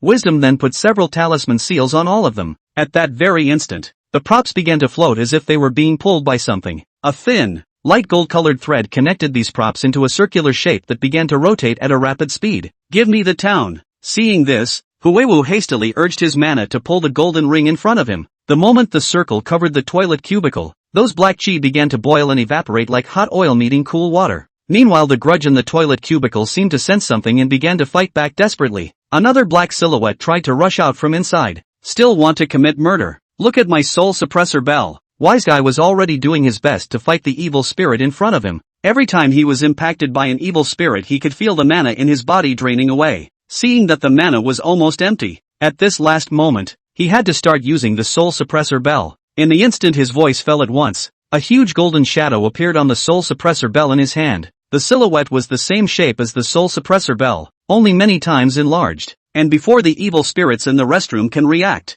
it was directly hit by this huge shadow. When the two collided, the shadow instantly ruptured and dissipated, and the evil spirit flew directly backwards as if it had been seriously injured. How could Wisdom miss such a good opportunity? Draining the last ounce of mana from his body, directly pressing down the golden circle that was still spinning rapidly. With a loud bang, the toilet cubicle fell silent. The gloomy aura that had originally permeated the entire restroom also dissipated 90% at this moment. When the crowd felt the change, a hint of surprise instantly surfaced in their eyes, especially Takahashi Oka. At this point it was like he had won a few $1 million in the lottery. Success? Master Wisdom, you managed to suppress her? Looking at Haigoa's deflated appearance, Takahashi Oka rushed forward to assist and ask a question. Poor monk, did his best, barely suppressed her. Huiwu's face was covered in sweat at this time, and his entire body looked as if he had aged several years. After receiving an affirmative answer, the joy on Takahashi Oka's face could no longer be concealed. Luckily, he had the foresight to find Huewu, a master with real skills in the field, to handle the problem. Otherwise, I'm afraid I'll have to explain myself here today. Although one person died, the result was acceptable, and the three women who were originally too frightened to speak also came back to their senses at this time. Hearing that the evil spirit in the toilet had been suppressed, they couldn't hold back any longer. Thinking back to the scare they had just had, they blamed it all on the evil spirits. Sasaki Hanako, you are not at peace after your death. Now you want to harm people. I'll beat you to death. Asterisk asterisk asterisk asterisk asterisk asterisk asterisk asterisk. All dead for so many years, not going to reincarnation. What are you waiting for? Still wanna harm us? I tell you this dream. Even if you get you dead, we still live well, and still can eat and drink every day. What can you do? This will be pressed here forever to be a dead ghost. The three women kept cursing Hanako Siki in the most vicious language, at the same time throwing all those shovels and brooms from the toilet over and smashing them against the wall. At the sight of this scene, Huewu almost cursed. It was already a matter of luck that he was able to suppress Siki Hanako, and now these few idiots actually dared to do so, being truly unafraid of death. Sure enough, in the next moment, the otherwise calm toilet cubicle boiled over like water on a stove. Boom! A resentful aura that was several times stronger than before rose up from within. It directly shook that fragile seal apart, and those props flew around like bullets, straight into the hard concrete wall. Not good. Run away. Huiwu's sweaty hairs were standing on end at this moment, and his body felt as if he had been stabbed with needles. In the next moment, several thick black chi stretched out from inside the compartment, directly took the three women who were still screaming by the neck and dragged the three directly over. Don't! Hanako, I was wrong. I didn't mean to hurt you. Principal Takahashi saved me. Aren't you responsible for what happened back then? Don't kill me. Screams mixed with cries for help continued to ring out, but to no avail. The three women were pulled right in, and as the miserable cries rang out, a few seconds later it was thrown out like a rag. The three women died in different ways. A woman whose body was completely devoid of any kind of goodness, as if she had been cut with a knife, piece by piece. It looked like the usual sashimi, except that the woman's flesh and blood were still connected. The other was covered in filth, and a very violent stench came from especially with a mouth and nose filled with foul-smelling liquid. The last one was covered in burns, as if someone had burned all the skin on her body with a cigarette, and with his mouth stuffed with cigarette butts, he looked miserable. Takahashi Oka's entire body was scared less at the sight. His legs went weak and he fell straight to the ground. but then it was as if he thought of something. Completely unconcerned about image, he ran outside on his hands and knees, rolling and crawling, and in the toilet cubicle behind him, a few black auras reached out at Wise Guy and the others again. As Takahashi Oka was about to reach the door of the restroom, a figure stood in front of him blocking the way. It was the same pause that allowed the black aura behind him to wrap itself directly around his neck. Amitabha Buddha. I must say this scene is quite tragic. Chapter 53. We'll have to do it the hard way. The bodies on the ground were dead in 1,000 different ways. Lin Fan smacked his lips when he saw this scene. However, seeing Takahashi Oka and also Kigo and the others, who were entangled in the black gas, he wasn't prepared to strike. Wise Guy and the others go without saying. He had also clashed with him before, and now that someone had helped him take out Huewu and the others, Lin Fan was happy to do so. He'd be a decent man if he didn't throw stones at this scene now, and Takahashi Oka has nothing to do with him. According to those women just now, maybe Sasaki Hanako's death still had something to do with him, and now that people wanted to take revenge, Lin Fan had no reason to stop them. Master Xiaolin, help me! Just in the nick of time, Huewu seeing Lin Fan's figure was like seeing a lifesaver. At this point he couldn't care less about dignity and face, shouting directly at Lin Fan, Master Huewu, how come you're pulling such a fast one after only so long of not seeing her? It's useless to ask me for help, you should just let her leave you alone. Lin Fan looked as if he was watching the show, with no thoughts of making a move at all, and Wisdom immediately felt his heart go cold when he heard that. Would he have asked Lin Fan for help if begging Hanako Siki had worked? Now this goods is to see people to see God kill God have no sense at all. I'm afraid it's hard to even communicate how else to ask for forgiveness. At the same time, there was some regret in Huiwu's heart. If it wasn't because of that scum Huikong, then how could he possibly start a conflict with Lin Fan? If there hadn't been a conflict with Lin Fan, then how would the other party stand by now? In a flash of lightning, Huiwu thought of the soul suppressor bell in his hand. Master Shaolin, I know that there is some misunderstanding between you and me. Just because of that scum Huikong, now that I have expelled him from the temple, all of his future affairs have nothing to do with us. If you can save us now, then this magic treasure will be given to you.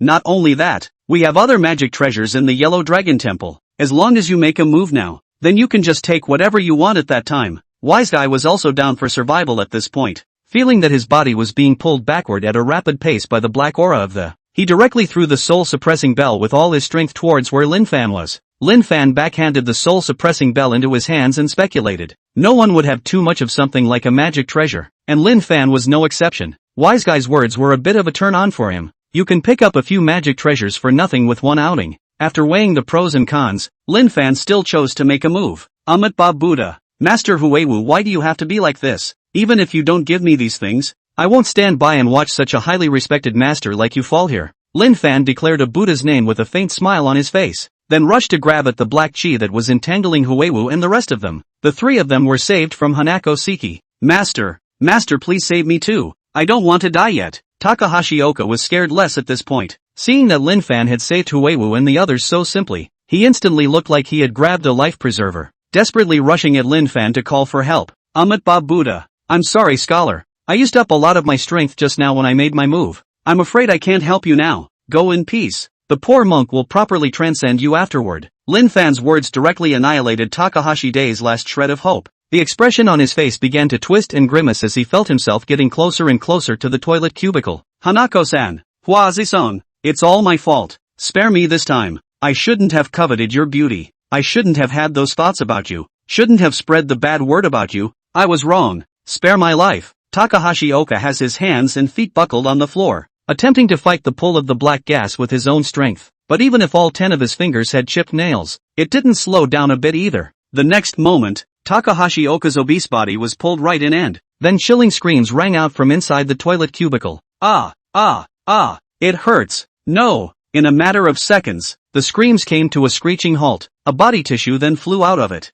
First the tongue, then the kunai, and finally the hands, feet and internal organs. The toilet, which was already filled with a morose aura, became even more frightening at this point. Huiwu and the others all felt their hearts beating a little at the sight of this scene. If Lin Fan hadn't stepped in just now, then I'm afraid that they would have ended up no differently than Gaoqiao Dades. Master Shaolin, this evil spirit has become powerful. Are you sure you can deal with her? Huewu knew that Lin Fan was not one star better than himself, but feeling Hanako Sasaki's monstrous resentment was still a little worrying. Facing Huewu's question, Lin Fan didn't answer, but rushed towards the toilet cubicle. Scholars Wabo, today your great revenge has been avenged and your long-cherished wish has been fulfilled. It's time to go with the poor monk. who can wash away the pain in your body and take you out of the sea of bitterness. Lin Fan's words didn't sensitize Hanako Seki. In response, he was met with a thick line of black gas. This black aura was mixed with the many grievances of Hanako Seki. The crowd could hear a mournful wail ringing out from within It sounded as if it were made up of countless men, women, and children of all ages. It gives you a headache just to hear one sound. And Lin Fan did not slow down and casually slap this black aura away. Such a light and easy action instantly made Huewu's eyes widen in shock. How is this possible? I'm afraid that this black aura alone would be difficult for him to deal with even in his heyday. But now it was actually dispersed by Lin Fan with a slap. What a monster he really is. If the current scene wasn't inappropriate, Huewu would have been unable to maintain that immortal demeanor and shrieked out in shock. Since scholars Wabo won't listen to the poor monk, then the poor monk will have no choice but to do it the hard way. As Lin Fan's words fell, his figure instantly disappeared in place. Straight up, he flushed into the toilet cubicle. The scene was another shock to Huewu. What's a toilet cubicle? That's the territory of this earthbound spirit. It could be said to be her lair. And Lin Fan actually rushed in like that without the slightest preparation. Either the rash is uninformed, or they are very confident in their own strength. Wisdom was too stunned to speak at this point. And on Lin Fan's side, after he rushed into the toilet cubicle, one could then feel an incomparably strong resentment wrapping him up. These grievances were like maggots attached to his bones wanting to burrow into his body to kill him outright. But how could Lin Fan let the other party succeed? A golden light that one could not see straight emerged suddenly from his body. In an instant, all the grievances around them were extinguished. At the same time a fist-sized ball of light emerged from the tip of his finger.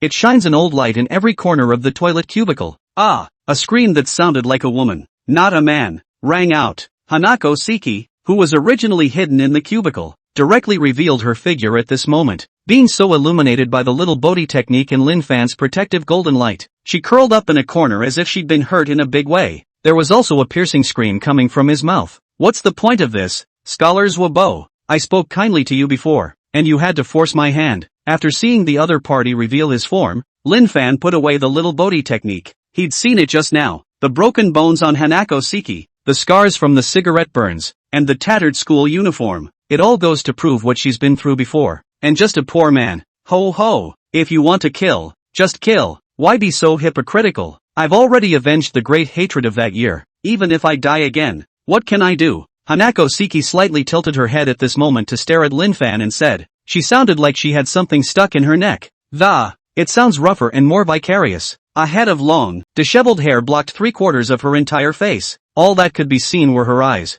which were all white. The poor monk said before that I came to rescue you, not to kill you. Master Wabo has a deep misunderstanding of me. If I wanted to kill you would I need to continue to bull ***** you here? Master Zauber, do you desire freedom? If so, then go with the poor monk. Upon hearing these words, the head of Hanako Seki, who was originally filled with malice towards Lin Fan, moved slightly. Chapter 54, you can do whatever you want. Freedom? Hanako Seki couldn't help but feel her heart flutter when she heard that word. After more than 20 years of darkness, which only she knew how she had spent, the daily resentment and murderous intent overwhelmed her like a tidal wave. What echoed before her eyes day and night for the past 20 years or so were the abuses and sharp taunts of those men back then, and the ugly face of Takahashi Omi who wanted to possess her and threatened her. More than 20 years of resentment and murderous intent had long ago covered her insides. Today, I finally have the chance to kill all of my past enemies. It dissipated most of that resentment that had been weighing on her heart. At this moment, when she heard Lin Fan mention freedom,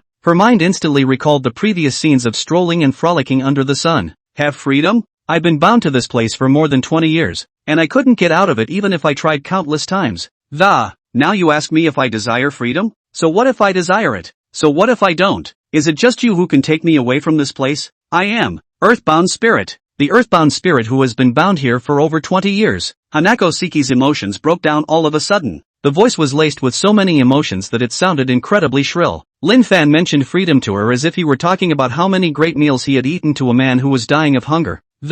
Talking to a man dying of thirst about how many drinks he's had is as aspirational as it is desperate. Knowing that it was just a fantasy, a glimmer of hope couldn't help but surface in his heart. Lin Fan calmly looked at the suddenly maniacal Hanako Seki without moving. She didn't speak slowly until her emotions had calmed down again. Since I say so naturally, there is a way. All you have to do is answer if you want to leave with me or not. The opportunity is right in front of you, and this time it's your choice. Lin Fan's words were calm and firm. It made Hanako Siki unable to resist raising her head slightly to look into his eyes. The two just stared at each other for a long time before Hanako Siki spoke up. I want to, as long as you can get me out of here. I'll agree to whatever you want, whatever you have in mind for me, whatever you want to do to me. I'll agree to all of it. I want freedom. Hanako Siki is like a crazy gambler right now, puts all his chips on the line. She had been bound for too long and her desire for freedom was at its peak. At that moment, her hideously scarred face showed a frenzied expression. Well, Scholar Zauber, let the poor monk lead you away from the sea of suffering.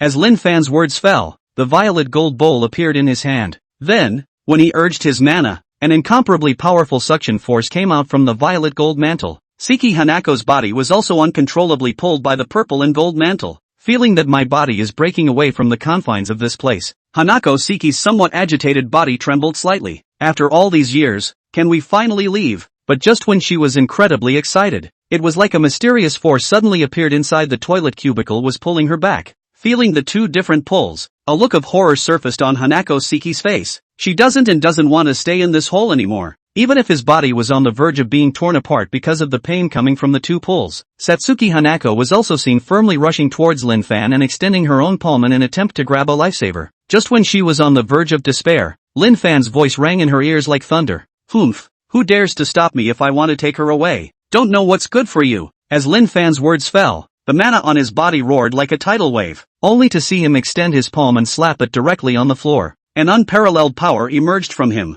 The robe on his body rose without wind and made a crackling sound. A huge golden handprint appeared from his palm. Without the slightest obstruction, piercing the floor all the way through. It hadn't stopped until it had punched a big hole in all the floors underneath. After slapping this palm, Lin Fan rushed to slap each of the other three sides of the toilet cubicle. It didn't stop until it had disrupted the pattern of the place altogether. And just as he slapped out his last palm, the suction force that had inexplicably appeared instantly disappeared without a trace. Without that suction force blocking her, Hanako Siki's figure was directly sucked in by the purple and gold mantle. The moment before entering the violet gold bowl, Lin Fan's incomparably majestic figure was deeply imprinted in Sabo Hanako's mind. At this moment she truly felt that she was free. And at that moment, the entire building began to shake because of those palms that Lin Fan had slapped out. It was as if it was going to collapse the next moment. Click here. Countless cracks began to spread across the walls. Go! After Lin Fan faintly said that, his figure instantly appeared outside the toilet, then jumped straight off the balcony, and Wise Guy and the others, feeling the floor shake. There was a moment of panic and he began to rush downstairs. They weren't as powerful as Lin Fan,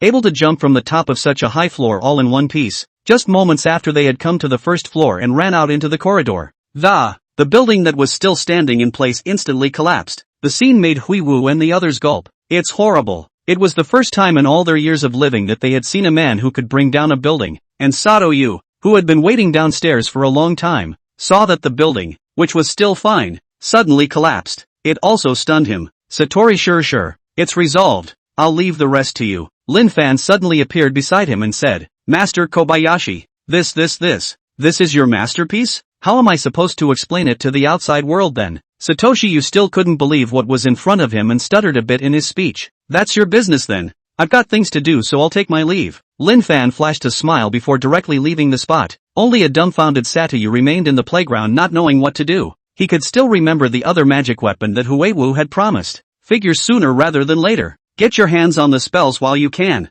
Chapter 55. Huanglong Temple lives up to its reputation as a great temple. Not only is it situated in a beautiful mountainous area, but it is also very large. Standing at the foot of the mountain you can feel an inexplicable sense of comfort coming over you, and even though it's getting close to evening, there is also still a steady stream of incense burners going up and down the mountain. Compared to the small temple Lin Fan used to have, it was simply a heaven and a hell. Master Huiwu, your yellow dragon temple is truly extraordinary. That small temple of mine is nothing compared to this one of yours. A few people slowly made their way up the hill. Along the way, we encountered quite a few incense burners. After seeing Huiwu, all of these incense burners greeted him with excited smiles. At this time, Huiwu was no longer in the same state of distress as he was just now, and was really like a highly respected master, who was not confused when they see it. Hearing Lin Fan's words, he immediately felt his back straighten up quite a bit, but he, as a man who has lived for so many years, how could it be possible to just admit in such a big way that the Yellow Dragon Temple was more powerful than Lin Fan's temple? Isn't that upsetting to the other side? Master Shaolin is joking. As the saying goes, a mountain is not high. If there is an immortal, it is famous. Water is not deep. If there is a dragon, it is spiritual, although Huanglong Temple has a false name. But how can it be compared to Master Kobayashi's temple? Lin Fan sniffed and looked at Huiwu with some surprise in his eyes. He hadn't really thought that this old monk's mouth could actually utter the words and phrases of his homeland. It seems that this old monk usually studied the cultures of other countries. Ha ha, we are each having 1,000 years of experience. Let's not talk about this. Master Huiwu, where is the magic weapon you promised before? I am an acute person. Let's just look at the magic weapon first. Lin Fan, Huiwu, and the others were not ordinary people. So the footwork was very fast, and in just a few minutes it was from the foot of the mountain to the grounds of the Yellow Dragon Temple. Of course, if Lin Fan hadn't gone a little slower in order to take care of them, then he's up the hill early. The corner of Wisdom's eyes jumped slightly at his words. What's coming is coming. It would be a lie to say that it didn't hurt. After all, it was a magic treasure. There was no need to say how precious the magic treasure was to people like them. I've given away a soul suppressor bell before, and now I'm going to lose one more. It made his heart bleed. But even then he had no intention of backtracking. And of course he didn't dare, if he really doesn't mean what he says. I'm afraid that with Lin Fan's strength, he could directly turn over their Yellow Dragon Temple. At that time, not to mention One Piece, even if all of them were snatched away he wouldn't be able to do anything about it. What's more, Lin Fan had saved the lives of the three of them, and the gift was still promised by him personally. Speaking of which, Lin Fan was rightly named in both morality and righteousness, and it was not up to him to back out. Ahahaha, what Master Shaolin said. Please wait a moment, I'll go and take out the magic treasure. After sending Lin Fan to the hall where guests were received, Huiwu left in a hurry, and Lin Fan looked around curiously at that moment. I'm afraid that the area of this Yellow Dragon Temple was more than 10 times larger than the previous temple that I own. Except for the Mahamudra, where the largest statue of Buddha is enshrined. The rest are the residences of the disciple elders and the residential positions. And of course there are places to host incense burners for lodging. Some incense burners, as a sign of their devotion, come to offer incense and then stay at the temple for the night. Of course, temples generally do not make it easy to stay overnight for incense burners, unless it's the kind of person who donates too much incense money or is powerful. Bodhisattvas don't need to eat, but monks still need to eat. There are times when things that are not well done with mana can be done in minutes with power. After casually wandering around, Lin Fan casually used his delusion-breaking Dharma eye to look around. Originally, he just wanted to see the chi of these incense burners, but he didn't expect to find him a bit of a surprise. In his eyes, the Mahamudra, where the statue of Buddha is enshrined, there was a subtle but unmistakably bright light shooting straight up. This light could be so much brighter than the light on the soul suppressor bell. One look lets you know that something glowing is definitely a good treasure. But right now, Lin Fan was still a distance away from the Mahamudra, so he wasn't sure what the glowing thing was. Just as he wanted to go and find out what was going on, Wise Guy went and returned. At the same time he had in his hand an additional disc of the kind used for serving tea. It was also covered with a red cloth and looked very mysterious, but it was all invisible in Lin Fan's eyes. Seeing the pale light above and Huiwu's calm expression, a trace of realization surfaced in Lin Fan's heart, and Wise Guy was overjoyed in his heart at this time. He was reminded of his awakening by Hui Bank and the others when he was picking out the Dharma treasure. Although he had promised to give Lin Fan a magic treasure, he hadn't said whether it would be a precious or ordinary one. In order to keep those precious treasures, he specifically picked out a few of the more pulled-across ones to bring out for Lin Fan to pick from. It could be said that these magical treasures he took out were not a single star worse than the soul-suppressing bell. Ha ha ha ha ha, Master Shaolin has kept you waiting. These are the only remaining pieces of magic treasures in my collection. Master Shaolin saved my life. I naturally can't be stingy. Please take your pick. Take whichever piece you fancy directly. Wisdom finished placing the disc on the tabletop and then lifted the red cloth covering it. 5 magic treasures then appeared in the crowd's view. Among them are the kind of rosary beads worn on the hand, an antique wooden fish, and a mantle with peeling paint. Lin Fan swept a glance. In general they really didn't go back on their word. These 5 pieces were indeed not ordinary items. They were all magic treasures. It's just a bit garbage. If it was when the golden light in the Maharishi's temple had not been discovered.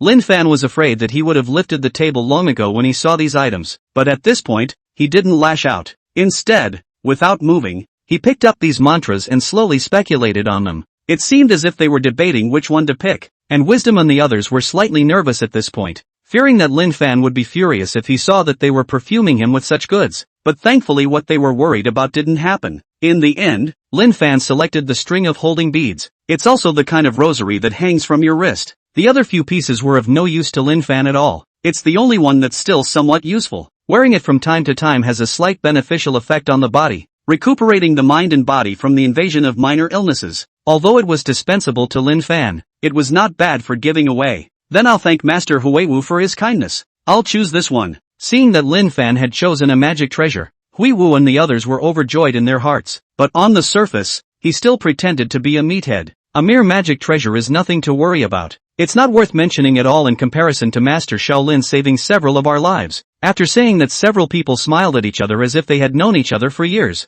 In reality, both Lin Fan and Huiwu each had their own agenda. Lin Fan is trying to figure out something more powerful by not snapping. On the other hand, Huiwu thought that Lin Fan had chosen a trash magic weapon he had earned a lot. After a burst of laughter, Lin Fan finally revealed his true purpose without moving. By the way, Master Huiwu, this is the first time I've come to your Yellow Dragon Temple, so it's too much for me not to pay my respects to the world-honored one. Why don't I trouble you to lead the way for me? Chapter 56, The Statue of Buddha Arrives. Hearing Lin Fan's words, Huiwu didn't feel anything wrong. The monks of the world are one family. The propaganda is so propagandized. Since Lin Fan came to the door and wanted to visit the Buddha to burn incense is also justifiable. The world-honored one Lin Fan was talking about was Buddha. There are quite a few designations, most of which are generic. Huiwu didn't suspect anything. Instead, he was warm and generous as he led Lin Fan towards the Mahamudra. At this time, there were quite a few incense burners and Yellow Dragon Temple disciples in the main hall. After kneeling and begging on their futons for that huge Buddha statue in the center, these incense burners, then he would pull out a bulging red-looking bag from his pocket or bag and give it to those disciples. And naturally, those disciples wouldn't just take it over and, instead, they say something slightly nice and then excuse themselves before accepting the red envelope. A look of complete disinterest in money. It didn't take much effort for Lin Fan to see more than a dozen red envelopes delivered to those disciples. These are, of course, the incense money that the janitors give to the temple. They don't have the power to dictate, but they'll get quite a bit of money after the incense is all dispersed and they turn that money in. Lin Fan had seen many scenes of monks gathering to share money in his last life, and you can also see some monks choosing luxury cars in 4 stores. It's true that a big temple is cool. Every day, we receive a lot of money for incense. However, Lin Fan didn't pay too much attention to these worldly things. His main concern now was the glowing thing he had seen earlier. Ever since he entered the large hall, he opened his delusion-breaking Dharma eyes to take a closer look around. And really, he found the trail, but he didn't vocalize it. Instead, he pretended to worship before the statue as if he had no knowledge of it. A few verses were chanted under his breath before he got up. Ha ha, Master Huiwu, the Yellow Dragon Temple's incense is really flourishing, worthy of being a great temple. I am flattered. I am flattered. In the future, Master Shaolin's temple incense will definitely be more prosperous. With a true Buddha like Master Shaolin, why would the temple not worry about prospering? Huiwu was naturally happy in his heart when he heard Lin Fan's praise. It also came to a commercial mutual admiration of Lin Fan, and when Lin Fan saw that the time was right, he pretended to glance at the corner of the Great Hall without realizing it. Ha, Master Huiwu, why did this Buddha statue place it in the corner? As a matter of fact, shouldn't we find an offering table and offer it up? Huiwu sniffed and followed Lin Fan's finger. Then he saw the statue of Buddha that had been placed in the corner at some point. This Buddha statue looks a little different from the others. A man and a woman with their backs to each other. The figure on it is not inching and looks extremely well crafted in its molding. Even every detail can be seen clearly. The face of the male statue is poised and solemn, while the female face is seductive and charming. Not at all like a traditional Buddha statue. Haha, this Master Shaolin does not know. Legend has it that before the Yellow Dragon Temple was built, this place was still a cult den. This statue of Buddha seems to have been left behind after the cult was eradicated. Originally, the first abbot of Huanglong Temple wanted to destroy this statue of Buddha when he saw that it was injurious to public morals and culture, and he didn't know what the reason was for finally leaving it behind. Passed down to now also forgot the use of this statue of Buddha. We thought it was a bit inappropriate to throw it away, and offer it up would affect the temple's reputation, so we didn't know when to put it here. Wisdom said a lot of words in one breath, and he didn't know how many eras the statue had gone through. If Lin Fan hadn't mentioned it, then he was afraid that he would never pay attention to this corner for the rest of his life. I see that Master Shaolin seems to have something in mind. Is it convenient to speak with the poor monk? Ha, it's nothing. I was just thinking about something, and truth be told, my temple is still in the process of expanding, and it happens to be lacking some statues of Buddha that have experienced incense for worship. Since this Buddha statue is also falling into dust in the Yellow Dragon Temple, how about giving it to me? Lin Fan said calmly, without any greed or cowering at all. It's like asking your best friend for a toy. And Wise Guy didn't take the first opportunity to chime in at his words. His eyes, which were already narrowed to slits, moved slightly at this point. It was a bit strange why Lin Fan was looking at this Buddha statue. Could it be that there is something peculiar about this Buddha statue? Wisdom didn't move to scrutinize it, but no matter how much he looked at it, he couldn't see anything unique about it. It looks like nothing more than an incredibly ordinary clay statue. It's just a little more refined. As a rule, nothing that someone of Lin Fan's level would look at would be too bad. Could it be that one's realm was too poor to see the true appearance of this Buddha statue? Wise Guy was having some self-doubt at this point, but he immediately dismissed that idea of his. Maybe it's because Lin Fan really just wants a statue of Buddha that's been through the baptism of incense. It's not as complicated as one might think. It's hard to explain a situation like seeing eye to eye. It's just like everyone's taste in food. Some people don't love cilantro, while others can't live without it at all. After thinking for a few moments, Wise Guy finally decided, I thought it was something big. Since Master Shaolin likes it, then just take it away. This Buddha statue can only be placed in the corner here anyway. Wise Guy weighed the pros and cons. Lin Fan had saved him, and he had used a few pieces of trashy magic treasures to send Lin Fan packing the other side, and it hasn't suspected itself. The most important thing right now was to not let him come back and suspect that he had a better spell. It's just a statue of Buddha. It's no big deal. Any way you look at it, you've earned it. Then thank you, Master Hui Wu. You've really helped me out, sending me Dharma treasures and Buddha statues. I'm a little embarrassed. Lin Fan laughed out loud. As he spoke, he walked over and directly picked up the statue and stuffed it into his arms.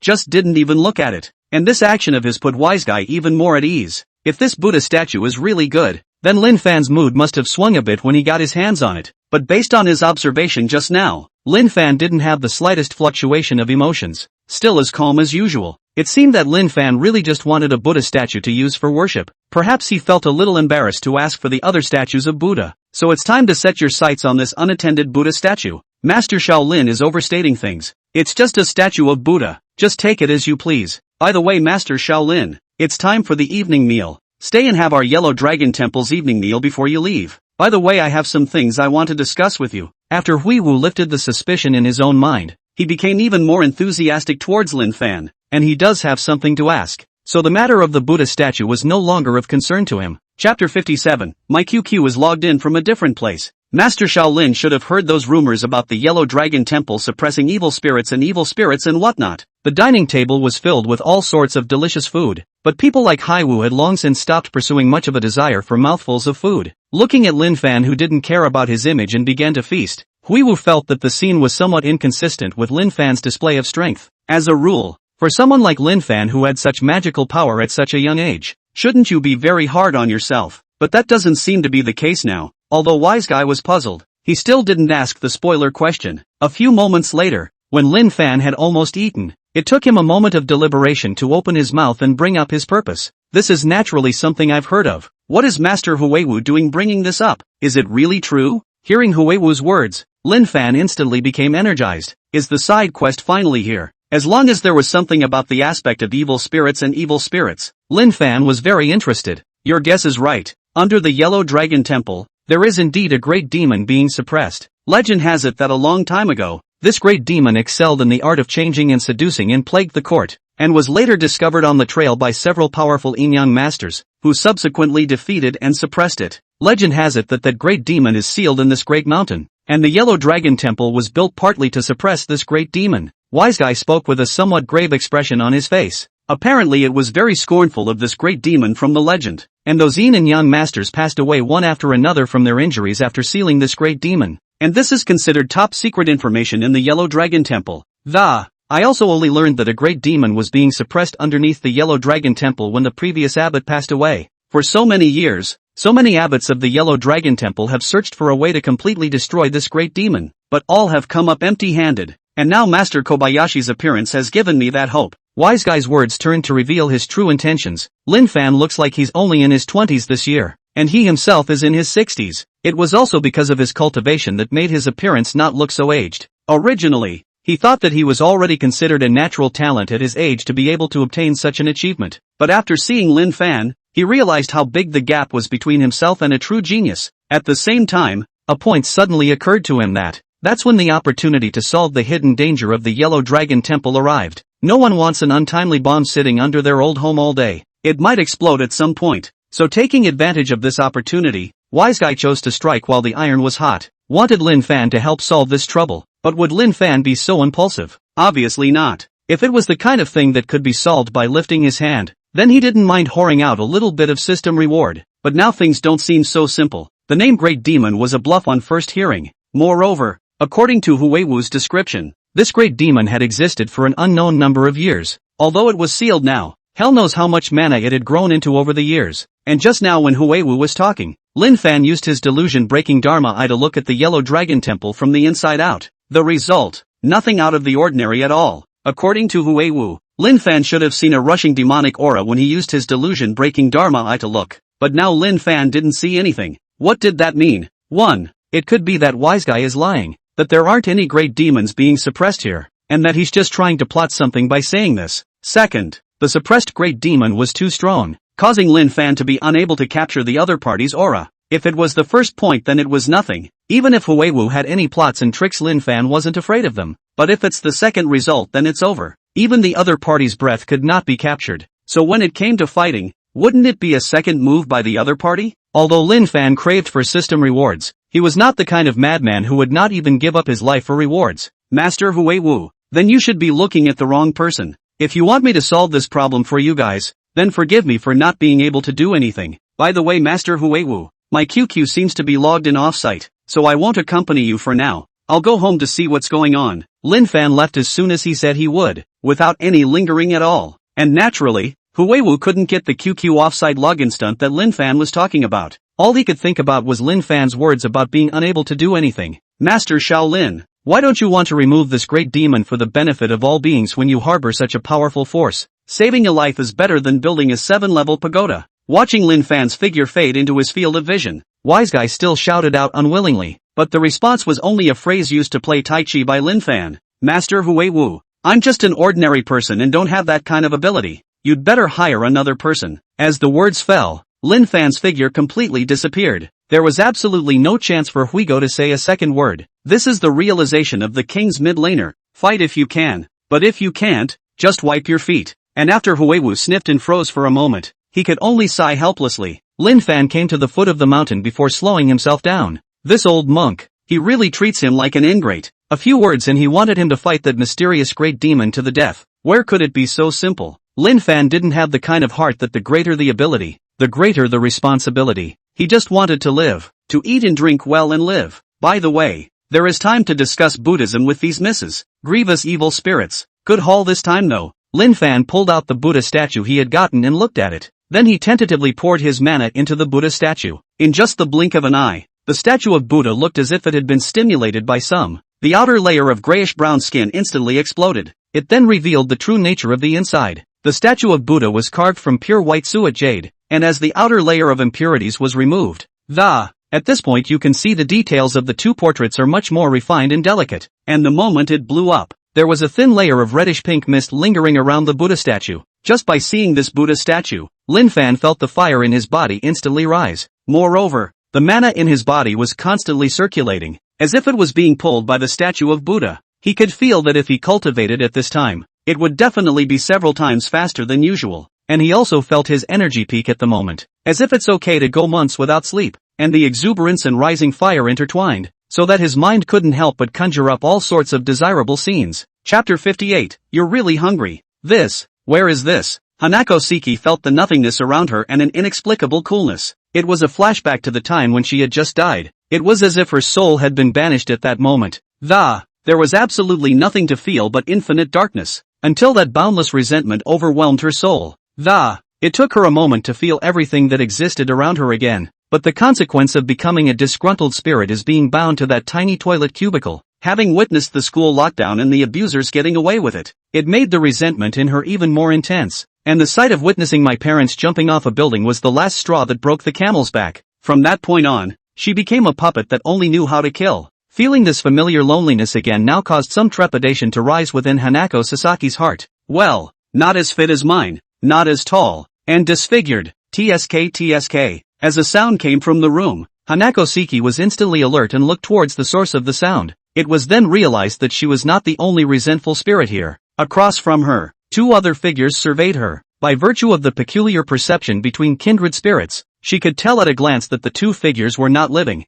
Rather, like her, they were special spirits that hovered between life and death. That voice just now, naturally, is a tearful mole in the corner of her eye. It looked flirtatious and seductive. Tomo said it out. Hanako Siki couldn't help but feel a hint of fire rise in her heart when she heard Tomo's comment. Tomi looks like she has a chiseled body and a flirty, voluptuous face. The knit brows are very seductive. But Hanako Siki herself was wearing a tattered school uniform, with multiple broken bones in her body, making her body look very twisted and disjointed. Plus the scars on his body and face makes her a complete contrast to Tomi, because the spiritual body is the state of the body before death.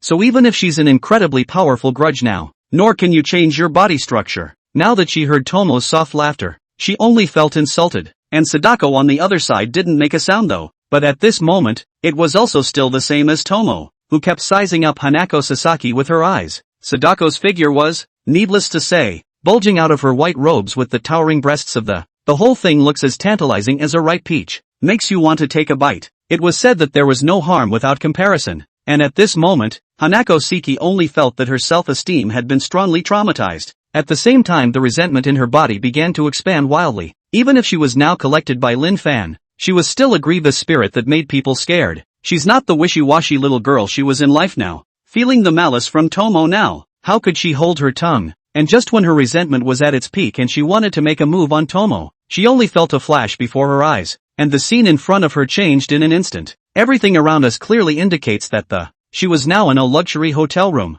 You said before you'd do anything if I let you go free, didn't you? Hanako Siki sniffed and turned her head, noticing that Lin Fan was looking at her with a calm face. But even if Lin Fan didn't seem strange on the surface, still, Hanako Siki was able to detect that Lin Fan's state seemed a bit off. She felt like she wasn't dealing with a person right now rather, it's a furnace that's about to reach its limit in general. But her focus wasn't on that, so she didn't look deeper. Her focus is now on the word freedom. Hearing Lin Fan's words, she really felt that the bindings on her body had disappeared without a trace. Before she couldn't even take a step out of a fixed distance step. As long as it was beyond a fixed distance, then it was like she was stuck in a swamp, completely unable to move. But now she had the vague feeling that she could leave whenever she wanted to, and it doesn't have any effect wherever it goes. Feel the result. Hanako Siki had some mixed feelings. After being bound for more than 20 years, today I can finally reappear to see other landscapes again. But now she's a disgruntled spirit who can't walk in the sunlight. Both parents also died before her eyes over 20 years ago.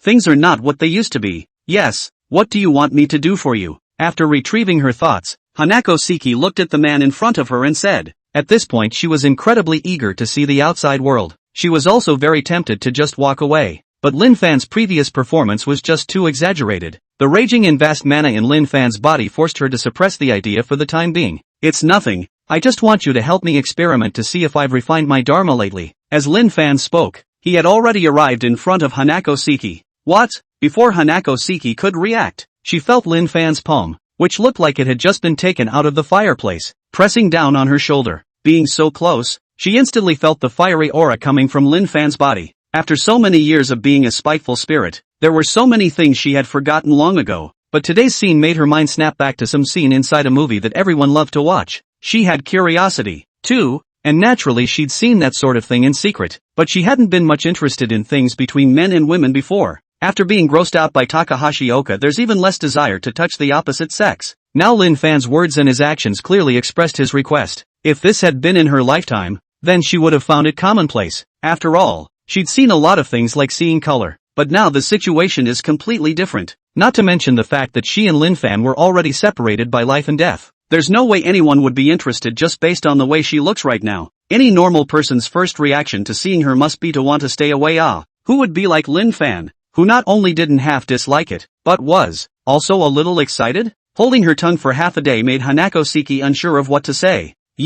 Are you sure? Hanako Siki just felt like the world was a bit ridiculous. Had the world changed after she had been dead for so many years? She's become that old-fashioned? Or was it that everything in front of her was a hallucination? How else could such thoughts, such words come out of a human mouth? Of course, I'm pretty sure I said I'd take you out of your misery, and this is just the first step. Hearing Lin Fan's affirmative words, Hanako Sasaki fell silent. In the end, she could only express her feelings in one sentence. You're so hungry, you want to eat everything in sight. Chapter 59, Hanako Sasaki sheds tears. In Siki Hanako's mind, she had already labeled Lin Fan as a pervert. I've heard before that certain people play with more flowers than they think, but she really didn't expect to spend it like this. But if she looked the same as she did in life, then she could understand a little. After all, Many people are only interested in looks, and as long as they look good, then nothing else matters. But now that she's like this, Lin Fan is actually able to eat it. That left her a bit baffled. Don't ruminate, gather your mind and carefully sense the great Tao in it. It's good for you. Feeling Hanako Seki's thoughts changing. Lin Fan said with a bland face. At this time one person and one ghost exchanged Buddhist teachings and discussed the great Tao. It can be said that you are one of me and I am one of you, just by looking at Lin Fan's looming appearance. It's kinda like a monk who's got it all together. But when Hanako Sasaki sniffed, she instantly felt as if she had lost her ability to speak. Totally just don't know what to say. To be so crowned at this point, Lin Fan can't be mentally ill. Here, and there are no outsiders. Why do you still pretend to be so righteous? And what sense of the great Tao? Obviously it's just to fulfill your grotesque fetish. Hanako Seki frowned, her speech breaking a bit. The voice was a little more delicate in contrast to the previous raspiness. You've misunderstood me, Masters Wabo. Everything I've done from start to finish has been to save you from your misery. There are no grotesque fetishes. Ha! Hearing Lin Fan's words, Seki Hanako just let out an inscrutable cold laugh. Lin Fan instantly realized that the other party did not believe his words at all. Do you think I'm telling you a lie? You have too many preconceived notions about me. Look at what's happened to your body. With that, Lin Fan pulled out a mirror from somewhere and placed it in front of Hanako Seki. Suddenly catching a glimpse of myself in the mirror, Hanako Seki's eyes were suddenly startled, and immediately afterward, she closed her eyes. These last 20 years, the distortions of the body and the face that has been disfigured by it left her wallowing in low self-esteem and resentment day and night. For a woman, the blow of being disfigured is worse than death. To paralyze herself, she destroyed everything in her range that could reflect light. Just don't want to see that already holy face again. But now Lin Fan had actually torn her wound right open. Not only do you rip it but you salt it. It made the resentment in her heart rise much higher. But the next moment, Lin Fan's actions were even more excessive. Only Lin Fan saw Hanako Seki close her eyes and turn her head away. He actually forced Hanako Seki's head right over to the mirror. If you wanted to humiliate me you could have done it without this method. I originally thought that you were different from those people, but now it seems that you are all the same. Hanako Seki still had her eyes closed tightly, not looking at her current appearance at all. Just seeing those scars made her feel like she was reliving the day she died. It can only feel like endless torture. The poor monk didn't humiliate you. You can open your eyes and see yourself now. Those uglinesses are gone. The poor monk said that he would save you from escaping the sea of bitterness, and restoring you to your original form is only the first step. Lin Fan felt speechless when he heard Hanako Seki's resentment all of a sudden. It's clear that you haven't seen anything, so you're saying that you're humiliating her. If he really wanted to humiliate her, why did he still save her out? Was he out of his mind? It's true that you can't reason with a woman, whether it's a ghost or a human. Hanako Seki's heart trembled at her words. The hatred that had originally permeated his heart gradually dissipated a bit. She didn't hear anything but the words restore her appearance. If Lin Fan letting her go free was a light appearing in her dark world, then restoring her appearance is giving her a second life. At this point she was still a little less than convinced. Still, it slightly made the eyes appear a little slit. Even if 99% of Lin Fan's words were false, there was a 1% chance she couldn't help but want to bet on it. How bad could it be? At most, it would be the same as the original. And just in the moment when she opened her eyes a little crack, her own face, 3/4 obscured by her hair, appeared in the mirror. It was still so eerie that one could feel sick all over just by looking at it. But the moment she saw the face, Hanako Seki's eyes suddenly widened. The scar that was originally under the corner of the eye, on the face not hidden by the hair, it's actually completely gone at this point? She's like a gambler grasping at straws. Now, reaching up violently, he ruffled all of his hair. The imagined disfigured face full of scars did not appear. What appeared was a 20-year-old, innocent and gentle-looking pretty face. Those wounds completely disappeared, and his iron-green complexion turned snow-white at that moment. Snow-white with a hint of red. It's as fascinating as a peach blossom that has just recently bloomed. Is this yourself? Hanako Seki was a bit incredulous. After all these years, she had almost forgotten what she originally looked like.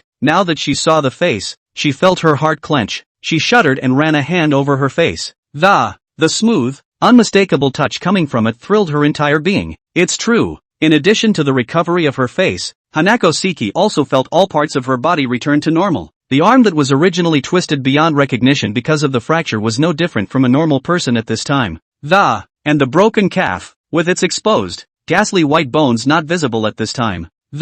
Instead, it became intact. She's walked with a limp before just because her two legs are different lengths. At this point that leg was finally back to normal, making Hanako Seki resist the urge to try walking a few steps right away. Seeing that she was finally back to normal, A tear slipped from the corner of Hanako Seki's eye. When Lin Fan saw the tears in Hanako Seki's eyes, he immediately proclaimed the Buddha's name in his heart. When he had practiced with Fu Jiang and the girls before, Lin Fan had guessed that exploring Buddhism had this effect. It can gradually restore those evil spirits with abominable faces to normal. It turned out that Sadako was a bit scary, but after practicing with him, the grim and appalling features faded away. This time, getting Hanako Seki back to normal kind of verified his suspicions. Chapter 60, Drying in the Sleeve. Perhaps because the return of her physical appearance to normal had made Hanako Seki too excited, she was unusually cooperative in her subsequent study of Buddhism. Whatever Lin Fan asked for was never refused, and the benefits of being a grieving spirit came through at this point. If Hanako Seki was an ordinary person, I'm afraid she would have passed out long ago from physical and mental exhaustion,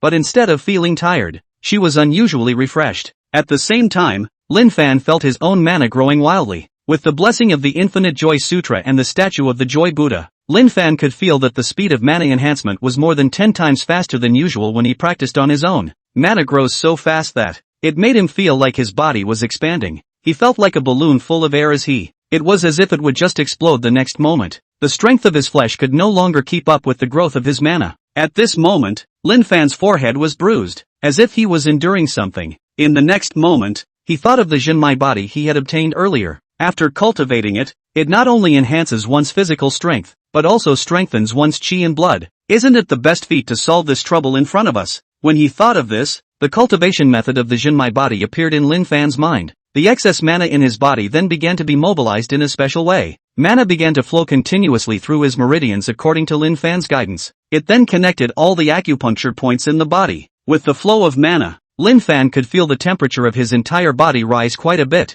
and he could feel those meridians through which the mana flowed. Both toughness and sturdiness are much stronger, and as the mana washed over him, the feeling became more and more pronounced. And after all this mana had connected all the meridians and acupoints on the body, it began to spread to the surrounding flesh and blood. Every time it spread, Lin Fan could feel a sharp pain coming from his body. It was something he had never suffered before. Even his forehead broke out in a slight fine sweat, and Lin Fan's expression twisted slightly. Hanako Seki sensed the changes in Lin Fan's body. The heart couldn't help but feel a hint of panic. At this moment, Lin Fan's body was like a furnace, roasting her with some raw pain, but at the same time it gave her something special. Gradually she seemed to adapt to the temperature, and her whole body felt as if she were soaking in a hot spring. The heart, which had previously turned cold because of the overly dense resentment, was also slowly regaining its temperature. She didn't know if this was good or bad, but at this moment, she didn't dare to disturb Lin Fan at all, afraid that she would make Lin Fan go wrong because of her. And Lin Fan only felt like he was in pain and happy at the moment. After the flesh and blood of the entire body had been violently washed away by mana, he felt that his strength had increased a lot more, and as more mana washed over him, the pain he felt became lighter. It wasn't until half an hour later that the pain was completely gone without a trace. At that moment, all he felt was a wave of relief. The kind of relief that comes from being off the grid. The body that was originally swollen due to excess mana also returned to normal at this moment. The strength of the body has also been taken to another level. Originally, Lin Fan still had some fat on his body, but now the muscles in his body were as if they had been carved by knives, and not only were they clearly visible, and hard as iron, even his skin was several times tougher, and Lin Fan felt that bullets couldn't even penetrate his skin now. At this point it was as if he had shrunk in size. If he looked like a white-faced monk before, then now he looks like a well-traveled ascetic. One word to describe it is hard. Just now, what just happened? Hanako Seki turned her head sideways to see such a drastic change in Lin Fan's body. Couldn't help but ask. She could feel that Lin Fan's aura had changed quite a bit. Of course physically she experienced the changes. It's nothing. I practiced some Buddhist teachings while healing you. Let's continue with our enlightenment. Lin Fan's essence was at its peak at this time, and it could be said that he was full of vigor. A soft came out of Hanako Seki's nose. Obviously, before, she wanted to open her mouth and ask Lin Fan to let her go afterward, but at this point she somehow had some trouble opening her mouth. Originally, she thought that Lin Fan said those things just for his own special fetish, but when she actually saw herself restored to her pre-birth appearance, she didn't know how to express her feelings, though she was not a living being now. After the grievances had mostly dissipated, she's still a lot closer to her character than she was in life. It would be ungrateful to make that request now. You're a little out of it. Is something on your mind? As Hanako Seki was thinking, Lin Fan's voice came from behind her. After a moment's hesitation, Hanako Seki managed to voice out the nagging feeling in her heart. Lin Fan sniffed and pondered for a moment, then slowly said immediately afterward, I can understand the desire to be free after so many years of bondage, but have you thought about the fact that it's completely impossible for you to be out in the sunlight right now? Otherwise the only thing that awaits you is dying and serious injuries or a broken soul. I guess this freedom isn't really freedom, and if you continue to let me transform those resentments in you, then sooner or later you'll be able to stand in the sunlight with a straight face, so it's go or stay. You have time to think. Lin Fan stopped speaking after he finished, directly handing over the choice to Hanako Seki, and Hanako Seki fell silent at her words for a long time. Lin Fan's words were indeed not alarmist. Grievous spirits like them were basically not strong enough to ignore sunlight at that point. That's why girls like Sadako and Hanako Seki can basically only operate at night. Tomi is a case in point. She's not very good, though, but the sun didn't have much effect on her. Tomi can't be described as an evil spirit grudge. It should be in the grotesque category of supernatural beings. There are corpses and unlimited respawns. And Sadako and Hanako Seki, they don't have entities. If Lin Fan didn't have mana in his body, he wouldn't have been able to touch them at all. Hanako Seki pondered for a long time, and finally came to a decision. I still want to stand in the sunlight brightly like a normal person, so I'll trouble you from now on. Kobayashi-kun. Wise choice. I'm sure you won't regret it. Lin Fan wasn't surprised to hear Hanako Seki's choice. The temptation for a disgruntled spirit to aspire to live like a normal human being is as great as a triad trying to clear its name. Just as their words fell, a system beep appeared in Lin Fan's ears. Conquer Hanako Seki and get the reward sleeve of the sleeve. Sleeve. Create a space between the sleeves of your hands. Collect and store items as you wish, without affecting your normal movements, but not store living things. Chapter 61, The Kitano Family's Moves. Hearing the system's beep, a hint of joy surfaced in Lin Fan's eyes. Sleeve? This thing is a very powerful aptitude in mythology. Even the Monkey King has been loaded by Jin Yuan de Xian with a dry coin in his sleeve. Wouldn't it be even more impressive if he could have this kind of tactic? Thinking of this, Lin Fan carefully examined the introduction of the dry sleeve. After reading it he felt like he was overthinking it. This one has a mountainous version up its sleeve, so to speak. It doesn't have the mythical ability to mount mountains and swallow oceans. This sleeve is just as simple as storing a few things. The space isn't unlimited.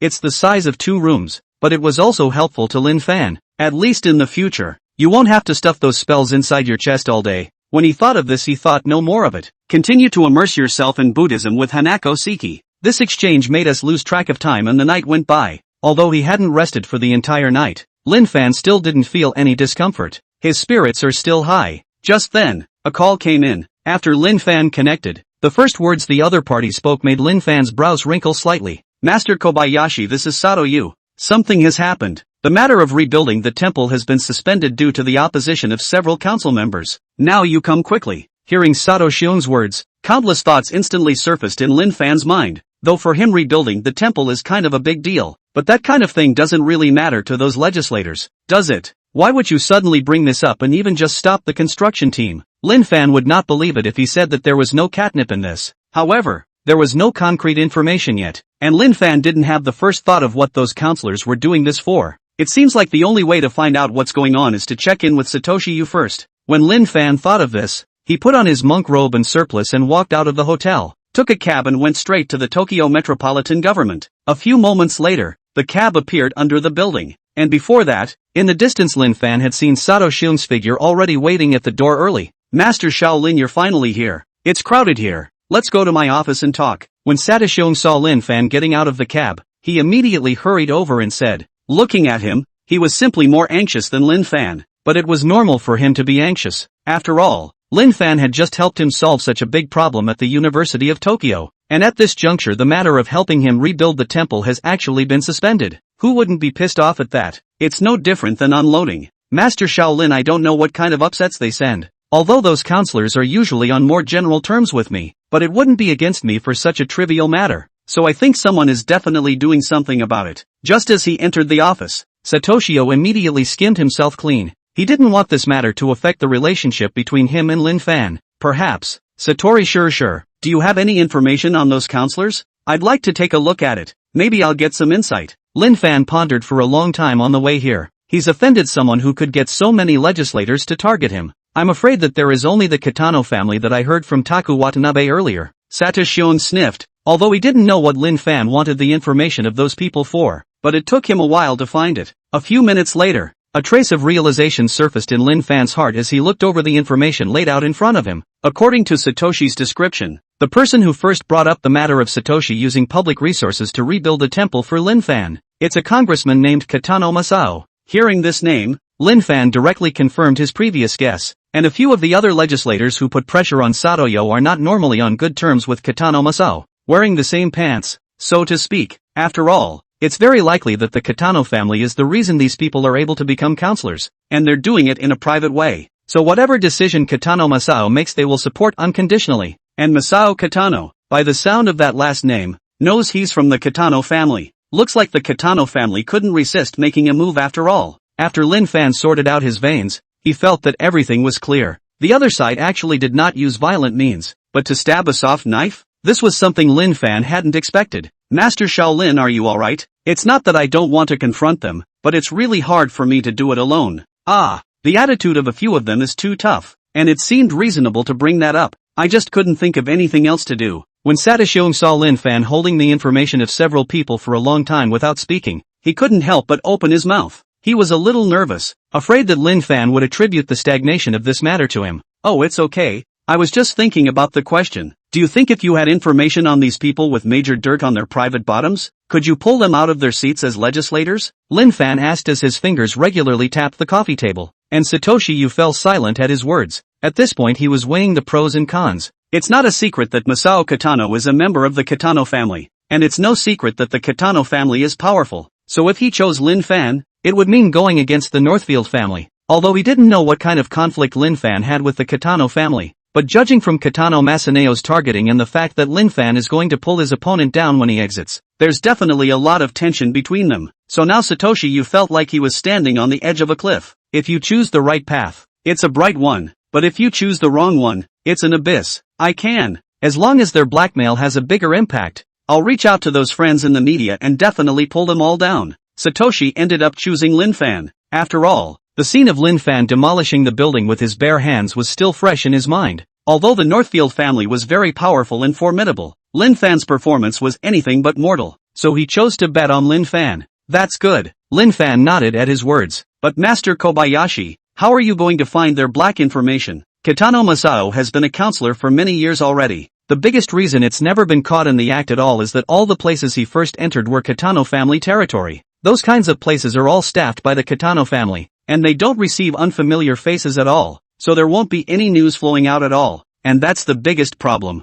After Satoshi chose to believe Lin Fan, his entire body calmed down quite a bit. Since he had decided to stand on Lin Fan's side, he would definitely have to do his best to help Lin Fan. It doesn't matter, I have my own way. All you need to do is tell me where these people, Kitano Masuwa, frequent, and you don't need to worry about the rest. Lin Fan's voice was flat and did not fluctuate in any way. Chapter 62, closed for good. I should say. A few moments later, Satoshi sent Lin Fan to the door. It was just at that moment that a car slowly passed by the duo. In the back seat, an expressionless man glanced slightly at Lin Fan through the gap in the car window, and then withdrew his gaze without a care in the world. Watched the vehicle's taillights fade away. Lin Fan narrowed his eyes slightly. The man in the car he'd seen in a photo. He was Kitano Masao. That asshole. Satoshi Yu cursed in a low voice, obviously very dissatisfied with Kitano Masuwa's performance just now. Don't worry, he won't be able to jump for long. You can think about helping some of your own people to the top next. That way you can have more say. Lin Fan didn't care. In his eyes Kitano Masuwa was already a grasshopper that couldn't hop around for long after the fall.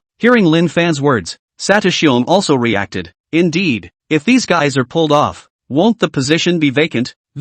When the next election comes around, won't we be able to take the opportunity to stuff our own people in? No one can resist the lure of power, and Satoshi is no exception. The more people that belong to him, then the more words he'll get. Having a voice allows you to do more. Understood, Master Kobayashi. I'll be sure to sift through the right candidates. I'm counting on you for the rest. After Satoshi expressed his affirmation, Lin Fan also said hello and left the spot. The night is like ink. There was also a light drizzle on the sky. At that moment at the foot of a small hill, a cab was parked steadily in the distance. Lin Fan looked through the window at the brightly lit and incomparably luxurious manor halfway up the mountain, eyes as calm as water. A few moments later, several limousines came from a distance. After stopping at the foot of the mountain, several middle-aged men walked down from the car. After receiving the umbrellas from the bodyguards, these middle-aged men waved their hands and dismissed the bodyguards and drivers. Then the middle-aged man in the center of the group walked halfway up the hill. Lin Fan looked at the spirited Kitano Masuwa in the center, and a smile appeared on his face.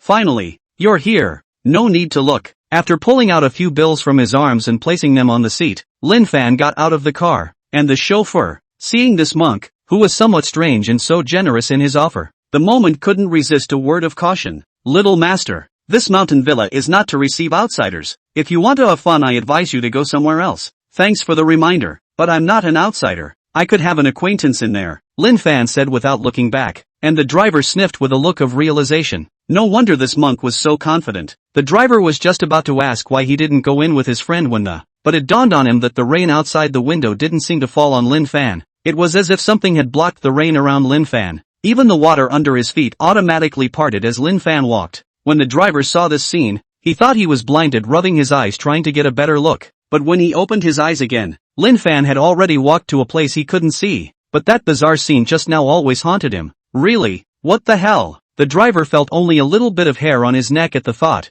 Not daring to make another stop, directly started the vehicle and quickly left the area. Lin Fan looked at this mountain villa in front of him that not only had an incomparable location but was also so grand. I can't help but sigh a sigh of relief that rich people are really cool. No, I should say that entitled people are really cool. In a place like Tokyo, where every inch of land is worth $1,000, to be able to build such a large estate for recreation in this part of the world, that's not something you can get with money. Stop, we've temporarily closed our business here. We don't receive outsiders. Please also go back. Lin Fan was still sighing. The two men at the door who looked like waiters dressed as waitresses immediately rushed at Lin Fan and scolded him. This manner, if it is usual, then in order to cover the ears can still pay a little money to come in to visit and play a little. After all, we have to give everyone a face. If we were to say outright that this is someone's private lodge, that's not good for public opinion in this area. And in the evening, there will be no reception for outsiders. No, I should say it's out of business for good. Lin Fan smiled faintly at the duo. Before they could react to what Lin Fan meant by that, the duo then felt like they'd been hit hard on the head and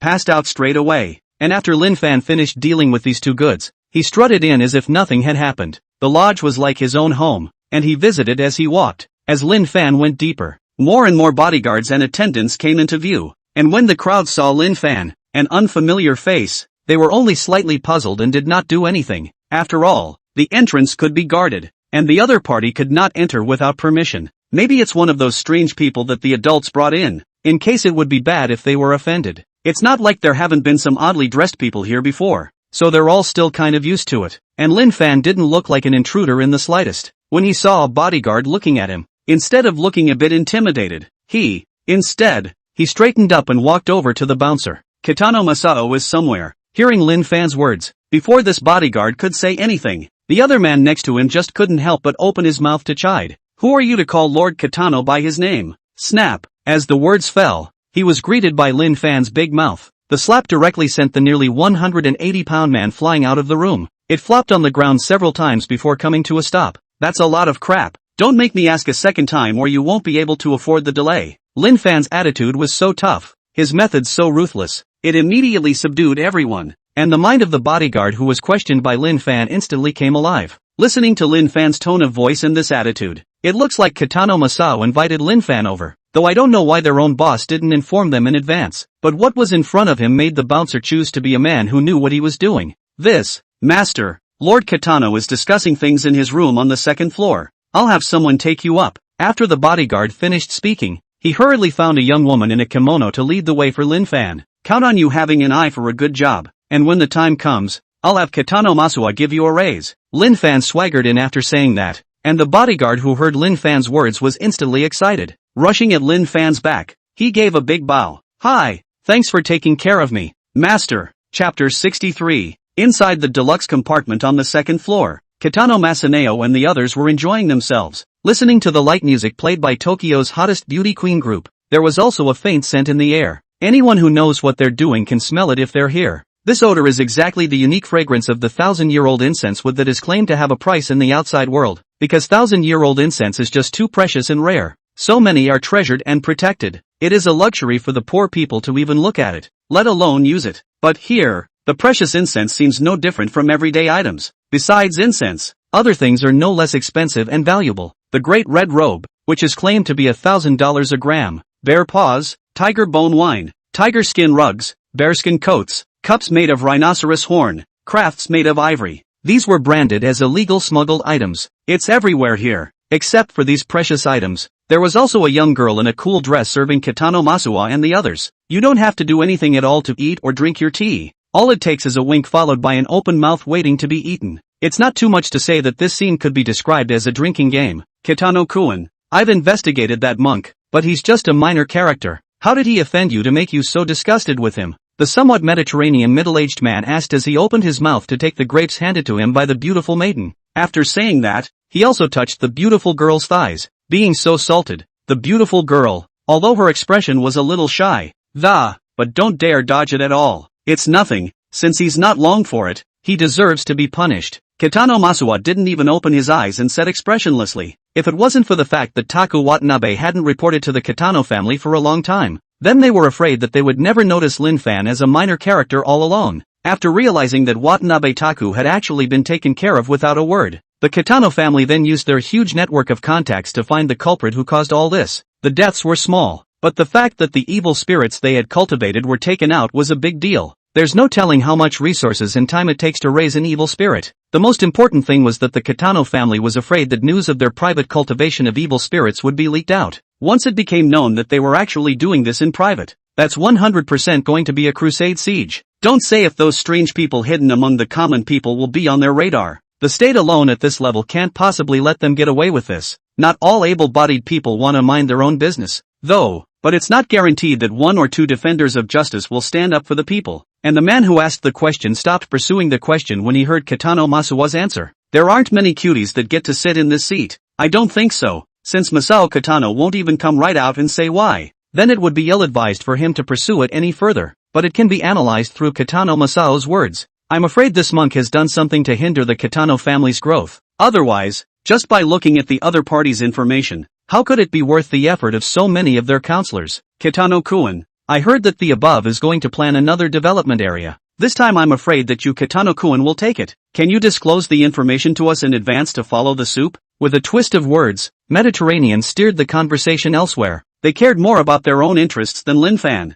A small person, the development zone, so to speak, is the place where there is a lot of oil and water. One step ahead and you'll be able to capture the benefits in one hand. Even if the big head was all the Kitano families, they could still eat their mouths out with a mouthful of soup by following behind. This is not clear for the time being. We'll see about luck and strength when the time comes. But don't worry, since you're supporting my Northfield family, naturally you won't be missing out on your bit. Masao Kitano, despite his words, but the expression was incredibly condescending and confident. There's nothing the Kitano family can't take down. They have people and connections in both business and politics, plus knowing this in advance and secretly suppressing those rivals. What project can't you get when you give a good hit to the person in charge again? And the crowd knew that this matter was a sure thing when they saw Kitano Masuwa's expression. Receiving the promise of great benefits, the crowd immediately raised their eyebrows and smiled. Ha ha ha, that's good then. Let's wish the Kitano family good luck in taking the project down. And by the way, we'll also get the glory. Yeah,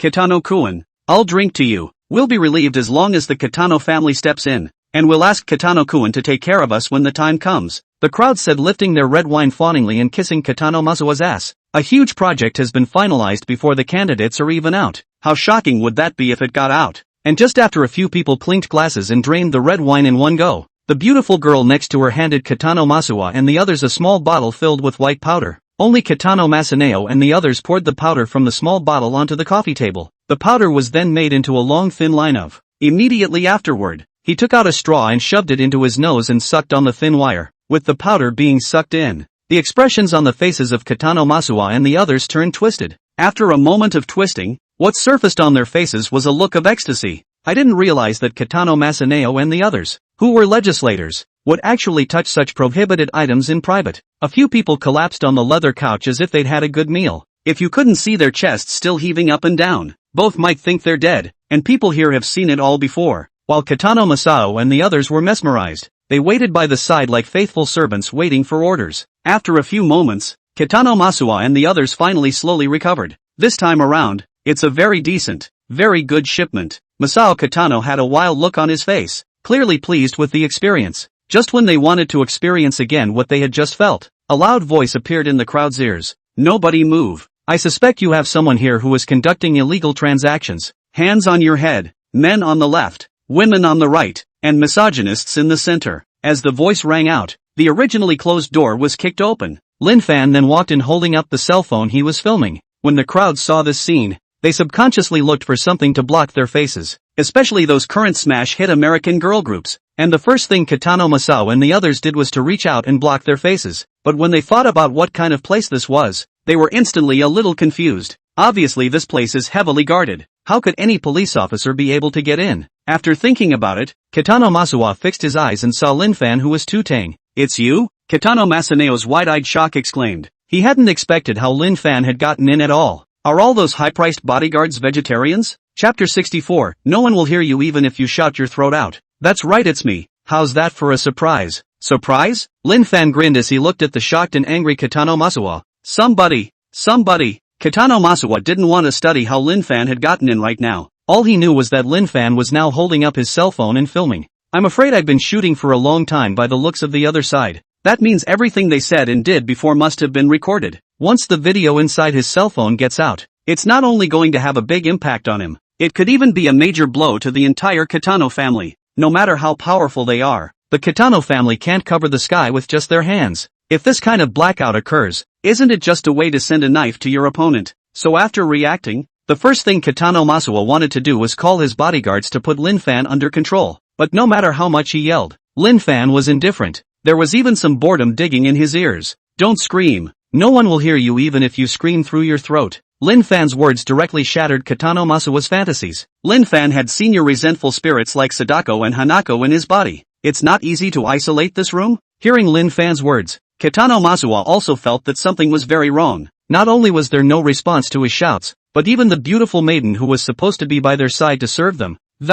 At this point, too, they were lined up with dull expressions and sat down on their knees facing the wall. Their movements and expressions made Kitano Masao feel shaky. It's like a puppet being manipulated. Okay, the extraneous personnel have been demobilized, so we can have a nice chat next, Lin Fan said as he walked across to Kitano Masuwa and locked eyes with him, incidentally put away the other's bottle containing the white powder. That's key evidence. It's big news when a congressman touches such contraband. And although Kitano Masaneo was a bit freaked out at this point, when he thought about his background, he instantly had the courage to look into Lin Fan's eyes. What do you want to talk about? Snap! Kitano Masuwa's words fell, and the only reply he received was Lin Fan's big mouth. And Lin Fan's slap directly made Kitano Masuwa confused for a moment. Lin Fan actually dared to hit him? Lin Fan by what right? How did Lin Fan dare? What an honorable status he has. Not only is he a counselor, but he also has the behemoth of the Kitano family at his back. The others only nod and bow when they see him. And now Lin Fan, this little character, actually dared to make a move? And it's still hitting him in the face. Lin Fan is not eating a bear's heart and leopard's guts. You asshole, how dare you move against me? Snap! Kitano Masuwa was annoyed and just wanted to fight back. What he waited for was another 2 slaps from Lin Fan. After these 2 slaps, Kitano Masaneo felt dizzy and lightheaded. The eyes are all starry-eyed. Originally, he had been addicted to alcohol and powder for a long time. His body was pretty much emptied out. Now having received these 2 slaps, he could no longer support himself and fell to the ground. Kitano-kun, damn you bastard, how dare you do this to Kitano-kun? Why don't you commit harakiri or you'll be in bad luck? Asshole, I thought we were going to have a chat. How could you do it? You have no samurai spirit at all. The rest of those counselors, seeing Masao Kitano knocked to the ground, he was as angry as if his own father had died. With spit flying out of his mouth, he began to reprimand Lin Fan. You old things, I haven't even looked for you yet, but you've jumped out on your own. Tell me why you're in cahoots with the Kitano family to keep me from rebuilding the temple. Lin Fan looked at the several people in the ground Zhengha and looked as if he wanted to make a move. The look immediately startled a few people. Their physical qualities were similar to Kitano Masuwa's as well, but they couldn't afford a few slaps from Lin Fan. You, don't mess around. Tokyo is a place of law. If you dare to make a move against us, then we'll definitely make you suffer. That's right. Say what you have to say and don't go down the path of breaking the law just to get your way. A few people said and shrank back, fearing that Lin Fan would suddenly make a move. And Lin Fan felt a little funny all of a sudden when he listened to their remarks. These people eat and drink protected animals or objects, and touching things like powder. How can the word law come out of their mouths? Law your mom. Lin Fan was amused by their words and nonchalantly slapped them. Snap. Now, all of you get on your knees and slap yourself. And don't blame me if I catch anyone slacking off. These few people Lin Fan wasn't interested in pushing with them. Directly let them slap themselves. And a few people sniffed as you looked at me and I looked at you hesitantly. Usually they were the ones who slapped others. Where was their turn to slap themselves? It's a shame that can't be washed away. So a few people decided, firmly, not to follow. But when Lin Fan saw that a few people still didn't make a move, he randomly chose an unlucky person to slap him again. This slap was much harder than the previous one. One slap went straight down and made half of the man's face swell up. When the crowd saw this, they felt their faces burning. Then, hurriedly, he dropped to his knees and began to slap himself in the face. For a moment the room rang with pa. I can still master the strength of my own fan. But letting Lin Fan is a real handicap.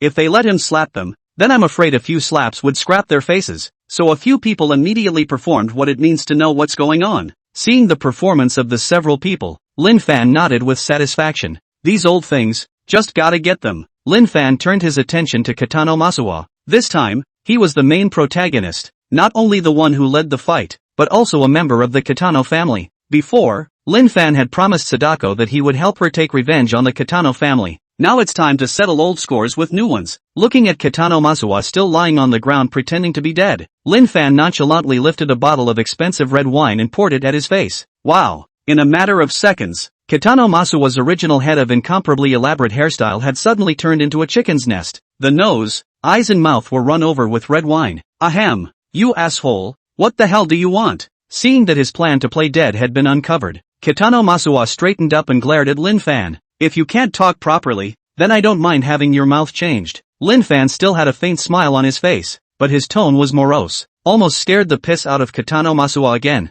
Don't do it, have a conversation. What do you want? Money? Beautiful women? Or anything else I can give you? As long as you don't pass the video around, anything is negotiable. Kitano Masuwa said this with his mouth, but in reality, he had already figured out how to deal with Lin Fan afterward. A mere monk actually dared to embarrass him so much. It's hard to solve Kitano Masuwa's hatred without skinning him and tearing his bones apart. Chapter 65, the seal is lifted. Still playing dumb after all this? Since you all noticed me start tripping me up, you must know what I did before. You guys are going to declare all-out war with me, are you? Lin Fan's words fell on Kitano Masuwa's ears. He only felt that Lin Fan was a bit arrogant. How ridiculous these words are. Lin Fan was a small ant in front of the behemoth that was the Kitano family. How could the Kitano family declare war with an ant? That being said, this is at best a random bit of sleight of hand. Ha ha, Master Shaolin is joking. At best, it's just a little friction and misunderstanding. Aren't we not fighting? Don't worry, as long as you don't release the video, then your grudge with my Kitano family is written off.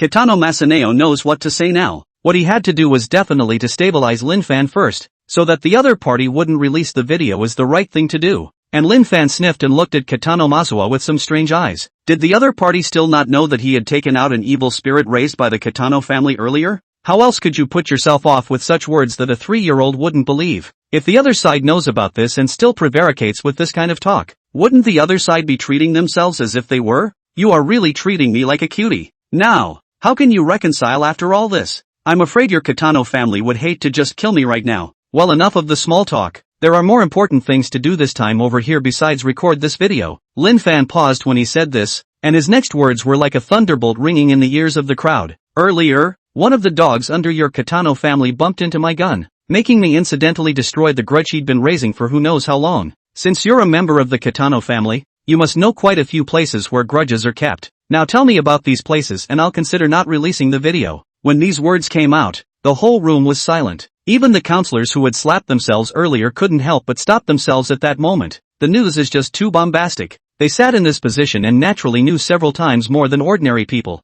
They had not only heard of such things as spirits, they had seen them. This kind of evil and full of bizarre things, they can say that they are completely afraid to get a little bit involved. And now Lin Fan was actually saying that the Kitano family was breeding this kind of thing. To be in bed with something like this? No wonder I've heard that many of those rivals against the Kitano family have died violently and inexplicably before. And the killers of those murders have not been caught until now. It's all clear now. And Kitano Masuwa's expression instantly froze at his words. Lin Fan's words rang in his head like a thunderbolt. Noticing the gazes cast by a few counselors, a hint of murderous intent could not help but emerge in his heart. Only the core members of the Kitano family have access to such things. Now it was just straight out spoken by Lin Fan and heard by these people. Looks like these guys can't stay. There is room for maneuver in corruption, but no country can tolerate such things, so any chance of it leaking out can't be given. It can be said that this matter is a matter of life and death for the Kitano family. I don't know what you're talking about. And if you're trying to threaten me with this kind of fiction, then I'm telling you, you're barking up the wrong tree.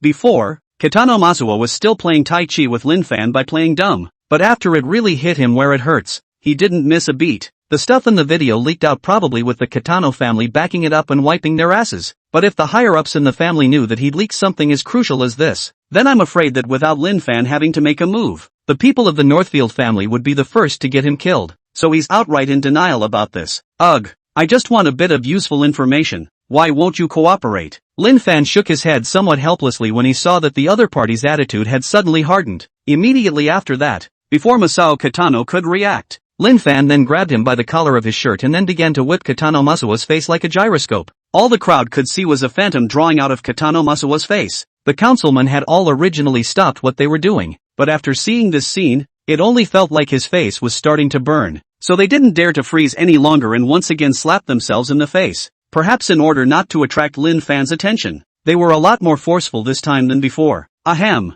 don't waste your breath, there's no way you're going to get any information out of me. Kitano Masaneo's face was now swollen like a pig's head. A few teeth have fallen out of his mouth. Because his face had swelled up, it made his eyes squeeze into slits, but even then, he still didn't give in. After spitting out the teeth and blood from his mouth, Kitano Masaneo said with the same rigidity. At this time he was like those justice fighters in the movie who didn't give in the slightest to the threat of enemy oppression. Instead, Lin Fan looks like the villain. At the same time, a wound appeared on Kitano Masao's hand, which was hanging down on the ground. At an unknown time, a stream of blood slowly flowed out of it, and Masao Kitano took advantage of talking to Lin Fan too. A few quiet strokes on the ground with his fingers. The blood gradually turned into a hexagram pattern on the ground. The instant the pattern took shape, it was as if the blood had been pulled by something that, it went right under the carpet. The next moment, an incomparably evil and gloomy aura emerged from the ground. Feeling this aura, Kitano Masuwa began to laugh as if he had changed into a different person.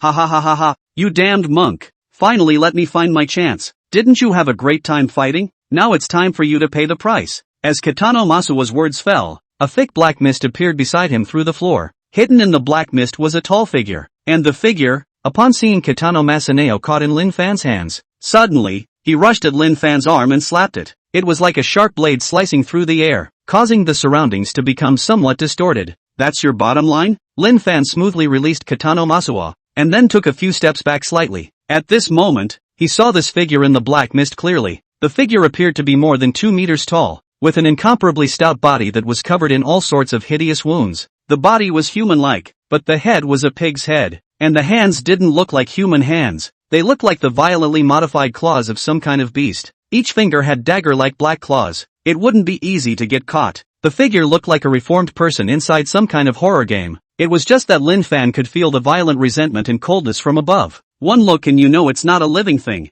Ahem, obviously I didn't want to use it. This is all because you forced me to. Why are you forcing me to kill people? Anyone who hears the secrets of my Kitano family here today will die. Kitano Masuwa was a bit bewitched at this point, shouted with a scornful expression on his face, and the other council members had long been dumbfounded by what they were seeing. When he heard Kitano Masuwa's words again, his body immediately shook like a quail. Chapter 66, Eat My Kick. In the eyes of these legislators, Kitano Masao had become an incomparable stranger. The previous Kitano Masao was very elegant and majestic, no matter what he encountered. It's like a learned and successful man who's been through a lot. But where is the Kitano Masaneo now? As he was before? Now he's a complete and utter lunatic in the extreme. You're finally done pretending now? Then isn't it possible to tell me exactly where your Kitano family keeps these evil spirits? Instead of fear, Lin Fan's eyes were filled with anticipation and a hint of joy. He looked at the evil spirit as if he were looking at a money-giving boy. You are already a dead man in my eyes. What is there to say to a dead man like you?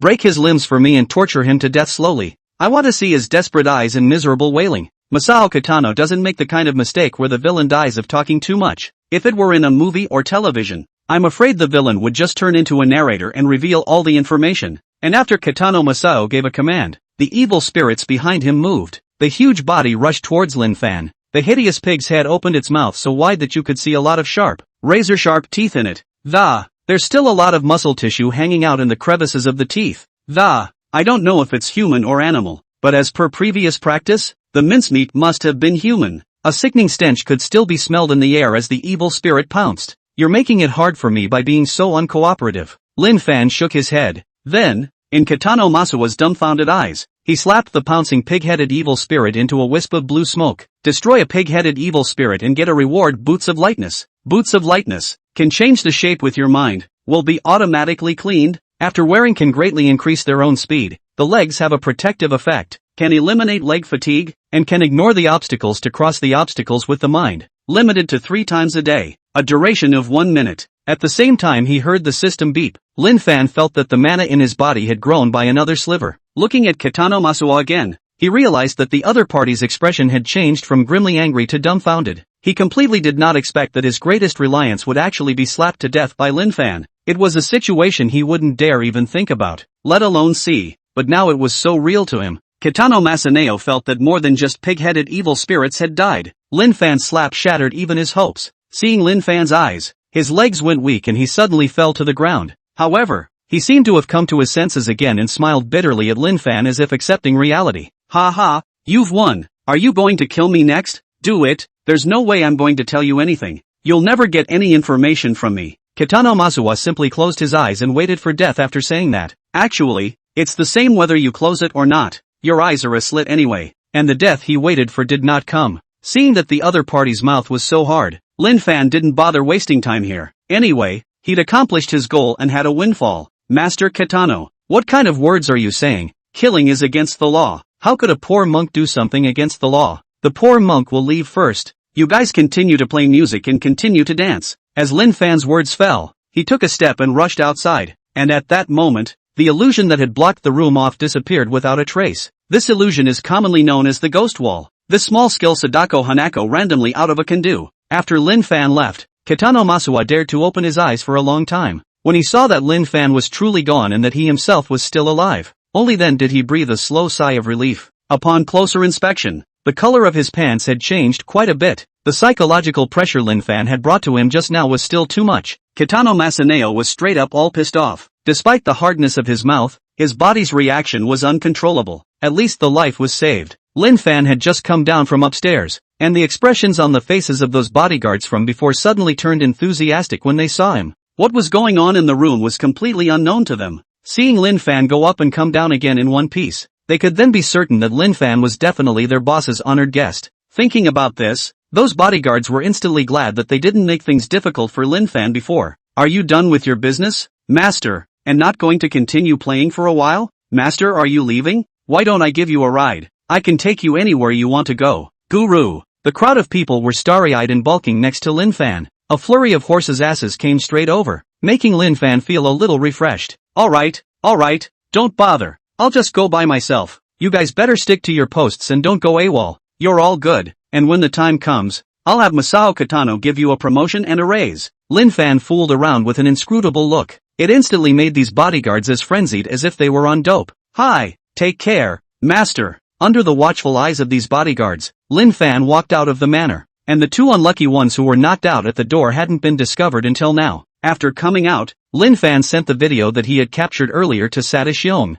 Once what's in here comes out, then these guys are 100% going to be removed from office. I'm afraid there's a couple years of jail time behind us. Of course it was none of Lin Fan's business anymore. Who made these people want to go against him? After doing so, Lin Fan focused on the previous system rewards. With a thought, a pair of strangely shaped shoes appeared in Lin Fan's field of vision. The shoes looked like they were worn by ancient people. The barrel of the shoe was so long that it could almost fit Lin Fan's calf in it.